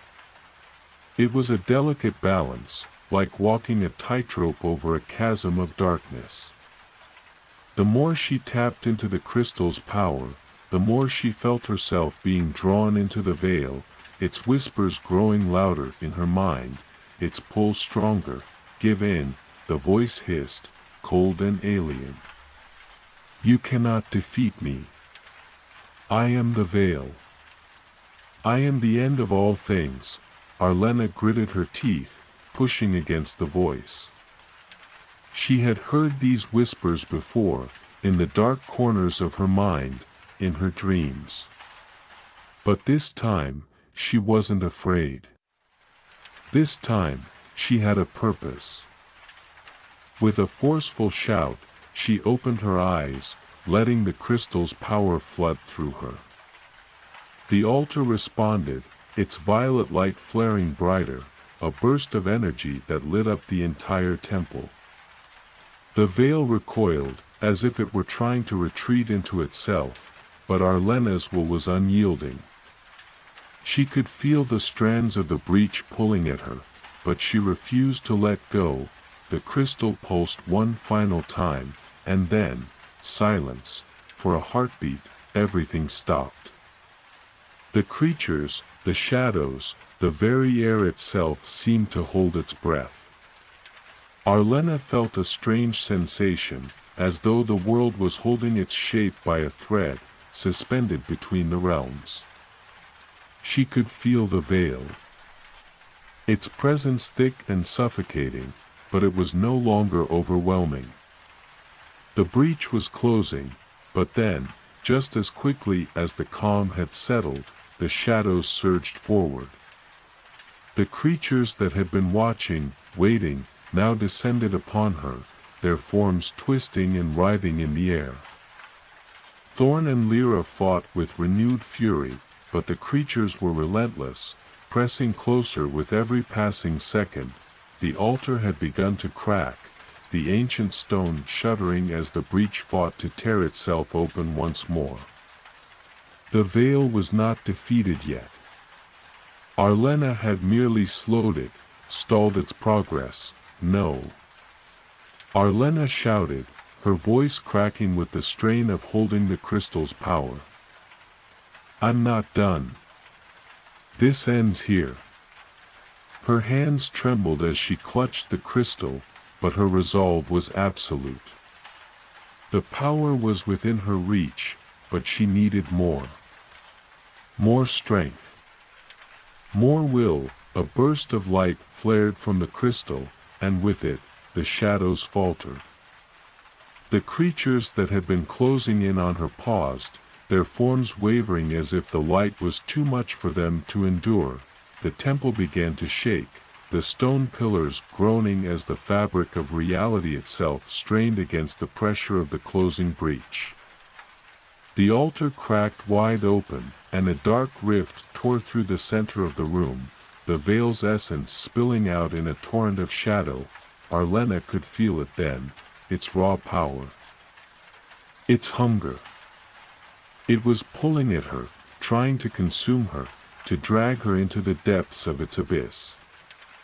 But she held firm. With every ounce of strength she had left, Arlena raised the crystal high, its light burning with the force of 1,000 suns. The rift shrieked, its edges writhing, but the crystal's light pierced through the shadows, burning them away, and then, with a deafening roar, the veil collapsed. The rift shattered, the creatures dissolved into nothingness, and the shadows receded into the corners of the temple, their forms vanishing as though they had never existed at all. The altar exploded in a brilliant burst of light, and for a moment, Arlena was blinded. When the light faded, the temple was silent once more, the oppressive air lifting, the shadows gone. Arlena collapsed to her knees, exhausted, the crystal still glowing faintly in her hand. Thorn and Lyra rushed to her side, their faces a mixture of relief and awe. "You did it," Thorn said, his voice hoarse. Arlena nodded, though she could barely find the strength to speak. The veil had been pushed back, for now. But they knew the truth. This victory was only temporary. The veil would return. And next time, it would be stronger. "We need to leave," Arlena said, her voice quiet but resolute. "We need to prepare. The war is just beginning." The silence in the temple was a strange kind of peace. Like the calm after a storm has passed, but before the winds pick up again. Arlena sat on the cold stone floor, her body drained of strength, the crystal still glowing faintly in her hand. The weight of their victory, though significant, felt light compared to the burden of what lay ahead. She knew they hadn't truly defeated the veil. All they had done was push it back, delay the inevitable. The storm was coming. Thorn and Lyra knelt beside her, their faces tired but resolute. Lyra wiped a smear of blood from her cheek, her gaze lingering on Arlena, full of admiration. Thorn's hand was still wrapped around his sword, though he had relaxed his grip, the tension in his posture easing. "You did it," Lyra said softly. "We couldn't have done it without you." Arlena nodded slowly, not trusting herself to speak. She didn't want to acknowledge their praise, she was too aware of the cost. The temple had been the first step in their fight against the veil, but it wouldn't be the last. There was more to do, more places to cleanse, more battles to fight. And every victory, no matter how hard won, only brought them closer to the final confrontation. "We need to leave," Arlena said after a moment, her voice steady despite the exhaustion that threatened to overwhelm her. "We can't stay here. It's not safe." Thorn stood, offering a hand to help her up. "Where will we go?" Lyra followed his lead, glancing at the now collapsing structure around them. The temple, though still standing, seemed to tremble as if its very foundation had been shaken by the force of their struggle. The altar was broken, and the energy that had once surged through it was now gone, leaving only an empty shell. "We head back to the village," Arlena said, her eyes scanning the dark horizon. "It's the safest place we have for now. We need to regroup, gather what allies we can. The veil will be back, and it'll be stronger. We need to be ready." Lyra nodded, already turning toward the path they had taken to reach the temple. We won't be caught off guard again. We'll make sure of it. Thorn, always the strategist, crossed his arms and studied the horizon. I'll start sending word to the others. We need to prepare for what's coming. This isn't just a threat to us, it's a threat to the entire realm. Arlena's gaze lingered on the broken altar, the remnants of the veil's power still hanging in the air like a distant storm cloud. She could feel its pulse, faint but undeniable, and it sent a shiver down her spine. The veil had been pushed back, but it wasn't gone. It was like a shadow, always lingering just out of sight, waiting for the right moment to strike. We'll need more than just allies, Arlena said quietly. We need to find the source of the veil. We need to stop it once and for all. Lyra paused and turned back to look at her, curiosity in her eyes. And how do you plan to do that? Arlena's eyes narrowed, her thoughts already shifting to the next step in their journey. I don't know yet. But I know we can't fight the veil head-on. It's not just a force we can defeat with swords and magic. It's something older, something deeper. But if we can find the source, the heart of the veil, maybe we can destroy it. Thorn uncrossed his arms and glanced at her, his expression serious. You think there's a way to destroy it? Arlena looked at the two of them, her resolve hardening. I have to believe there is. The crystal helped us in the temple, but it's only a piece of something much bigger. The key to stopping the veil lies somewhere out there, somewhere hidden in the world, waiting for us to find it. Lyra frowned, her mind clearly working through the implications of what Arlena had said. It won't be easy. The veil is ancient. It's not something we can just undo with a single blow. Arlena sighed and stood, the weight of the journey ahead settling heavy on her shoulders. I know. But we have no choice. The longer we wait, the stronger the veil will become. And next time, it won't be just a temple we're fighting for, it'll be the world. Thorn gave a grim nod. Then we'll fight for the world. Together. With their resolve firm, the trio made their way out of the temple and into the twilight. The remnants of the veil fading behind them like a bad dream. The journey back to the village would be long and fraught with danger, but they were no longer the same people who had set out on this quest. The battle they had fought here, in the heart of the temple, had changed them. They had faced the darkness, stared it down, and lived to tell the tale. But there was more to come, much more, and this time, they would be ready, as the first light of dawn broke over the horizon, casting the world in hues of orange and gold. Arlena couldn't help but feel a surge of hope. The veil had not claimed them, and though the battle was far from over, they had taken the first step toward victory. The storm was coming, but they would face it together, and together, they would stand against the darkness. Part 6. The young man stood alone in the cool night air, the last whisper of Lyra's voice lingering in the shadows. Her warning echoed in his mind, growing heavier with each passing moment. Not all paths are meant to be walked. Some choices are too heavy to bear. He could feel the weight of those words pressing upon him, tugging at his very soul. What did she mean? Was he already walking the wrong path, or was this simply a test, another trial on his journey?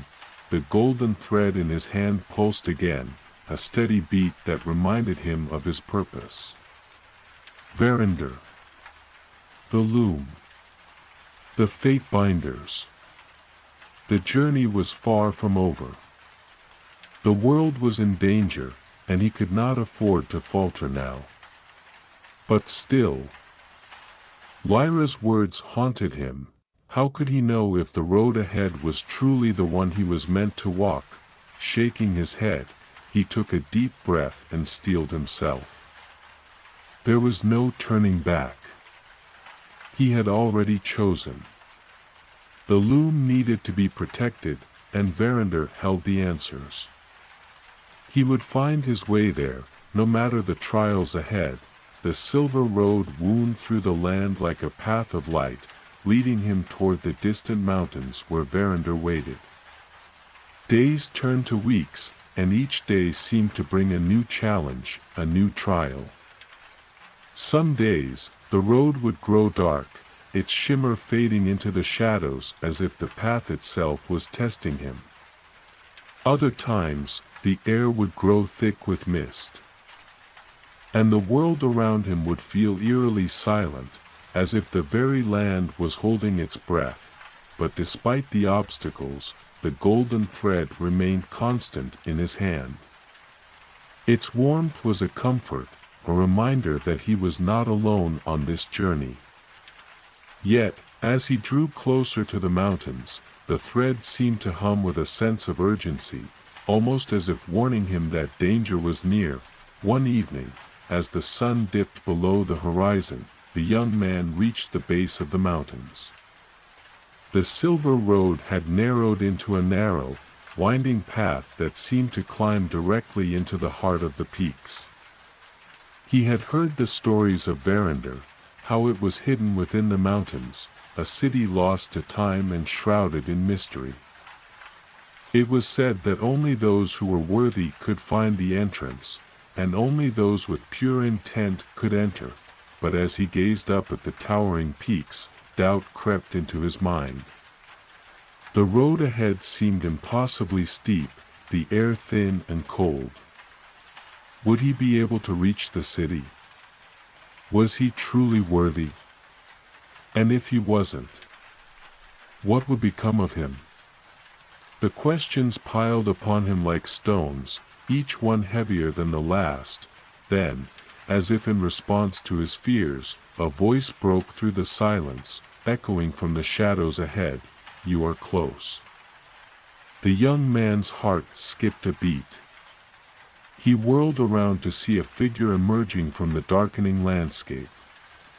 A man, tall and cloaked in shadows, his features hidden beneath a hood. His presence was imposing, but there was something oddly familiar about him, as if the very air around him seemed to bend in response to his will. "Who are you?" the young man demanded, his hand tightening on the golden thread. The figure smiled, a slight curve of his lips that didn't quite reach his eyes. "I am Elian. And I know what you seek, traveler." The young man's pulse quickened. "What do you know about me?" "About the loom." Elian stepped closer, his gaze unwavering. "I know that you carry the thread of fate. I know that you seek Verinder, the heart of the loom. And I know that you are not the first to come this way." The young man frowned, trying to make sense of Elian's cryptic words. "What do you mean? Who else has come?" Elian's eyes darkened, and his voice lowered to a whisper. "There are others who seek the loom, though their intentions are less noble. The fate binders are not the only ones who seek to alter the threads of fate. There are those who would use the loom for their own gain. They are dangerous, and they will stop at nothing to take control of its power." A chill ran through the young man's spine. "You mean they're here?" On the silver road, Elian nodded, his expression unreadable. "They are always watching. always waiting for the right moment. And they know you are coming. The golden thread in the young man's hand pulsed more rapidly, almost as if reacting to the danger Elian had mentioned. The weight of the journey was beginning to feel more real, more immediate. He was closer than ever to Verinder, but the forces working against him were closing in too. What do you want from me? The young man asked, his voice sharp, but tinged with uncertainty. I don't want anything from you, Elian said, his voice smooth, almost hypnotic. But I can help you. I can show you the way to Verinder, help you navigate the dangers ahead. I know the path, and I know the traps. The fate binders will try to stop you. But I can offer you the knowledge you need to defeat them. The young man narrowed his eyes, suspicion growing. And why would you help me? What do you gain from it? Elian's smile faded, his gaze hardening. I do not seek power, traveler. But I have my own reasons for seeing the loom protected. We share a common goal, even if our reasons differ. The young man considered Elian's words carefully. Something about the man felt both trustworthy and unsettling. He was offering guidance, yes, but there was a strange, almost magnetic pull to his presence, something that made the young man feel both safe and wary at the same time. Finally, after a long pause, the young man spoke. I don't trust easily. But I have no choice but to move forward. If you can help me, then show me the way. But know this, if you lead me astray, if you betray me, I will not hesitate to fight. Elian's smile returned, though it was tinged with something unreadable. I would expect nothing less, traveler. The road to Verinder is treacherous. You will need all your strength, and you will need to trust your instincts. I will help you, but the rest is up to you. With that, Elian turned, leading the way toward the base of the mountain. The golden thread pulsed in the young man's hand, and for the first time in days, he felt a spark of hope. Perhaps, with Elian's help, he could reach Verinder. But deep down, he knew this was just the beginning of something far greater than he could imagine. Part 7. The young man followed Elian in silence as they ascended the winding path toward the mountain's heart. The looming peaks growing ever closer. The air grew thinner with each step, the chill biting into his bones. His breath came in shallow bursts as the path steepened, a sharp reminder that the journey ahead was no easy feat yet. Despite the harsh conditions, the golden thread in his hand continued to pulse, steady and strong, as if guiding him through the darkness. Elian led the way, his cloak billowing behind him, his every step purposeful and unhurried. The shadows around them seemed to twist and shift, the light of the silver road fading as they ventured deeper into the mountain's shadows. The path grew narrower, the walls of rock on either side looming like silent sentinels. At times, the young man could feel the weight of the silence pressing down on him, the quiet oppressive, as if the world itself was holding its breath. His thoughts wandered back to Lyra's warning. Not all paths are meant to be walked. Some choices are too heavy to bear. What was he walking into? What was the price of saving the loom? And what would it cost him to protect it?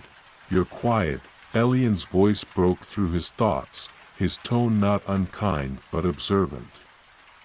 The weight of the journey is getting to you, isn't it? The young man glanced at Elian, his face still hidden beneath a hood of shadows. There was something unnerving about the man, something that didn't quite sit right. He couldn't tell if it was the way he moved, or the way he spoke, as if he knew more than he was letting on. But despite the unease stirring within him, the young man nodded. "It's hard to ignore," he replied. "I don't know who to trust anymore. Everything is so unclear. Lyra warned me about the choices I'll have to make. How do I know what the right decision is?" Elian's footsteps slowed for a moment, but he didn't turn to face the young man. "The truth is," Elian said quietly, "there is no perfect answer. No easy path. There are only the choices you make and the consequences that follow. The loom itself is a reflection of that. It weaves fate together, but even the threads within it can be torn or altered. It all depends on who holds the needle." The young man felt a shiver run down his spine. Who holds the needle? It sounded ominous, as if Elian were speaking of something far greater than a simple metaphor. The loom was not just a tool, it was a weapon. A weapon that could reshape the very fabric of the world. "But you're right about one thing," Elian continued. "Trust is a fragile thing. I can't tell you what the right choice is. Only you can decide that." The young man's gaze drifted to the golden thread in his hand, the warmth from it a steady, reassuring presence. It was as though it, too, was trying to tell him something. The thread, the loom, everything was connected. But how? And how could he possibly know which choice would save the world? Before he could voice his thoughts, Elian stopped abruptly, raising a hand in a signal for silence. The young man's heart skipped a beat. In the stillness, he could hear the faintest sound, a low hum, almost like the resonance of something ancient. It seemed to vibrate through the air, growing louder with each passing second. "Stay close," Elian muttered, his tone suddenly serious. He moved forward with renewed purpose, his steps swift and measured. The young man followed without question, his instincts now on high alert. The humming sound grew stronger, a low, throbbing pulse in the air. The golden thread in his hand seemed to pulse in time with the rhythm, as though it were reacting to whatever force lay ahead. Something was coming. They rounded a sharp bend in the path, and the young man's breath caught in his throat. Ahead of them, a group of figures stood in the shadows, their cloaks flowing like dark water, their faces hidden beneath deep hoods.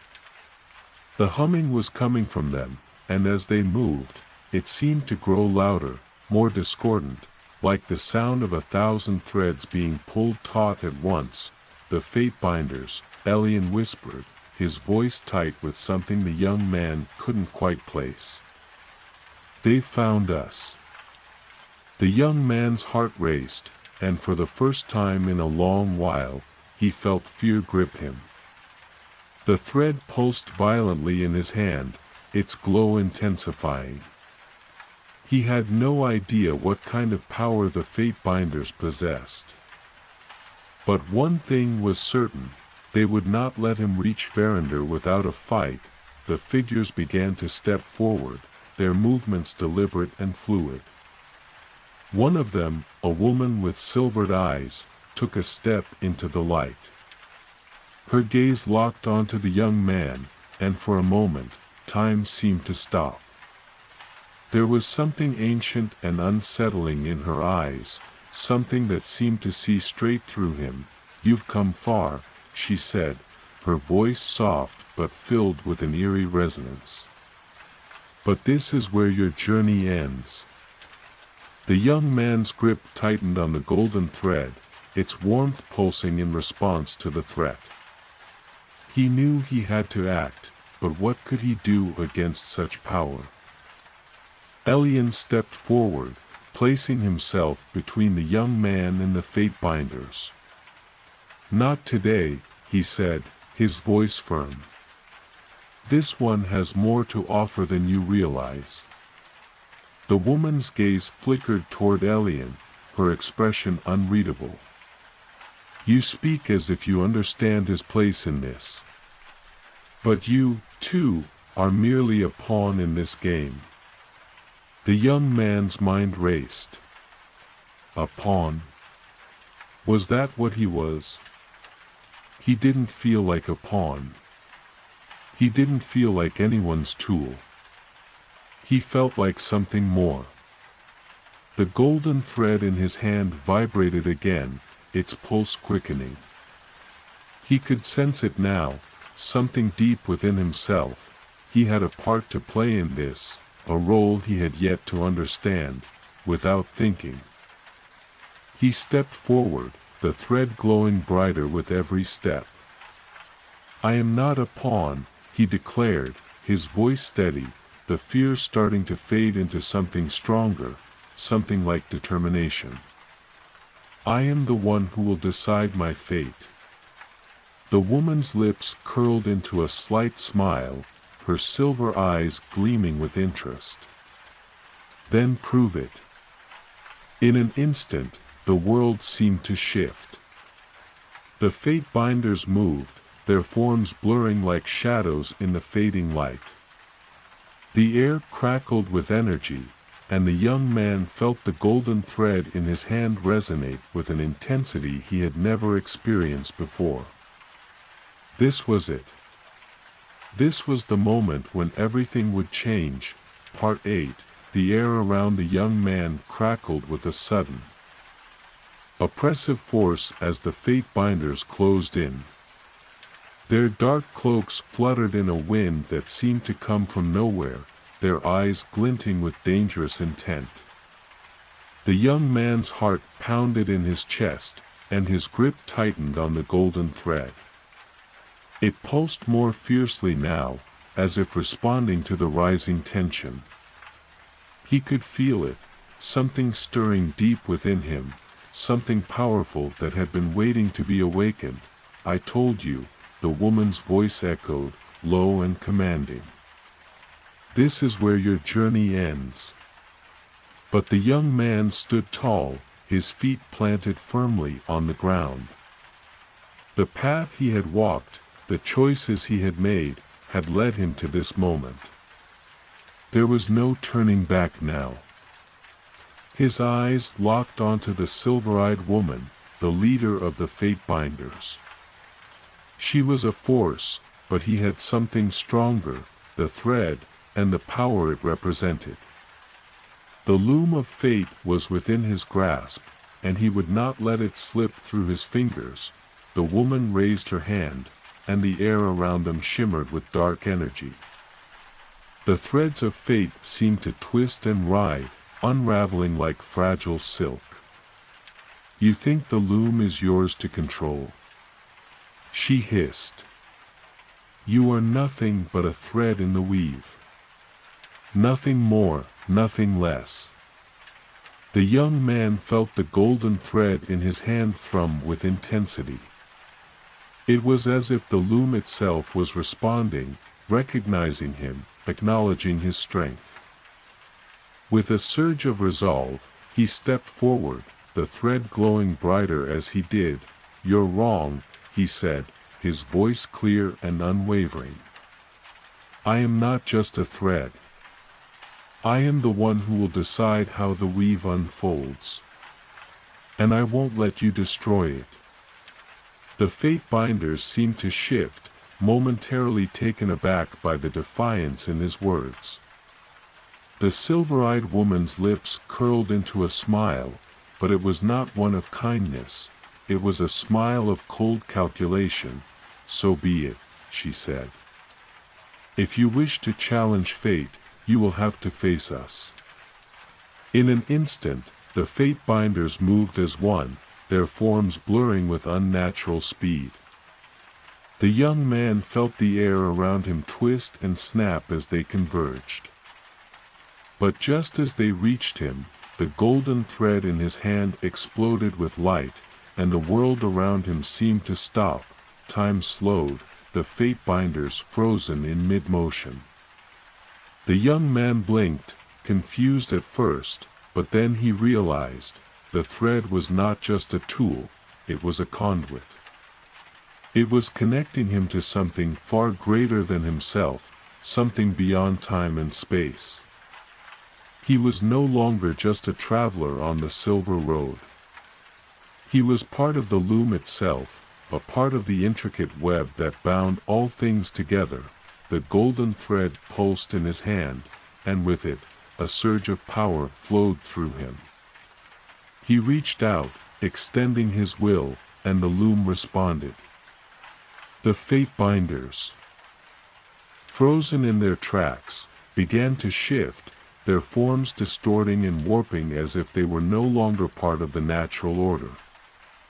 The young man could feel their presence, their attempts to manipulate fate, but it was as if their power was now slipping through his fingers like sand. He closed his eyes, focusing, feeling the loom's threads vibrate beneath his fingertips. He could sense the patterns of fate, the weavings of time, all of it, woven into a delicate tapestry that stretched far beyond his understanding. But he could feel the dark threads that the fate binders had sewn into the fabric of the world. They were tainting the weave, trying to destroy the balance. He could not allow this. With a deep breath, he focused his will, guiding the golden thread in his hand. The loom responded, and the light around him intensified, pushing the fate binders back, their attempts to alter the fabric of fate repelled by the force he was now wielding. The silver-eyed woman took a step back, her face momentarily flickering with surprise. "You cannot stop us," she said, her voice strained. "You are too weak. The loom is not yours to control." The young man's eyes glinted with resolve. "I'm not trying to control it. I'm trying to protect it." With a wave of his hand, the threads of fate began to unravel and reweave, shifting and changing under his command. The dark, twisted threads that the fate binders had worked into the loom began to dissolve, fading into nothingness. The balance was being restored, but the silver-eyed woman was not finished. With a snarl, she extended her hands, and the ground beneath them trembled. Dark tendrils of energy surged from the earth, twisting around the young man's legs and pulling him downward. He gritted his teeth, trying to push through the resistance, but the force of the fate binder's power was strong. "You think you can simply undo everything we've done?" the woman shouted. "The loom has already been altered. The weave is ours to command now." The young man's heart raced as the dark tendrils tightened around him. But then, he felt it, the golden thread pulsing even stronger. He could feel the energy coursing through him, surging through his veins. This was his moment. He was not alone. The loom itself was with him, and it would not let the world fall into the hands of those who sought to destroy it. With a fierce cry, he forced himself to stand, pushing back against the dark tendrils. His hands shot out, and the golden thread flared brightly, illuminating the entire mountain pass. The tendrils recoiled, the darkness shattering in an explosion of light. The fate binders screamed in unison, their forms breaking apart, the dark threads unraveling as the loom's balance was restored. The young man fell to his knees, breathless, the golden thread still glowing in his hand. For a moment, the world seemed to hold its breath. The fate binders were gone, but the silence was deafening. The threads of fate hung in the air, their delicate balance restored, but even as the light began to fade, the young man knew this was only a brief victory. The loom was safe, for now. But the battle was far from over. There were still those who would try to alter it, to tear it apart. And he was not yet strong enough to stop them all. Elian appeared from the shadows, his eyes filled with a quiet, calculating expression. He offered a hand to the young man, who took it gratefully. "You've done well," Elian said. "But this is just the beginning. The fate binders will regroup. And others, darker forces, will come for the loom. You must be ready." The young man nodded, feeling the weight of his responsibility settle upon him once more. His path had only just begun. But he was no longer just a traveler or a thread in the weave. He was the one who would protect it. The loom was his to safeguard, and he would not let it fall. Part 9. The golden thread still pulsed in the young man's hand, its warmth a constant companion as the world around him settled into an uneasy calm. The fate binders were gone, their dark influence dissipating with the last flicker of light, but the weight of their presence lingered like a storm on the horizon. His breath still came in shallow gasps, his body exhausted from the confrontation. But his mind was far from at rest. Elian stood beside him, his eyes distant, as if considering something far beyond the mountains that loomed before them. The young man could feel the older man's gaze on him, steady and calculating.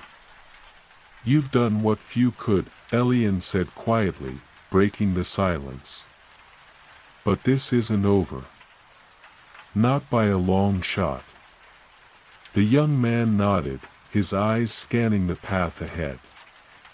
The road to Verinder was still distant, its entrance hidden deep within the heart of the mountains. He could sense that time was running out. There were forces moving against him, forces that would stop at nothing to control the loom. But what he had just done, what he had just become, was a turning point. The loom's power was now within him. And with it, the responsibility to protect it. "We need to move quickly," he said, his voice more certain now than it had been when they first began the journey. He was no longer the same person who had set foot on the silver road weeks ago. The golden thread in his hand had transformed him. He could feel its connection to the loom, to the very fabric of fate itself. He wasn't just a traveler anymore. He was part of the weave. Elian raised an eyebrow, his expression unreadable. "You think you're ready for what lies ahead?" His tone wasn't dismissive, but it was laced with a kind of quiet challenge. "You may have bested the fate binders, but there are worse things than them waiting. You may have touched the loom's power, but that power comes at a cost. You'll need more than courage to face what's next." The young man turned to face him fully, his gaze unwavering. "I don't have the luxury of doubt anymore. The loom is in danger. And so is everything connected to it."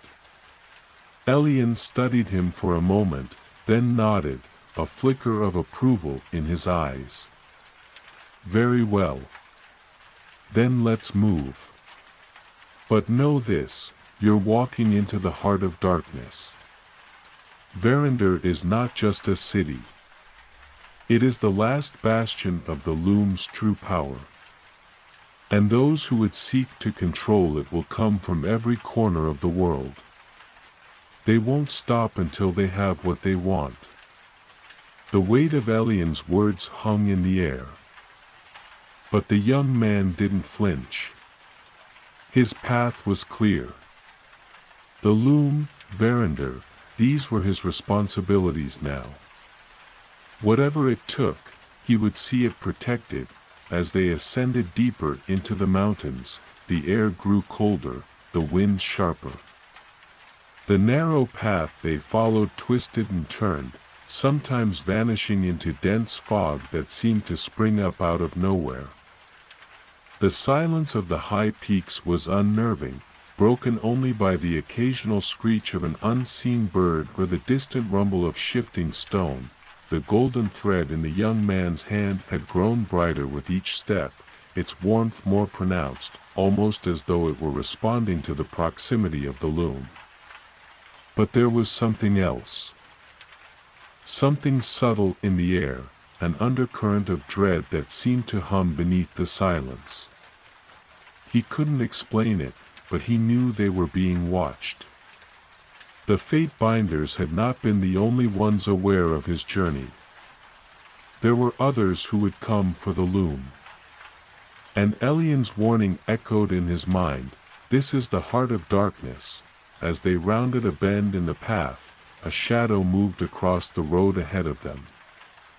Elian froze, his hand instinctively reaching for the hilt of his sword, but the young man raised a hand to stop him. "It's him," he said, his voice barely above a whisper. From the mist ahead, a figure emerged. Cloaked in a deep, midnight blue robe, his face obscured by a hood. He was a presence that commanded the air around him to still. He moved with purpose, as though he knew exactly where he was going, his footsteps silent on the stone.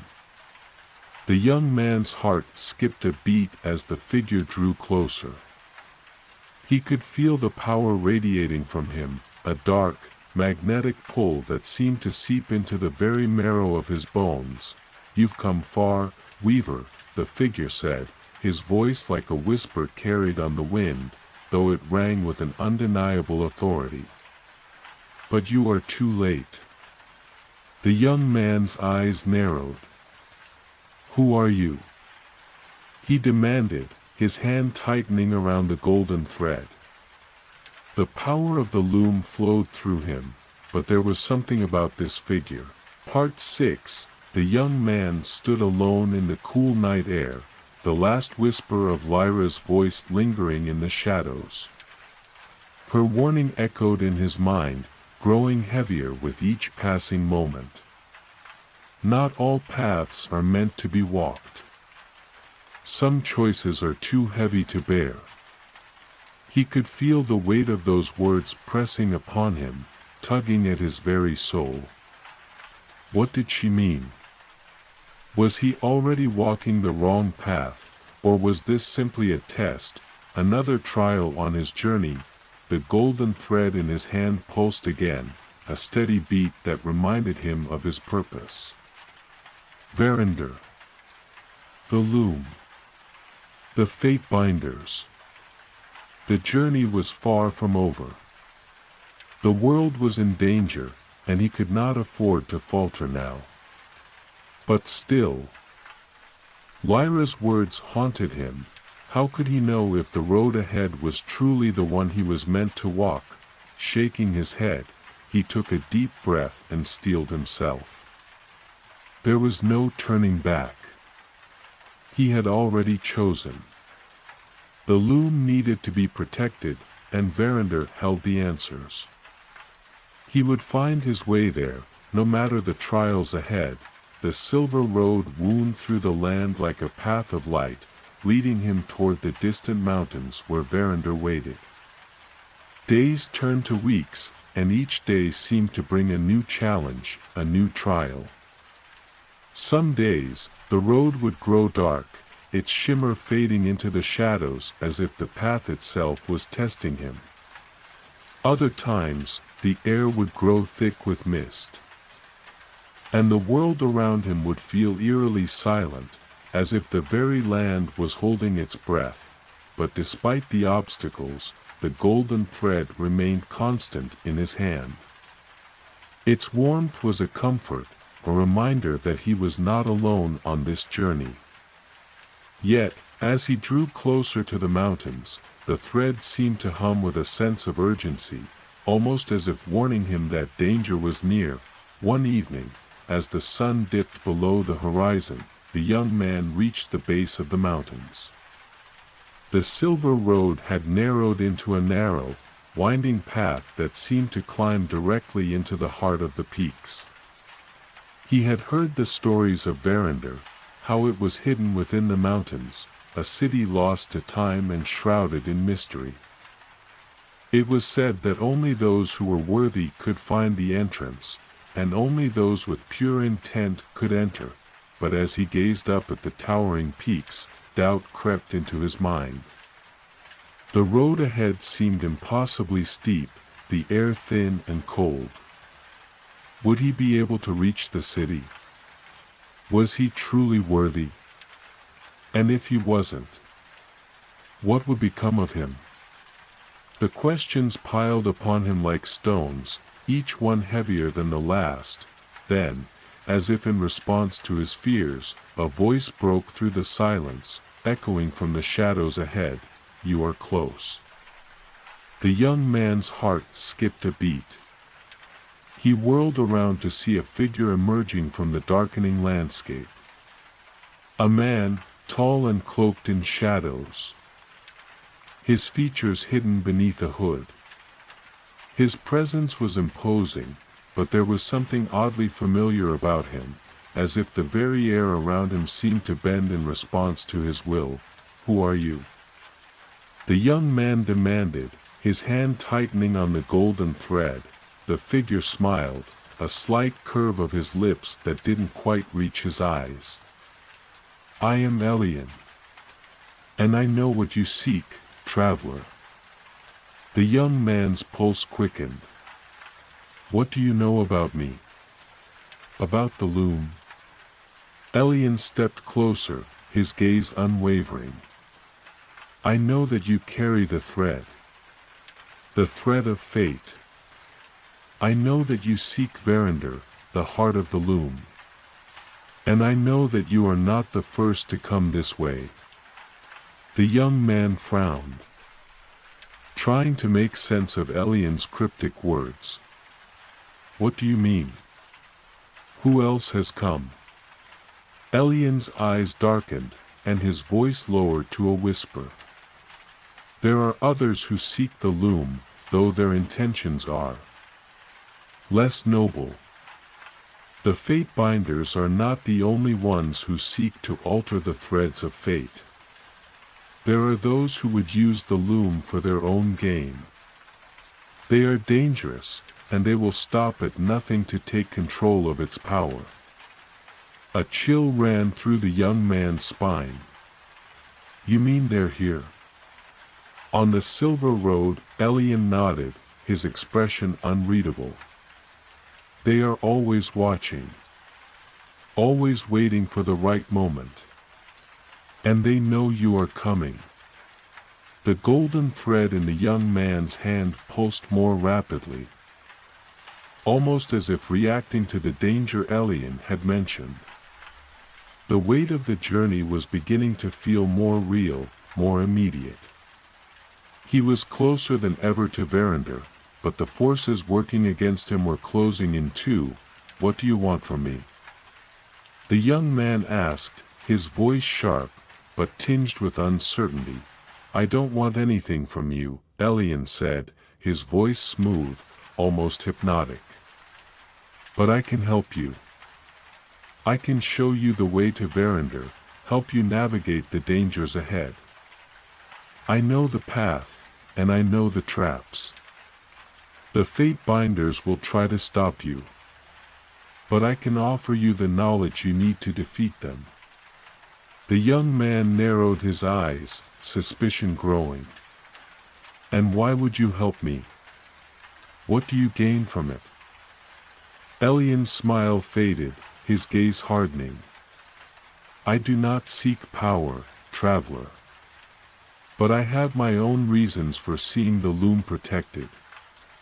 We share a common goal, even if our reasons differ." The young man considered Elian's words carefully. Something about the man felt both trustworthy and unsettling. He was offering guidance, yes, but there was a strange, almost magnetic pull to his presence, something that made the young man feel both safe and wary at the same time. Finally, after a long pause, the young man spoke. "I don't trust easily. But I have no choice but to move forward. If you can help me, then show me the way.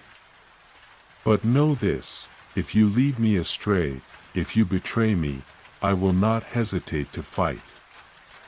Elian's smile returned, though it was tinged with something unreadable. "I would expect nothing less, traveler. The road to Verinder is treacherous. You will need all your strength, and you will need to trust your instincts. I will help you, but the rest is up to you." With that, Elian turned, leading the way toward the base of the mountain. The golden thread pulsed in the young man's hand, and for the first time in days, he felt a spark of hope. Perhaps, with Elian's help, he could reach Verinder. But deep down, he knew this was just the beginning of something far greater than he could imagine. Part 7. The young man followed Elian in silence as they ascended the winding path toward the mountain's heart. The looming peaks growing ever closer.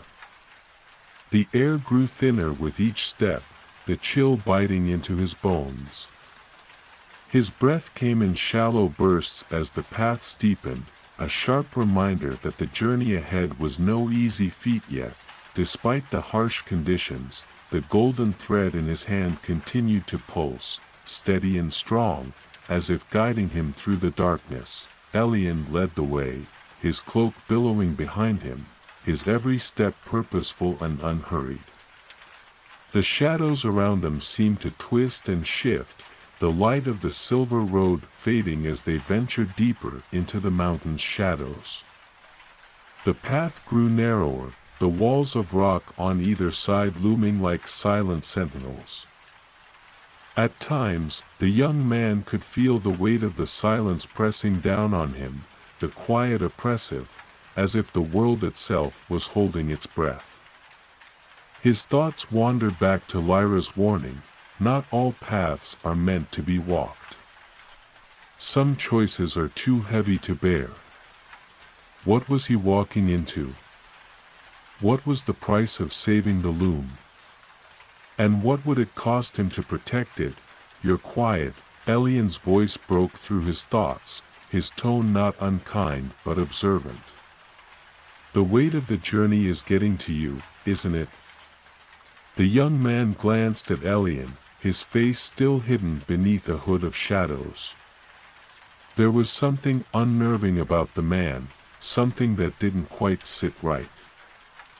He couldn't tell if it was the way he moved, or the way he spoke, as if he knew more than he was letting on. But despite the unease stirring within him, the young man nodded. "It's hard to ignore," he replied. "I don't know who to trust anymore. Everything is so unclear. Lyra warned me about the choices I'll have to make. How do I know what the right decision is?"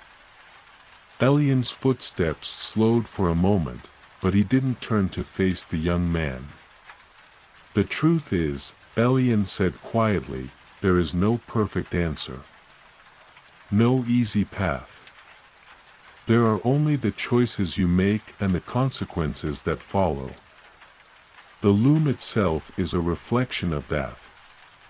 It weaves fate together, but even the threads within it can be torn or altered. It all depends on who holds the needle." The young man felt a shiver run down his spine. Who holds the needle? It sounded ominous, as if Elian were speaking of something far greater than a simple metaphor. The loom was not just a tool, it was a weapon. A weapon that could reshape the very fabric of the world. "But you're right about one thing," Elian continued. Trust is a fragile thing. I can't tell you what the right choice is. Only you can decide that. The young man's gaze drifted to the golden thread in his hand, the warmth from it a steady, reassuring presence. It was as though it, too, was trying to tell him something. The thread, the loom, everything was connected. But how? And how could he possibly know which choice would save the world? Before he could voice his thoughts, Elian stopped abruptly, raising a hand in a signal for silence. The young man's heart skipped a beat. In the stillness, he could hear the faintest sound, a low hum, almost like the resonance of something ancient. It seemed to vibrate through the air, growing louder with each passing second. "Stay close," Elian muttered, his tone suddenly serious. He moved forward with renewed purpose, his steps swift and measured. The young man followed without question, his instincts now on high alert. The humming sound grew stronger, a low, throbbing pulse in the air. The golden thread in his hand seemed to pulse in time with the rhythm, as though it were reacting to whatever force lay ahead. Something was coming. They rounded a sharp bend in the path, and the young man's breath caught in his throat.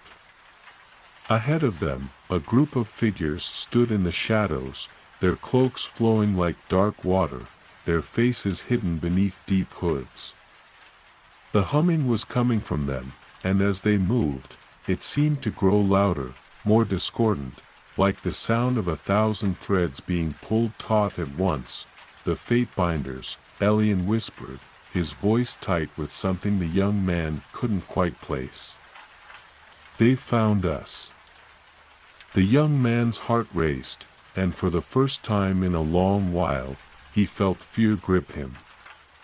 The thread pulsed violently in his hand, its glow intensifying. He had no idea what kind of power the fate binders possessed. But one thing was certain, they would not let him reach Verinder without a fight. The figures began to step forward, their movements deliberate and fluid. One of them, a woman with silvered eyes, took a step into the light. Her gaze locked onto the young man, and for a moment, time seemed to stop.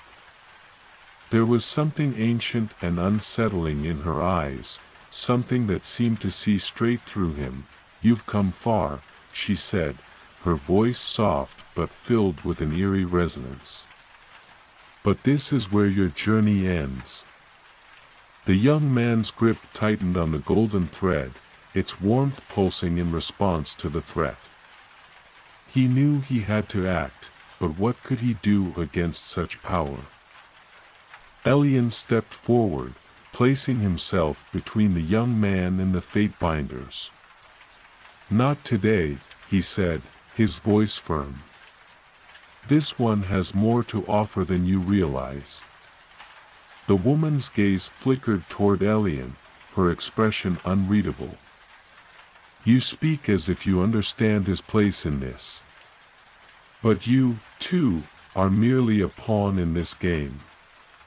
The young man's mind raced. A pawn? Was that what he was? He didn't feel like a pawn. He didn't feel like anyone's tool. He felt like something more. The golden thread in his hand vibrated again, its pulse quickening. He could sense it now, something deep within himself. He had a part to play in this, a role he had yet to understand. Without thinking, he stepped forward, the thread glowing brighter with every step. "I am not a pawn," he declared, his voice steady, the fear starting to fade into something stronger, something like determination. "I am the one who will decide my fate." The woman's lips curled into a slight smile, her silver eyes gleaming with interest. "Then prove it." In an instant, the world seemed to shift. The fate binders moved, their forms blurring like shadows in the fading light. The air crackled with energy, and the young man felt the golden thread in his hand resonate with an intensity he had never experienced before. This was it. This was the moment when everything would change. Part 8. The air around the young man crackled with a sudden, oppressive force as the fate binders closed in. Their dark cloaks fluttered in a wind that seemed to come from nowhere, their eyes glinting with dangerous intent. The young man's heart pounded in his chest, and his grip tightened on the golden thread. It pulsed more fiercely now, as if responding to the rising tension. He could feel it, something stirring deep within him, something powerful that had been waiting to be awakened. "I told you," the woman's voice echoed, low and commanding. "This is where your journey ends." But the young man stood tall, his feet planted firmly on the ground. The path he had walked, the choices he had made, had led him to this moment. There was no turning back now. His eyes locked onto the silver-eyed woman, the leader of the fate binders. She was a force, but he had something stronger, the thread, and the power it represented. The loom of fate was within his grasp, and he would not let it slip through his fingers. The woman raised her hand, and the air around them shimmered with dark energy. The threads of fate seemed to twist and writhe, unraveling like fragile silk. "You think the loom is yours to control?" she hissed. "You are nothing but a thread in the weave. Nothing more, nothing less." The young man felt the golden thread in his hand thrum with intensity. It was as if the loom itself was responding, recognizing him, acknowledging his strength. With a surge of resolve, he stepped forward, the thread glowing brighter as he did. "You're wrong," he said, his voice clear and unwavering. "I am not just a thread. I am the one who will decide how the weave unfolds. And I won't let you destroy it." The fate binders seemed to shift, momentarily taken aback by the defiance in his words. The silver-eyed woman's lips curled into a smile, but it was not one of kindness, it was a smile of cold calculation. "So be it," she said. "If you wish to challenge fate, you will have to face us." In an instant, the fate binders moved as one, their forms blurring with unnatural speed. The young man felt the air around him twist and snap as they converged. But just as they reached him, the golden thread in his hand exploded with light, and the world around him seemed to stop. Time slowed, the fate binders frozen in mid-motion. The young man blinked, confused at first, but then he realized, the thread was not just a tool, it was a conduit. It was connecting him to something far greater than himself, something beyond time and space. He was no longer just a traveler on the silver road. He was part of the loom itself, a part of the intricate web that bound all things together. The golden thread pulsed in his hand, and with it, a surge of power flowed through him. He reached out, extending his will, and the loom responded. The fate binders, frozen in their tracks, began to shift, their forms distorting and warping as if they were no longer part of the natural order. The young man could feel their presence, their attempts to manipulate fate, but it was as if their power was now slipping through his fingers like sand. He closed his eyes, focusing, feeling the loom's threads vibrate beneath his fingertips. He could sense the patterns of fate, the weavings of time, all of it, woven into a delicate tapestry that stretched far beyond his understanding. But he could feel the dark threads that the fate binders had sewn into the fabric of the world. They were tainting the weave, trying to destroy the balance. He could not allow this. With a deep breath, he focused his will, guiding the golden thread in his hand. The loom responded, and the light around him intensified, pushing the fate binders back, their attempts to alter the fabric of fate repelled by the force he was now wielding.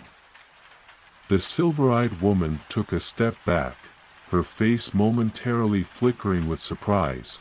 "You cannot stop us," she said, her voice strained. "You are too weak.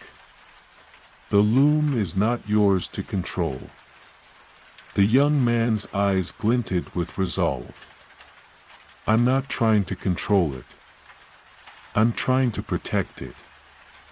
With a wave of his hand, the threads of fate began to unravel and reweave, shifting and changing under his command.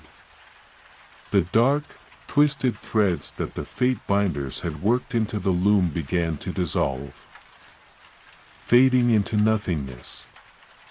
The balance was being restored, but the silver-eyed woman was not finished. With a snarl, she extended her hands, and the ground beneath them trembled. Dark tendrils of energy surged from the earth, twisting around the young man's legs and pulling him downward. He gritted his teeth, trying to push through the resistance, but the force of the fate binder's power was strong. "You think you can simply undo everything we've done?" the woman shouted. "The loom has already been altered. The weave is ours to command now." The young man's heart raced as the dark tendrils tightened around him. But then, he felt it, the golden thread pulsing even stronger. He could feel the energy coursing through him, surging through his veins. This was his moment. He was not alone. The loom itself was with him, and it would not let the world fall into the hands of those who sought to destroy it. With a fierce cry, he forced himself to stand, pushing back against the dark tendrils. His hands shot out, and the golden thread flared brightly, illuminating the entire mountain pass. The tendrils recoiled, the darkness shattering in an explosion of light.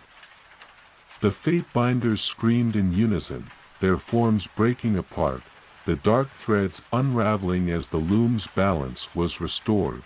The young man fell to his knees, breathless, the golden thread still glowing in his hand. For a moment, the world seemed to hold its breath. The fate binders were gone, but the silence was deafening. The threads of fate hung in the air, their delicate balance restored, but even as the light began to fade, the young man knew this was only a brief victory. The loom was safe, for now.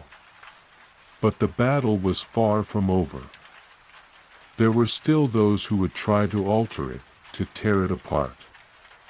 And he was not yet strong enough to stop them all. Elian appeared from the shadows, his eyes filled with a quiet, calculating expression. He offered a hand to the young man, who took it gratefully. "You've done well," Elian said. "But this is just the beginning. The fate binders will regroup. And others, darker forces, will come for the loom. You must be ready." The young man nodded, feeling the weight of his responsibility settle upon him once more. His path had only just begun. But he was no longer just a traveler or a thread in the weave. He was the one who would protect it. The loom was his to safeguard, and he would not let it fall. Part 9. The golden thread still pulsed in the young man's hand, its warmth a constant companion as the world around him settled into an uneasy calm. The fate binders were gone, their dark influence dissipating with the last flicker of light, but the weight of their presence lingered like a storm on the horizon. His breath still came in shallow gasps, his body exhausted from the confrontation. But his mind was far from at rest. Elian stood beside him, his eyes distant, as if considering something far beyond the mountains that loomed before them. The young man could feel the older man's gaze on him, steady and calculating. "You've done what few could," Elian said quietly, breaking the silence. "But this isn't over. Not by a long shot." The young man nodded, his eyes scanning the path ahead. The road to Verinder was still distant, its entrance hidden deep within the heart of the mountains. He could sense that time was running out. There were forces moving against him, forces that would stop at nothing to control the loom. But what he had just done, what he had just become, was a turning point. The loom's power was now within him. And with it, the responsibility to protect it. "We need to move quickly," he said, his voice more certain now than it had been when they first began the journey. He was no longer the same person who had set foot on the silver road weeks ago. The golden thread in his hand had transformed him. He could feel its connection to the loom, to the very fabric of fate itself.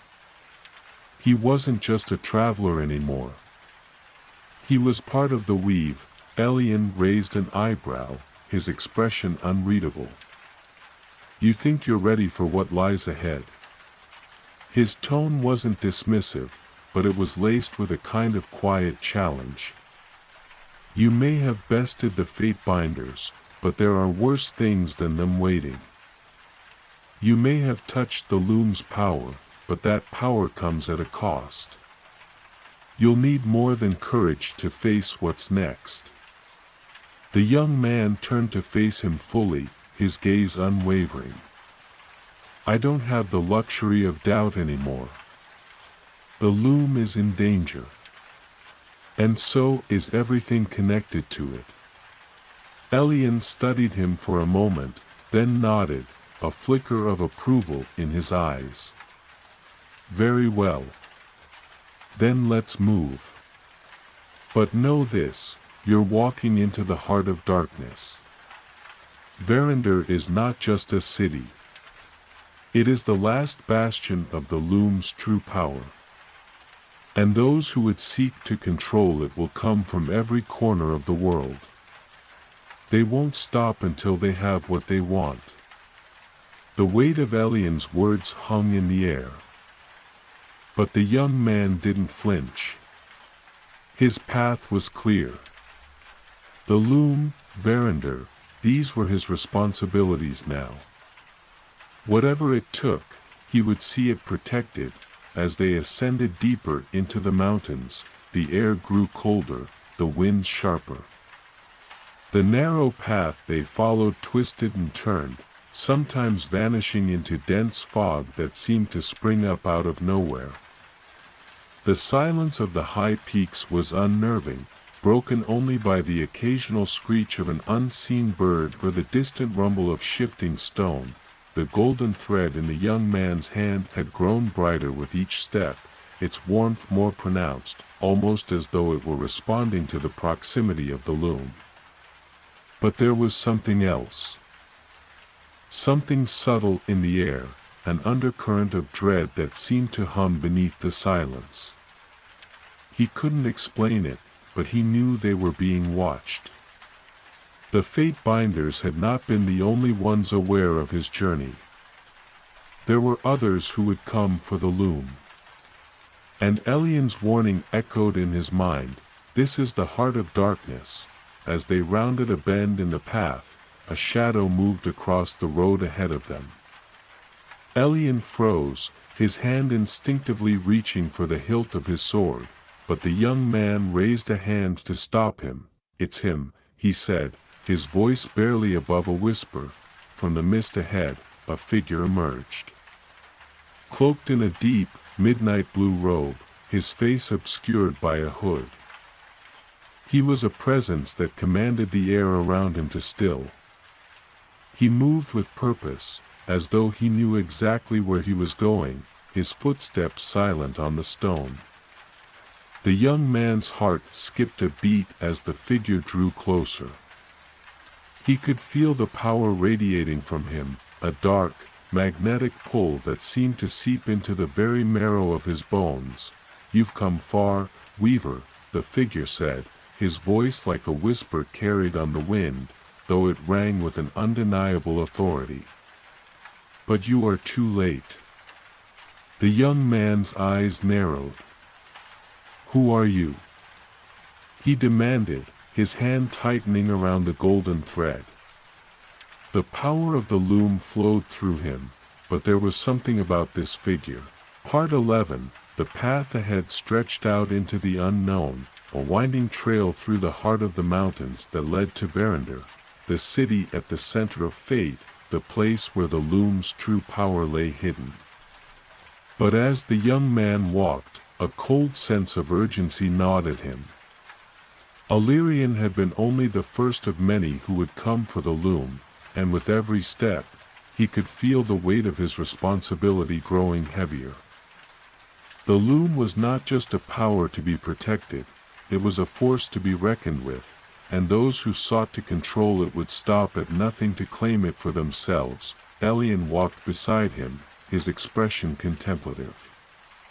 The silence between them was thick with unspoken words, each lost in the enormity of what lay ahead. The mountain air was crisp, carrying the scent of pine and stone, but it did little to calm the unease that had settled in the young man's chest. "You know," Elian said, breaking the silence, "there are still those who think the loom should be destroyed. They believe that controlling fate is unnatural, that it goes against the very fabric of existence." The young man nodded, his fingers tightening around the golden thread. "I know. But they're wrong. The loom is part of the world's natural order. It weaves the threads of fate, but it does not control them. It gives us choice. And I will protect it, no matter what." Elian glanced sideways at him, his gaze sharp. "You have the right spirit, but protecting the loom is not going to be easy. The forces at play are far more powerful than you realize. And there are things even older than the loom itself that would see it destroyed. You'll need to be ready for more than just Illyrian." The young man nodded again, his mind racing. He had faced Illyrian, and in that moment, he had felt the true weight of the loom's power.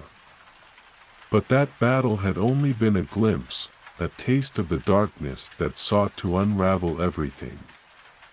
The road to Verinder would be filled with obstacles.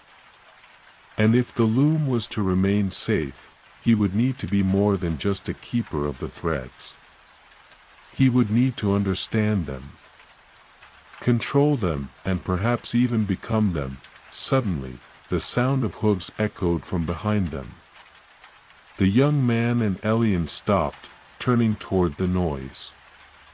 A rider appeared, galloping down the path toward them, a tall figure clad in dark armor, their face obscured by a helmet.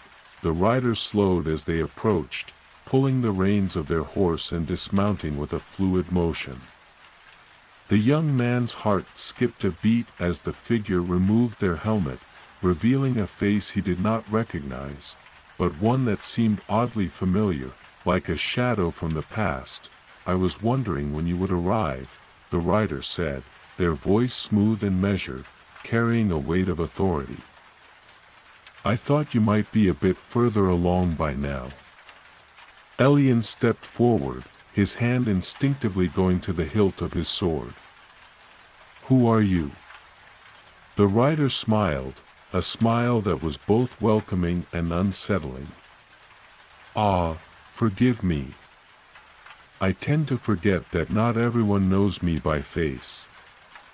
My name is Celine, and I've been waiting for you." The young man's grip on the golden thread tightened. "Waiting for me? Why?" Celine's eyes glinted in the sunlight, her expression unreadable. "Because you're the weaver, aren't you? The one who holds the loom's power. And you've been running from your destiny for far too long." The young man felt a strange unease ripple through him at her words. "You know what the loom is?" Celine nodded, her gaze never leaving him. "I do. I know exactly what it is. And I know what it can do. But I also know what happens when it falls into the wrong hands." She paused, as if weighing her next words carefully. "I'm here to help you, Weaver. But only if you accept that there is more at stake than just the loom. There are forces at play that you cannot even begin to understand." Elian narrowed his eyes, his hand still resting on the sword hilt. "And what exactly do you want in return for this help?" Celine's smile widened, but it was not one of warmth. "Nothing you could give me, old man," she said, her voice light but carrying an edge. "I want nothing from you. This is between the weaver and me." The young man glanced at Elian, whose face had hardened in suspicion. But Elian said nothing, and the young man turned his attention back to Celine. Her presence was unsettling, like a shadow lurking just out of sight, but there was something compelling about her, something that made him feel as if he were standing on the edge of a vast, unknown chasm. "What do you mean?" he asked, his voice steady despite the growing unease. "What forces are at play?" Celine's expression darkened, her eyes narrowing as if she were looking far beyond the mountains to some unseen horizon. "There are others who seek the loom. They are not like Illyrian. They are older, more powerful. And they will stop at nothing to control it. If you think Illyrian was the only one who would come for you, then you are gravely mistaken. You've only scratched the surface." The young man swallowed hard, his fingers tingling as the golden thread pulsed in his hand. The weight of her words sank deep into his chest, a chilling reminder that his journey was far from over. The loom was not just a weapon.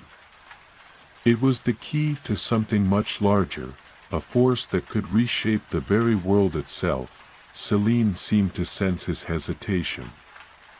"I can help you reach Verinder," she said softly. "But you must decide quickly. The forces moving against you are already on their way.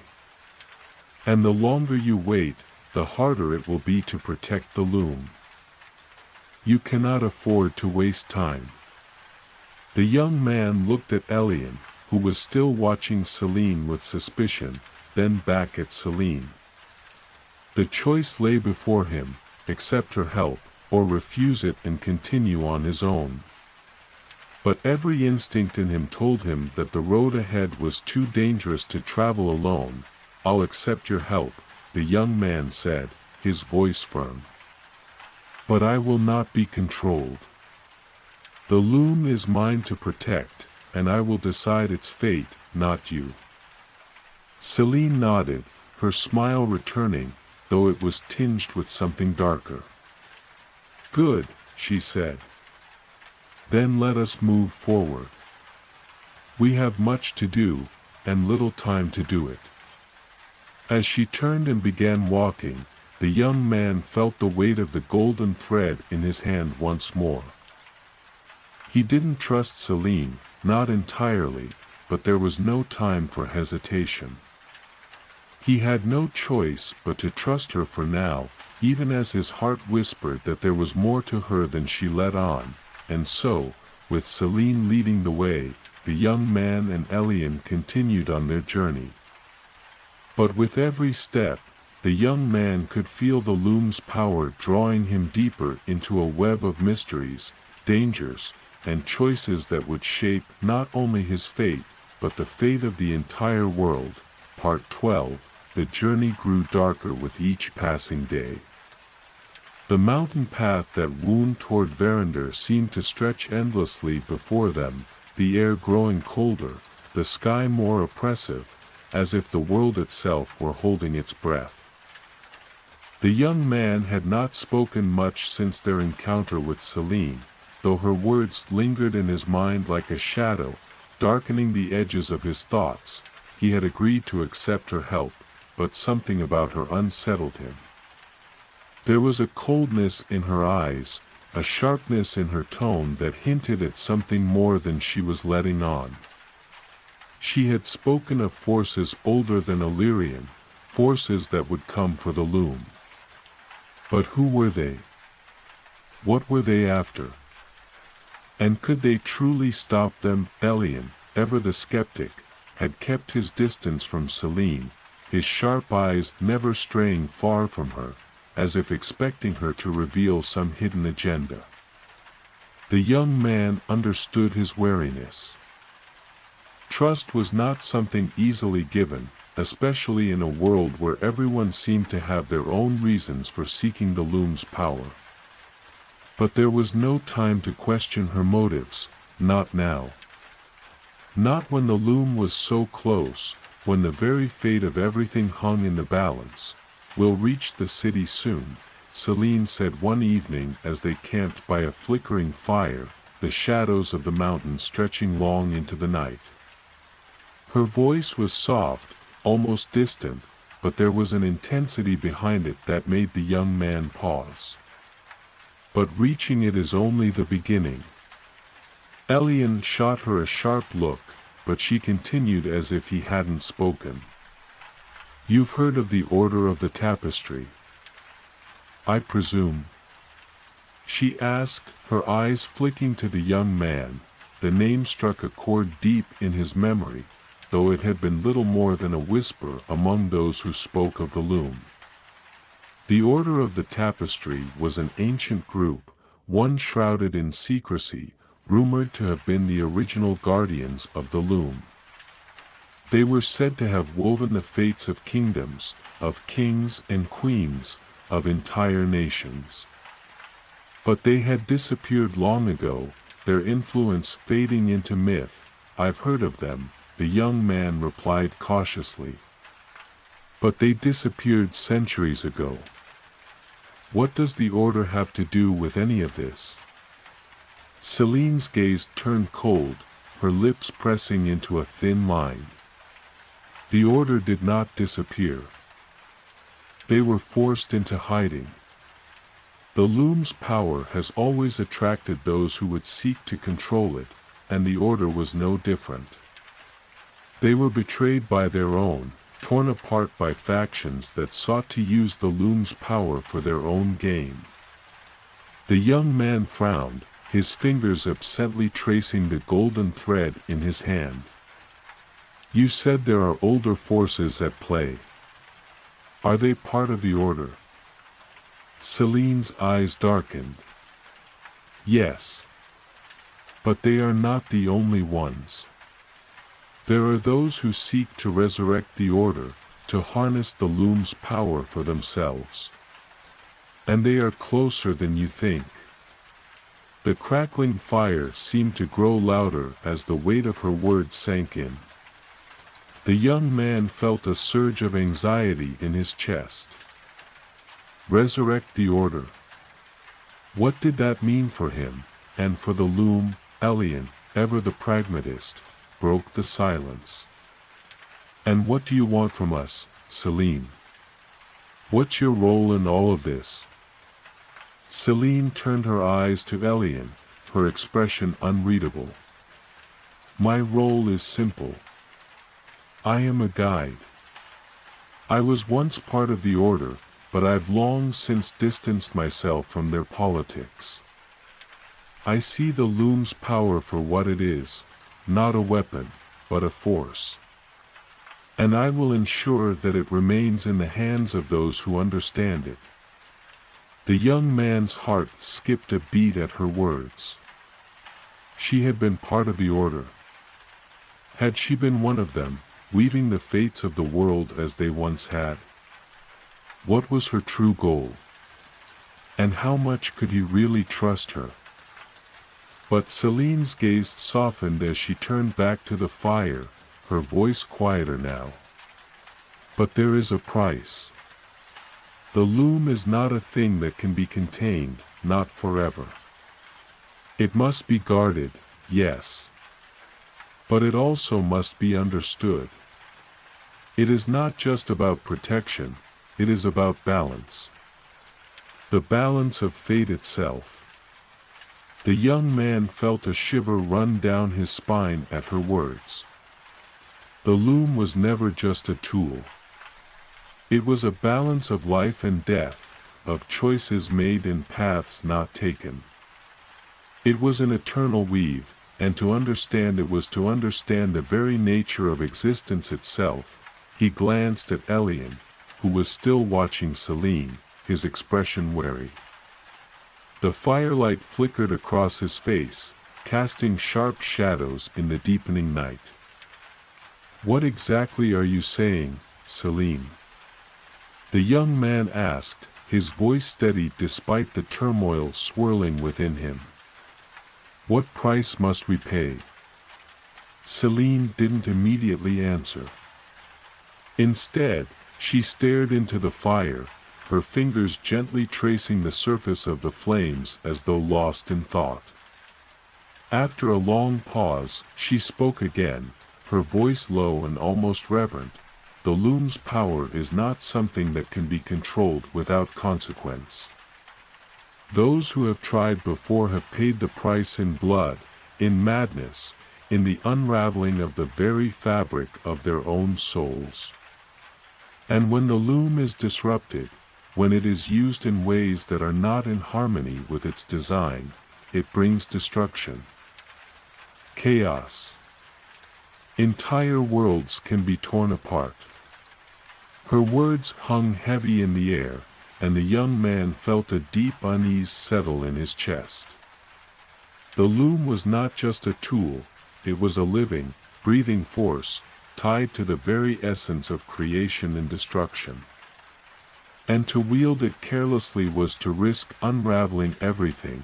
"I didn't ask for this," he murmured, more to himself than to anyone else.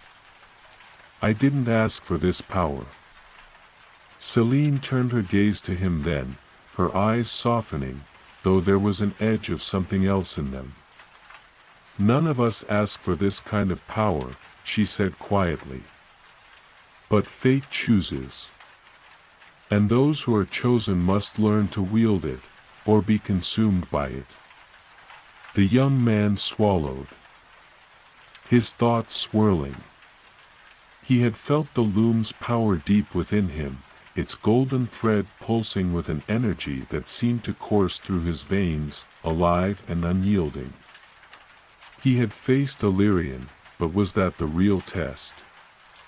Was the true trial to come from within, from mastering the loom's power, or succumbing to its dangers?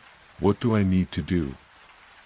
he asked, his voice firm with a resolve he wasn't sure he entirely believed in. Celine's lips curled into a faint smile, though it was tinged with something bittersweet. "You must learn what the loom truly is, what it was meant to be. You must understand its balance and how to maintain it. If you can do that, you can protect it. But if you fail..."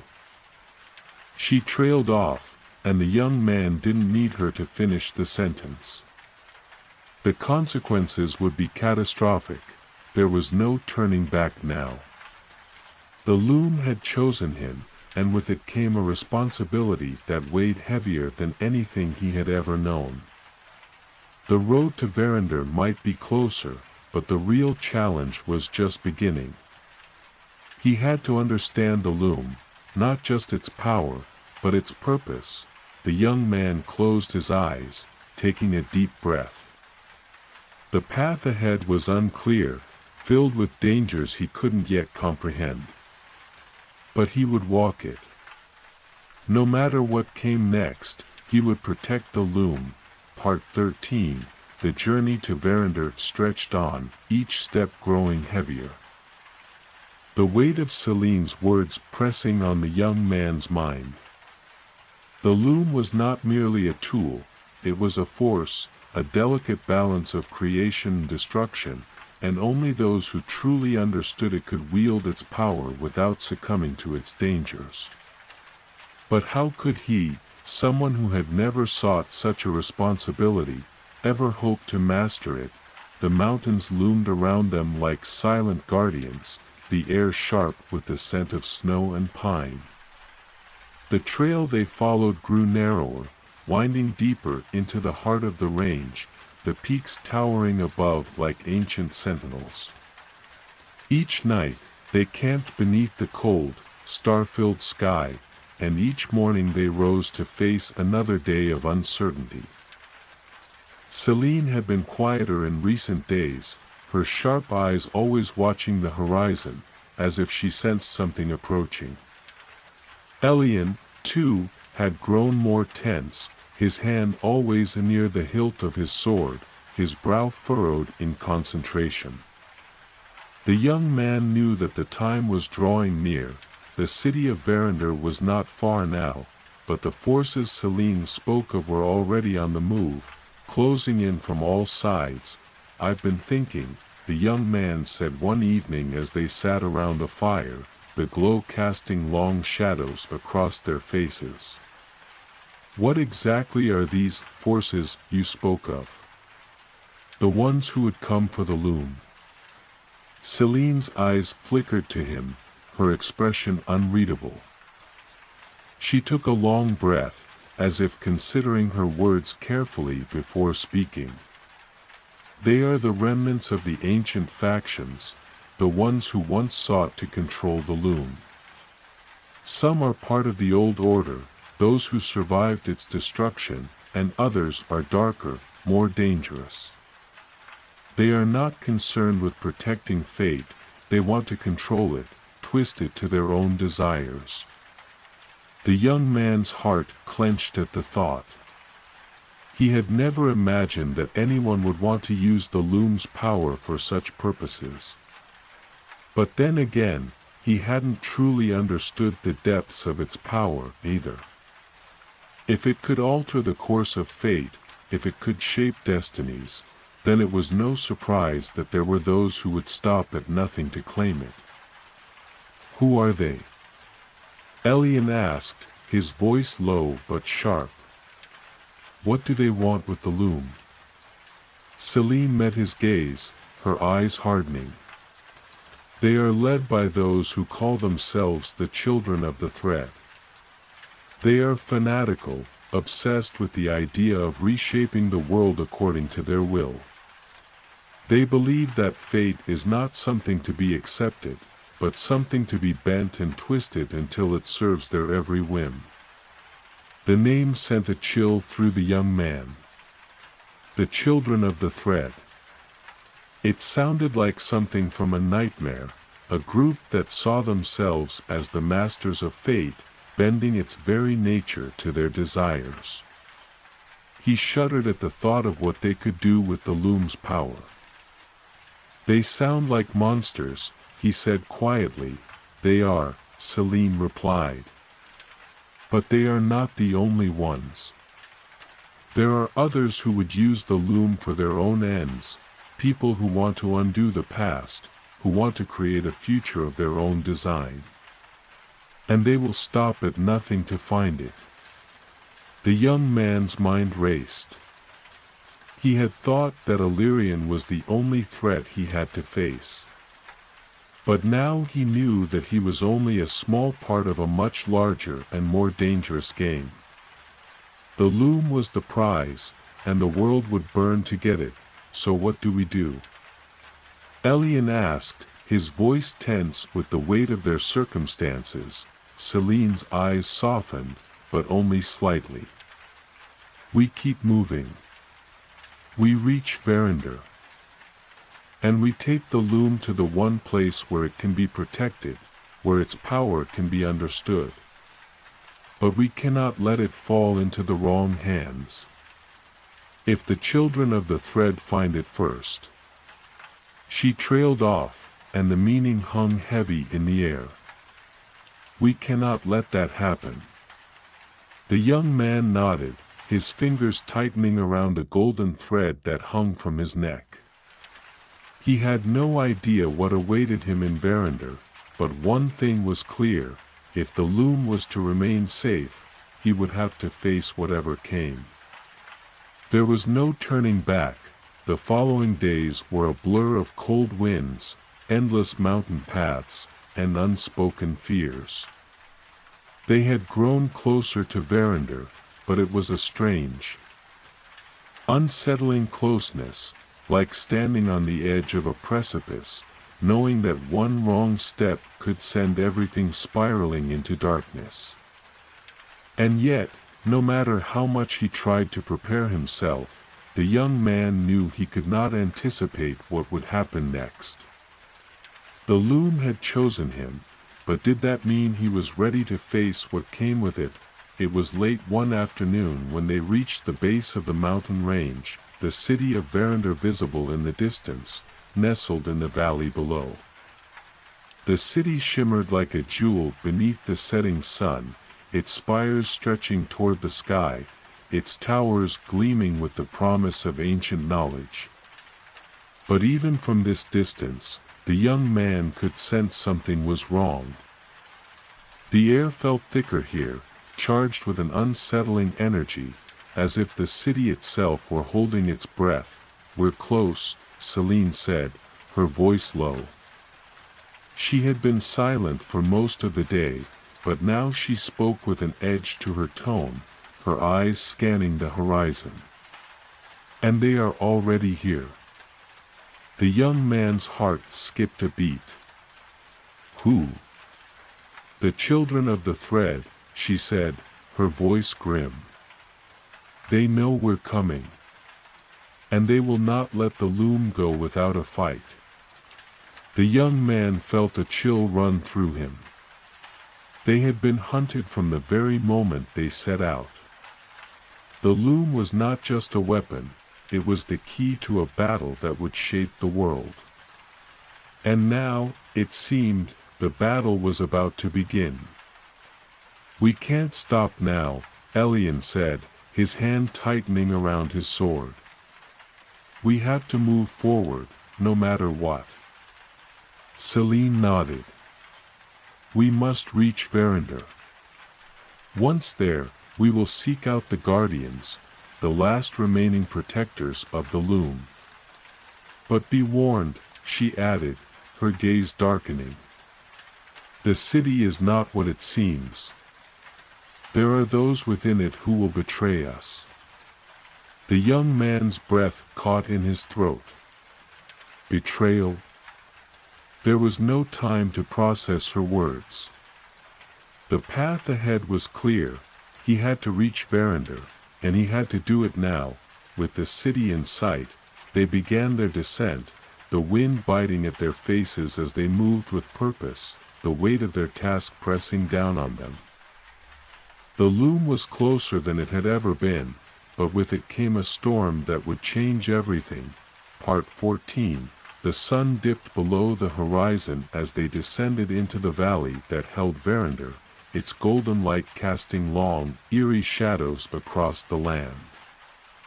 The city, once a beacon of knowledge and protection, now seemed like a sleeping giant, its towers reaching toward the heavens as if grasping for something far beyond their reach. The young man could feel the pull of the loom, closer now than ever before, its power thrumming faintly in the air, as though it too sensed the gathering storm. The ground beneath their feet was rough and uneven, the path narrow and winding, leading them ever closer to the gates of Verinder. With every step, the weight of their journey grew heavier, each moment stretching the tension taut, ready to snap. Celine's sharp eyes scanned the horizon, her gaze never resting. "We'll be within the city's walls by nightfall," she said, her voice low and measured. "And we must be prepared for what comes next." Elian remained silent, his hand resting on the hilt of his sword, his eyes alert. The tension in the air was palpable, the quiet before the storm. The young man could feel it, too, the knowledge that their arrival would not go unnoticed. The children of the thread were already on their trail, and Verinder was a city filled with secrets, its many layers hiding dangers that even Celine seemed wary of. They reached the outer walls as the last rays of sunlight disappeared behind the mountains, plunging the valley into darkness. The city loomed before them, its gates ajar, as though expecting them. The young man felt a shiver run down his spine, the eerie feeling of being watched settling over him. It was as if the very city itself knew why they were there, and was waiting. "This way," Celine whispered, her voice barely audible. She led them toward a side entrance, hidden beneath the shadow of the city's great walls. The moment they passed through the gate, the air inside the city felt different, thicker, as if the very stones held 1,000 whispered secrets. Verinder's streets were silent. Empty. The once thriving city seemed deserted, its shops dark, its alleys deserted. The flickering lanterns along the path cast long shadows, their dim light adding to the oppressive atmosphere. The young man couldn't shake the feeling that they were being followed, that eyes were watching them from the corners of every street, from behind every shuttered window. "What's going on?"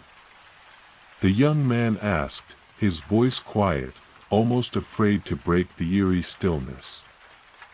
"Where is everyone?" Celine's expression was unreadable. Not everyone in Verinder is loyal to the loom, or to its guardians. The city is a web of allegiances, and some of those who were once protectors have turned. You'll find that there are many in Verinder who would sell their souls for power. Elian's hand tightened around his sword hilt. "So we can't trust anyone here." Celine's eyes glinted in the dim light. "Trust no one. Not even those you think you know." The young man felt a knot tighten in his stomach at her words. He had always believed in the good of people, in the idea that there was always a way to fight against the darkness. But now, in this strange and hostile city, those beliefs seemed more fragile than ever before. As they moved deeper into Verinder, the city seemed to close in around them, its labyrinthine streets twisting and turning, the air growing colder with every step. The young man could hear the faintest sounds, the rustle of feet against stone, the whisper of a voice carried on the wind. He quickened his pace, the sound of his own footsteps too loud in the heavy silence. "Where are we going?" the young man asked, trying to steady his nerves. "To the heart of the city," Celine replied, her voice as cold and distant as the city itself. "That is where the loom is kept, where the guardians once protected it. But be prepared. The guardians are no longer what they once were. The loom's power has a way of changing those who protect it." The words hung in the air, heavy with meaning. The young man didn't know what she meant, but the unease growing in his chest told him he didn't want to find out. They reached the center of the city. A vast open square surrounded by ancient stone buildings, their facades weathered by time.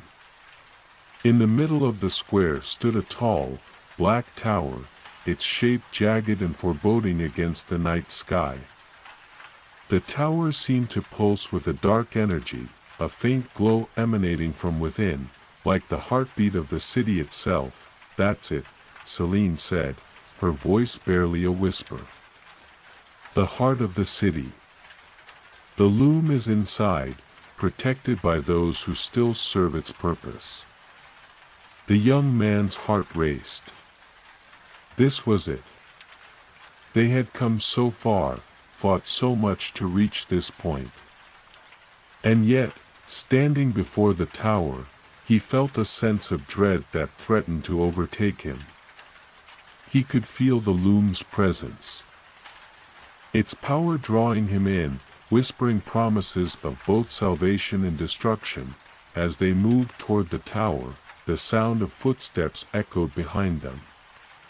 The young man whirled around, his heart pounding. Shadows moved in the alleyways, and from the darkness, figures emerged, clad in dark robes, their faces obscured by hoods. "They found us," Celine said, her voice low and urgent. "The children of the thread." The figures stepped forward, their movements fluid and unerringly precise. The young man felt a chill run through him as he realized they were not alone. The children of the thread had followed them all the way to Verinder. And now, they were here to claim the loom for themselves. One of the figures, a tall man with a deep, resonant voice, stepped forward from the shadows. "You've made a grave mistake, Weaver," he said, his words dripping with venom. "The loom was never meant to be protected by anyone. It was meant to be controlled. And now, it will be ours." The young man's hand instinctively went to the golden thread around his neck, his pulse quickening. They had been waiting for this moment, and now, there was no turning back. "What do you want with the loom?" Elian demanded, stepping forward, his sword drawn, the figure's lips curled into a cruel smile. "What do we want?" "We want to reshape the world, old man. To bend fate to our will. And the loom is the key to that power." The young man's heart thudded in his chest as the figure stepped closer. There was no room for negotiation. No more time for hesitation. The loom was the prize, and the children of the thread would stop at nothing to take it from him. "Get ready," Celine whispered, her hand moving toward her own blade. The air crackled with tension. The young man knew that whatever happened next would change everything. Part 15. The air in the square was thick with the scent of impending danger, the shadows of Verinder's stone buildings pressing in on them like a suffocating cloak. The figures in dark robes closed in, their presence cold and oppressive, their eyes hidden beneath hoods. The tall figure who had spoken stepped forward. His voice a low rasp that seemed to reverberate through the night air. "You are too late," the figure said, his words dripping with malice. "The loom will be ours, and there is nothing you can do to stop it." The young man's fingers tightened around the golden thread at his neck, the pulse of the loom's power thrumming through him, as if the very fabric of fate itself were awakening within him.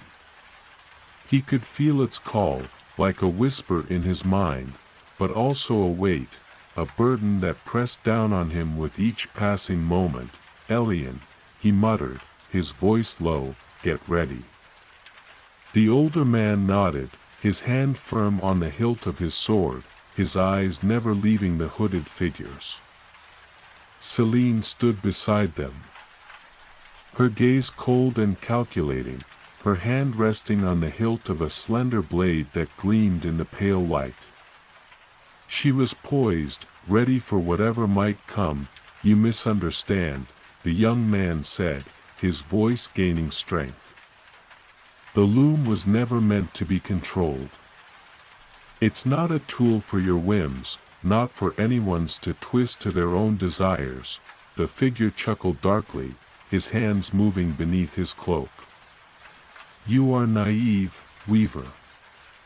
The loom is not just a force to be revered. It is a means of shaping reality itself. Do you think you can protect it? Do you think you can control it? The children of the thread have studied it for centuries. We know its true power. We will use it to remake this world in our image. The young man felt the anger rise in his chest, a fire that burned against the growing fear. He had known that they would come for the loom, that there would be those who sought to use it for their own ends. But to hear them speak so casually of reshaping the world, of manipulating the very thread of fate, made his blood run cold. "You won't have it," he said, his voice steady despite the weight of their words. "I won't let you take it." The figure's smile widened, but it was not a smile of victory. It was a smile of disdain, as if the young man's words were nothing more than a fleeting nuisance. "You will not have a choice," he said. With a snap of his fingers, the figures around him stirred. Their hands moving toward their own weapons, in an instant, the square erupted into chaos. The air crackled with the sound of drawn blades, the echo of footsteps in the narrow streets, the clang of steel as Elian lunged forward, his sword meeting the first of the hooded figures in a flash of silver. Celine was quick, her blade slicing through the air with deadly precision, her movements graceful but lethal. She met one of the attackers head-on, her blade flashing as she deflected an incoming strike, then swiftly countered with a strike of her own. The young man felt his heart pounding in his chest, his breath quickening as the weight of the situation crashed down on him. He had never imagined that he would be forced to fight, not like this. Not for something so fragile and dangerous as the loom. But as the figures closed in, he realized that there was no other choice. He drew the golden thread from around his neck, its warmth pulsing in his hands. He felt its energy surge through him, filling him with a sense of purpose, of urgency. The loom was within his reach, but he had to protect it. He had to fight for it. With a deep breath, he let the power of the loom flow through him. The air around him shimmered, the golden thread glowing brighter, and in that moment, the young man understood something profound. The loom was not just a weapon, it was a guide. It was a reflection of his own choices, a mirror to his will. And the only way to protect it was to understand it, to trust in its purpose and his own. "Stop!" he shouted, raising his hand. The air around him crackled with energy, the loom's power pulsing like a heartbeat. The hooded figures hesitated, their movements faltering for just a moment, as if caught in the current of his words, but the leader of the children of the thread stepped forward, his eyes narrowing. "You think you can control it, boy? You think you can wield the loom's power as if it were a weapon? You are nothing." With that, he raised his own hand, and the world seemed to darken. The air grew heavy, thick with the weight of ancient magic. The young man felt a sudden pressure on his chest. A coldness that seeped into his bones. The figure's words were not just threats, they were commands, born of an ancient power that sought to overwhelm him, but the young man fought against it. He focused on the golden thread, the power coursing through him, and with a determined effort, he called upon the loom's strength. "I will not let you use it," he thought, pushing the fear aside. "I will not let you twist fate." The golden thread in his hand flared brightly, and the world seemed to shift. The darkness around them recoiled, and the coldness faded. For a moment, the young man felt as though he were standing on the edge of time itself, his fingers brushing against the very fabric of fate. The power of the loom surged within him, and he understood, it was not about control, it was about balance. It was about harmony, between choice and consequence, between creation and destruction. The figure before him sneered. "You cannot stop us. The loom is ours." But the young man stood tall, his eyes burning with resolve. "No. The loom chooses. And it chooses me." With a sudden, forceful motion, he threw the golden thread forward. It rippled through the air, like a wave of light, a thread of fate itself. The figure staggered back as the power of the loom struck him, his words cut off by the sheer force of its energy. The shadows around him seemed to tremble, the world itself shuddering under the weight of the loom's might. For a brief moment, everything fell silent. The children of the thread stood frozen, their eyes wide in shock, as if unsure of what had just happened. The young man's breath came in quick gasps, his body shaking with the strain of wielding such power. But he knew, he had done it. He had protected the loom. "Run," Celine urged, her voice sharp. Now, with no further hesitation, the young man turned, sprinting toward the tower at the center of the square. Elian and Celine were close behind him, their pace quickening as the children of the thread regrouped, their rage boiling over. They would not give up so easily. The tower loomed before them, its dark silhouette casting a long shadow over the square. The door was just ahead, and with one final burst of strength, the young man pushed through, entering the heart of the city. The door slammed shut behind them, and for a moment, the world outside fell away, leaving them alone in the heart of Verinder, where the loom waited, its power, its truth, its destiny. Part 16. The heavy door of the tower slammed shut behind them with a deafening thud, the sound echoing through the cold stone halls like a death knell. The young man's breath came in sharp gasps, his chest heaving as the adrenaline of the battle began to subside. Celine and Elian were right behind him, their movements quick and purposeful, but even they seemed to sense the weight of what lay ahead. They stood in the shadowed entryway of the heart of the city, the ancient tower that had once been a sanctuary for the loom. The air inside was thick, heavy with the scent of age and forgotten magic. The walls were lined with dust-covered tapestries, their colors faded, their designs now mere whispers of their former vibrance. The flickering light of their torches cast long shadows, making the space seem even more oppressive than it already was. The young man's pulse quickened as he took in the surroundings. The tower felt different, unnatural. It was as though the very stones held secrets, the walls themselves whispering of the loom's terrible power. He could feel it now, deep inside, that same pulsing force that had been with him since he first touched the golden thread. The loom was close. And with it, the weight of fate itself. "Elian," Celine whispered, her voice strained, "keep your guard up. The tower's guardians are not what they once were." Elian's eyes narrowed, his hand never straying far from his sword. "What do you mean?" Celine's gaze darkened, and she took a slow, deliberate step forward.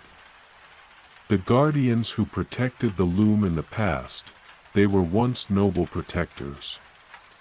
But now, they have been corrupted by its power. They are no longer the same. The young man's heart pounded. Corrupted? The loom was powerful, he had felt that in every fiber of his being. But could it truly twist those who guarded it? Could it turn protectors into something dark, something unrecognizable? "We have no choice," the young man said, his voice steady despite the turmoil within. "We have to reach the loom before they do." Celine nodded, her eyes flickering toward the spiraling staircase that led deeper into the tower. It was here, at the base of the stairs, that they could feel the hum of the loom's energy vibrating through the floor. They had no time to waste. Without another word, they began their ascent, the spiral staircase narrow and winding, the air growing colder with each step. The stone underfoot felt ancient, almost as if it had been untouched by time, or perhaps time itself had been twisted here, altered by the loom's presence. The young man's thoughts raced as they climbed. What had he gotten himself into? The loom was supposed to be a tool of creation, of destiny, but what if it had already been twisted beyond recognition? What if its power was more dangerous than he could ever understand? He had seen what it could do, felt its pull on his very soul, but there was still so much he didn't know. And now, with the children of the thread on their heels, the only thing that mattered was getting to the loom before they did. The top of the staircase loomed ahead, a doorway at the end that seemed to pulse with an unnatural light. As they approached, the young man's heart skipped a beat. It was as if the tower itself was alive, breathing with anticipation, waiting for them to enter. And then, just as they reached the door, a voice rang out from the shadows, "You should not have come here." The young man froze, the hairs on the back of his neck standing on end. The voice was soft, almost melodic, yet there was a coldness to it that made his skin crawl. From the darkness ahead, a figure emerged, tall, cloaked in shadow, their features obscured by the folds of their hood. Celine's hand immediately went to her blade, and Elian's grip tightened on his sword, but the young man stepped forward, his heart pounding. "Who are you?" he demanded. The figure's eyes glinted beneath the hood, two sharp points of light like stars in the void. "I am a guardian," the voice replied, and there was a bitterness to the words, a sorrowful edge. "Or I was. Before the loom chose its path." The young man swallowed, trying to steady his breath. He had expected resistance, but he hadn't anticipated this, an actual guardian, someone who had once protected the loom. What had happened to them? What had the loom done to them, chosen its path? Elian echoed, his voice harsh. "What are you talking about? We're here to protect the loom from those who would twist it for their own desires." The figure's head tilted, as if considering Elian's words. "You do not understand," they said softly. "The loom was never meant to be protected. It was meant to be used, shaped by those who understand its true power. The children of the thread, they do not see the truth. They would control it, yes. But in doing so, they would destroy it. And then, the world would fall to ruin." The young man's pulse quickened. "What are you saying?" The guardian stepped forward. Their form more distinct now, the faint glow of their eyes casting an eerie light on the stone around them. "The loom is not just a tool of fate. It is the very fabric of existence itself. Those who would seek to control it are no different than those who would seek to destroy the world. But there is a balance, a choice. The loom does not bend fate, it weaves it. And when that thread is pulled too tightly, when too many hands try to manipulate it, the entire tapestry unravels." Celine's voice cut through the tension. "So, what? You want us to leave?" Let the children of the thread have it. The guardians shook their head, the motion almost too slow, like a dream fading in the morning light. No. You must understand. To protect the loom, you must let it be. Only then can it weave the future that is meant to be. Do not seek to control it, or you will fall victim to its power, as I have. The young man's heart was racing. The words were cryptic, filled with a truth that was almost too much to comprehend. Could it really be true? Could the loom not be controlled, but merely let be? We don't have a choice, he said, his voice firm. We can't let the children of the thread take it. We have to stop them. The guardian's eyes softened, a fleeting glimpse of something like sorrow. Then, you must be prepared to face the consequences. With that, the figure stepped back into the shadows, vanishing as if they had never been there. The young man stared after them, a feeling of dread washing over him. The loom was ahead, closer than ever, but he knew now that the path ahead was far more complicated than he had ever imagined. There was no simple solution, no easy answer. And whatever happened next, he was about to face the full weight of fate itself. Part 17. The door to the inner chamber creaked open with a low, agonizing groan, as if the tower itself had hesitated to allow them entry. The young man stepped forward, his hand still clutching the golden thread that pulsed gently against his chest. The air inside was colder, thicker, as though it too held its breath, waiting for what would come next. He could feel it now, the loom's presence, alive and breathing, the very heartbeat of the tower itself. Celine and Elian followed closely behind him, their eyes scanning every corner of the chamber, their senses heightened. The room stretched far beyond what he could have imagined, filled with ancient, intricate machinery, countless strands of silver and gold hanging like spiders' webs, suspended in midair, twinkling faintly in the darkness.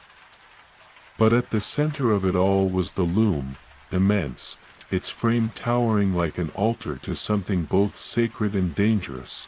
It was no longer a simple tool. It was a force. The loom's power rippled through the room, the very fabric of fate itself woven into its strands. The golden thread at the young man's chest throbbed in response, as though calling to the loom, urging him forward. "This is it," Elian muttered, his voice tight. "The heart of everything. The source of all this madness." The young man nodded, his gaze fixed on the loom. He could feel its weight, its presence. The power radiating from it was almost overwhelming, but he knew he had come this far for one reason only, to prevent it from falling into the wrong hands. Celine's voice broke through his thoughts. "We don't have much time. The children of the thread are not far behind." The young man nodded, his fingers brushing the golden thread once more, grounding himself. "We have to make a choice." "What do you mean?" Celine asked, her expression curious, yet wary. "The loom isn't just a tool," the young man said, his voice steady. "It's a force that shapes the world, the very fabric of reality. But it's not something that can be controlled.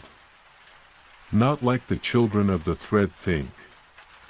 If we try to manipulate it, to force it to our will, it will destroy everything." Elian's brows furrowed, but he said nothing.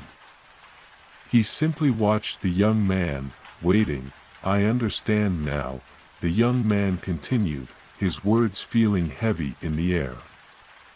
"The loom isn't about control. It's about balance. It weaves fate, but only when left to its own design. I've been trying to fight against it, to control it for my own purpose. But that's not the way. Celine's eyes softened, though there was a wariness in them. So, what are you saying? You're going to let it be? Let the loom do whatever it pleases, no matter the consequences. The young man took a deep breath, his heart pounding in his chest. The loom must be protected, but we can't force it to choose. We need to safeguard it, but we can't make it ours. It has to remain as it was meant to be, unshaped, untamed. Elian shook his head, his expression incredulous. Are you saying we just walk away from this power? Let it fall into the hands of those who will destroy everything? We don't walk away, the young man replied, his voice firm. But we can't force it either. The loom must be protected in its purest form. It chooses its own path, and we must protect it, by keeping it hidden from those who would use it for destruction. As the words left his lips, a voice rang out from the shadows, sharp, low, and filled with malice. So, you do understand, Weaver. The young man's heart froze, the air thickening with the presence of the children of the thread. He turned to see them emerging from the shadows, their figures dark against the faint glow of the loom's light. The tall figure, their leader, stepped forward, a twisted smile pulling at their lips. You think you can just stand there and protect it? The leader asked, his voice mocking. You think that you, a child of fate, can protect the loom from those who deserve it? You are nothing. We are the future. The loom's power is ours to control. Celine moved into a defensive position, her eyes narrowed, her hand resting on her blade. Elian gripped his sword tighter, stepping forward to stand beside the young man. You will never have it, Elian said, his voice low and dangerous. The leader's smile only widened, but there was no humor in it, only cold, ruthless determination. Then you will die trying. With a swift motion, the leader raised their hand, and the shadows around them seemed to deepen, pulling in closer, tightening like a noose. The young man felt a pressure building in the air, a force that threatened to crush him.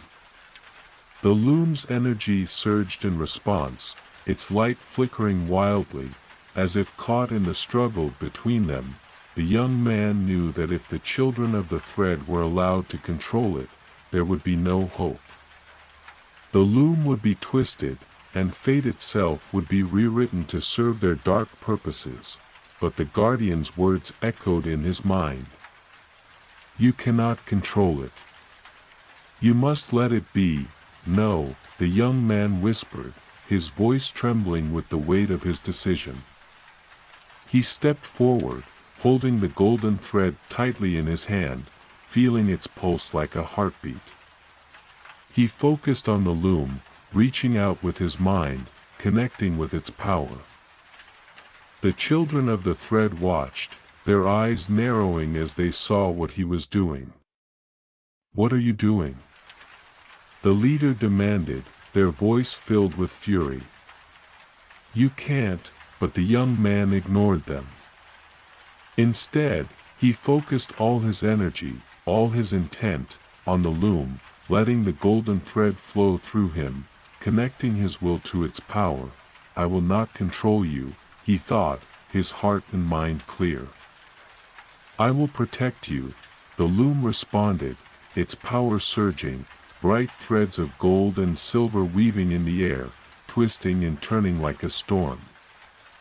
The room shuddered as the loom's magic roared to life, its energy pushing back against the dark force the children of the thread had summoned. The leaders staggered back, their hands outstretched as if trying to grasp the loom's power, but it was too late. The loom was no longer something to be controlled, it was a force of its own, and it rejected the children of the thread's grasp. No. The leader screamed, their voice raw with fury. This was meant to be mine. The young man stood firm, his heart steady as the loom's power filled the room. He understood now that the loom was not a weapon. It was a creation, a balance, and it could not be shaped by anyone's hand, except its own. It was a force of fate, and the only way to protect it was to ensure it was never misused.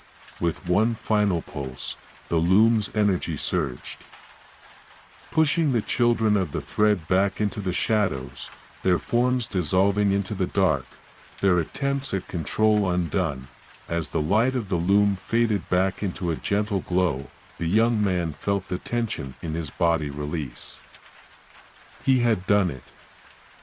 He had protected the loom. For now, but the war was far from over. The loom's power pulsed gently in the room, its threads weaving fate once more, but the young man knew that he could not stand idle. The loom was safe, for now, but there would always be those who sought to control it. And he would have to be ready for when they returned. Part 18. The room was silent now, save for the soft hum of the loom's energy, the pulsing threads weaving fate in patterns only it understood. The children of the thread had been repelled, their dark intentions thwarted, but the young man knew that this victory was fleeting. The loom had rejected their power, but it would not be long before they regrouped, and when they did, they would come with even greater force. The weight of the moment settled over him. He had protected the loom, but he was also beginning to understand something more profound, something that had eluded him for so long. The loom was not a weapon to be wielded. It was not something to be controlled. It was the very fabric of reality itself, a thread that wove the world's destiny, and its power could not be bent to one person's will without catastrophic consequences. His chest tightened, the golden thread still warm against his skin. He had felt the loom's energy before, but never like this, never as something alive, aware of him, aware of everything. It was not a tool for shaping the future, it was the weaver of the future. And he, in his ignorance, had been trying to play at being its master. He looked over at Celine and Elian. The battle was not over. Far from it, Celine was the first to speak, her voice low but resolute. We need to move. The children of the thread won't stay down for long. The young man nodded, though his thoughts were far away, tangled in the questions that had been swirling through his mind. You're right. But we can't let them have it. Not again. Elian's face was grim, his sword still in hand, the weight of their situation heavy on his shoulders. We can't just hide it forever, either. We need to keep it safe, but we can't do that alone. He was right. The loom, even if hidden, was too powerful, too important to be kept in secret forever. Someone would always seek it. Someone would always want to control it. And as long as it existed, there would be those who believed it could be twisted to suit their will. We have to take it somewhere safe, the young man said. His voice was firm now, the uncertainty of earlier gone. Somewhere they can never find it. Celine and Elian exchanged a glance, one of those silent conversations that passed between them in an instant. Then Celine spoke, her voice filled with a quiet certainty. There is a place. A place where the loom can never be touched. The young man looked at her, his curiosity piqued. Where? A place hidden from time itself, Celine answered, her gaze distant, as though seeing a place far beyond the walls of the tower. A place guarded by the oldest magic in the world. The elders of the first weave. They've guarded it for centuries. Elian, the young man said, turning to him, is she telling the truth? Can we trust this place? Elian hesitated for only a moment before nodding. The first weave is real. But its guardians do not take kindly to outsiders. It will not be easy to get to. We don't have a choice, the young man said, his gaze falling on the loom once more. The loom can never fall into the wrong hands. We have to take it to the elders. The loom hummed again, as if responding to his words, its threads weaving faster, tightening as though aware of the decision they were about to make. The young man could feel it, the weight of fate, the power it held over the world. It had been too long, and now the choices were becoming clearer. He turned back to the door, his heart set. Let's go. We don't have much time. Celine nodded, her movements swift and decisive. Elian moved to the side, guarding the way, his hand still on the hilt of his sword. They knew this wasn't going to be easy. The journey to the elders was fraught with danger, but it was the only way. As they moved down the winding corridors of the tower, the young man glanced back one last time at the loom, still shimmering in the gloom. It was an ancient thing, but its magic was far from exhausted. There was more to the loom than anyone realized, and he could sense that now. What had once seemed like a simple object of power was something far more complex, far more dangerous. And as much as he wanted to keep it hidden, he knew that its influence was not something that could be ignored. Outside the tower, the night was still. The wind howled through the trees, but the world seemed eerily quiet, as if holding its breath. The young man could feel the weight of the loom's power pressing against him, its presence tugging at his very soul, urging him forward. As they approached the edge of the forest, a shape emerged from the shadows, a figure cloaked in silver. The young man froze. He knew this figure. This was not just another traveler, not another wandering soul. The figure stepped forward, revealing a face both familiar and strange, like a reflection in a broken mirror. The young man's pulse quickened. No. It can't be. The figure spoke, their voice soft but filled with a terrible certainty. You think you can run from fate. But it always catches up. And now, you're too late. The words hung in the air like a curse. The figure's eyes glowed, a golden light that matched the hum of the loom. And then, before the young man could react, the figure raised their hand, and the world around them seemed to collapse. The loom's power surged violently, as if in response to the figure's presence, pulling at the very fabric of reality, twisting the night around them. Time seemed to stretch and warp, the wind now howling as if in pain. The young man's heart raced. What is this? Who is this? The figure's smile twisted into something dark, something that sent a chill down his spine. You wanted to protect the loom. The figure asked, their voice soft with mockery. I have been waiting for you. Part 19. The wind howled, and the world around them seemed to ripple, bending and twisting like a reflection in water disturbed by a stone. The young man could feel the loom's power responding, thrumming with energy that seemed both ancient and primal. The figure before them, This cloaked being with eyes glowing gold like the loom itself was no stranger. His heart skipped a beat as realization hit him like a thunderclap. It's you. Who are you? The young man demanded, his voice shaking, though he tried to keep it steady. The figure before him was both familiar and foreign. Their face was half illuminated by a soft golden glow, but there was something about them that made his blood run cold.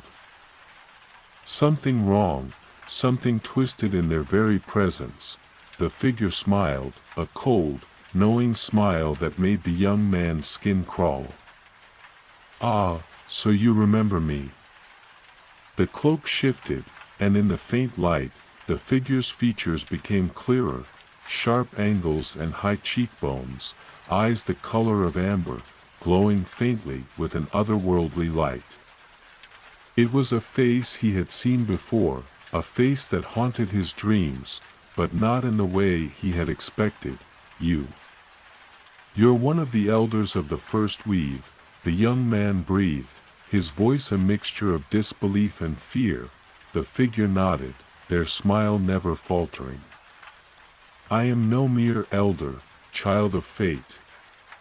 I am the weaver, the one who shapes destiny itself. The words landed like a stone in a still pond, sending ripples through his mind. The weaver. The very entity he had been warned about, an ancient being tied to the loom, bound to the weaving of fate itself. The one who had watched over it for centuries, perhaps even longer. No, he whispered. I thought the elders protected the loom. You're not supposed to be here. The weaver's smile deepened, their eyes glinting with dark amusement. The elders protect nothing, child.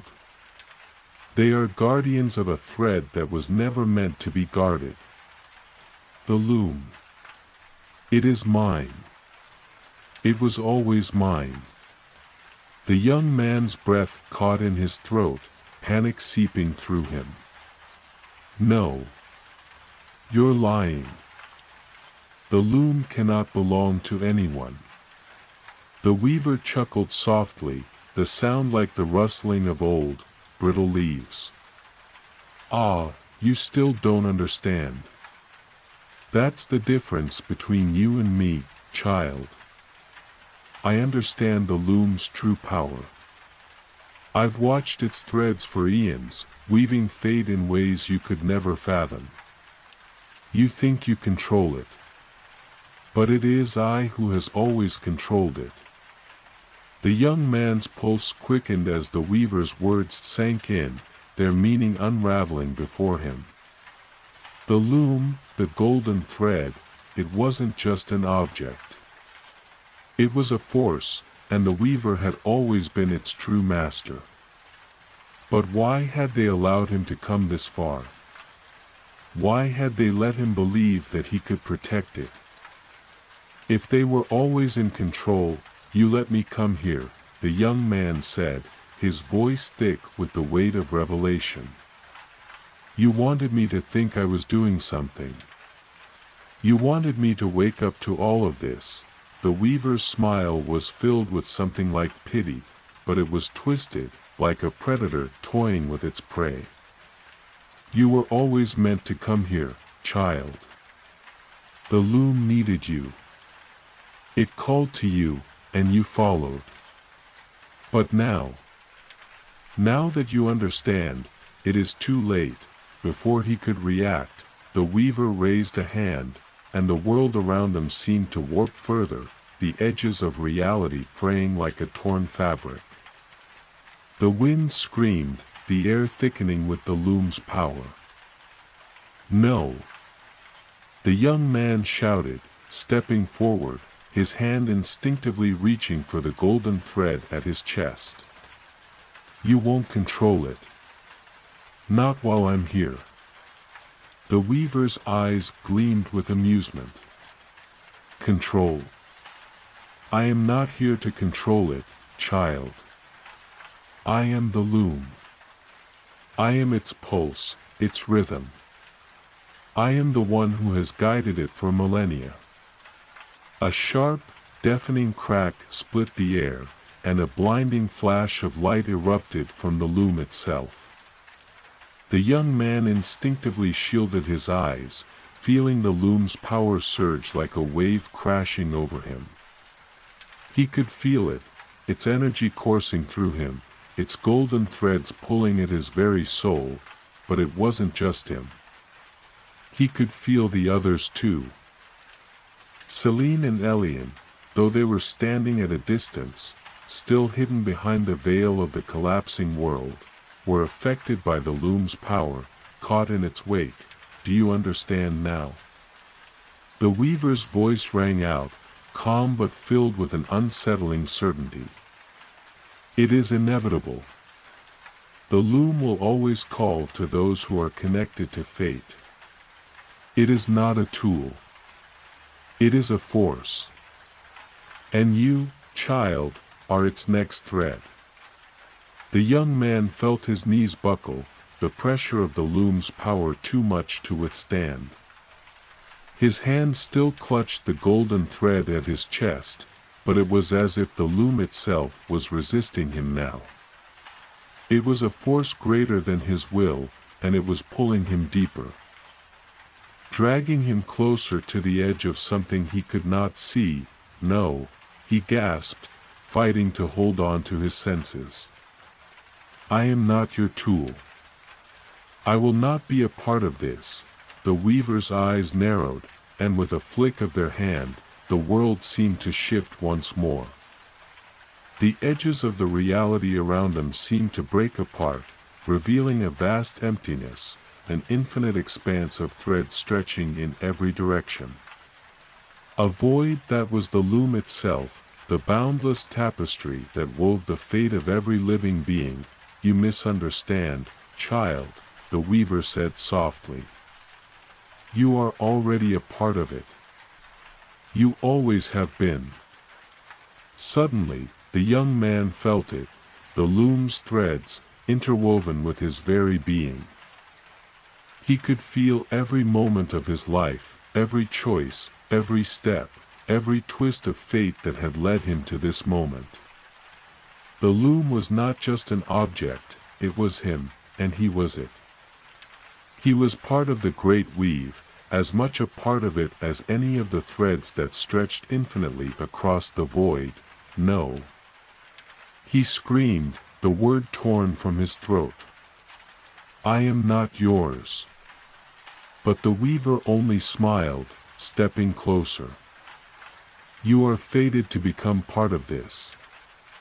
You cannot escape your destiny. No one can.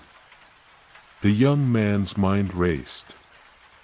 His life, his every decision, had been leading to this point, and he realized with a sickening certainty that there was no escape. The loom was not something he could control. It was something that controlled him.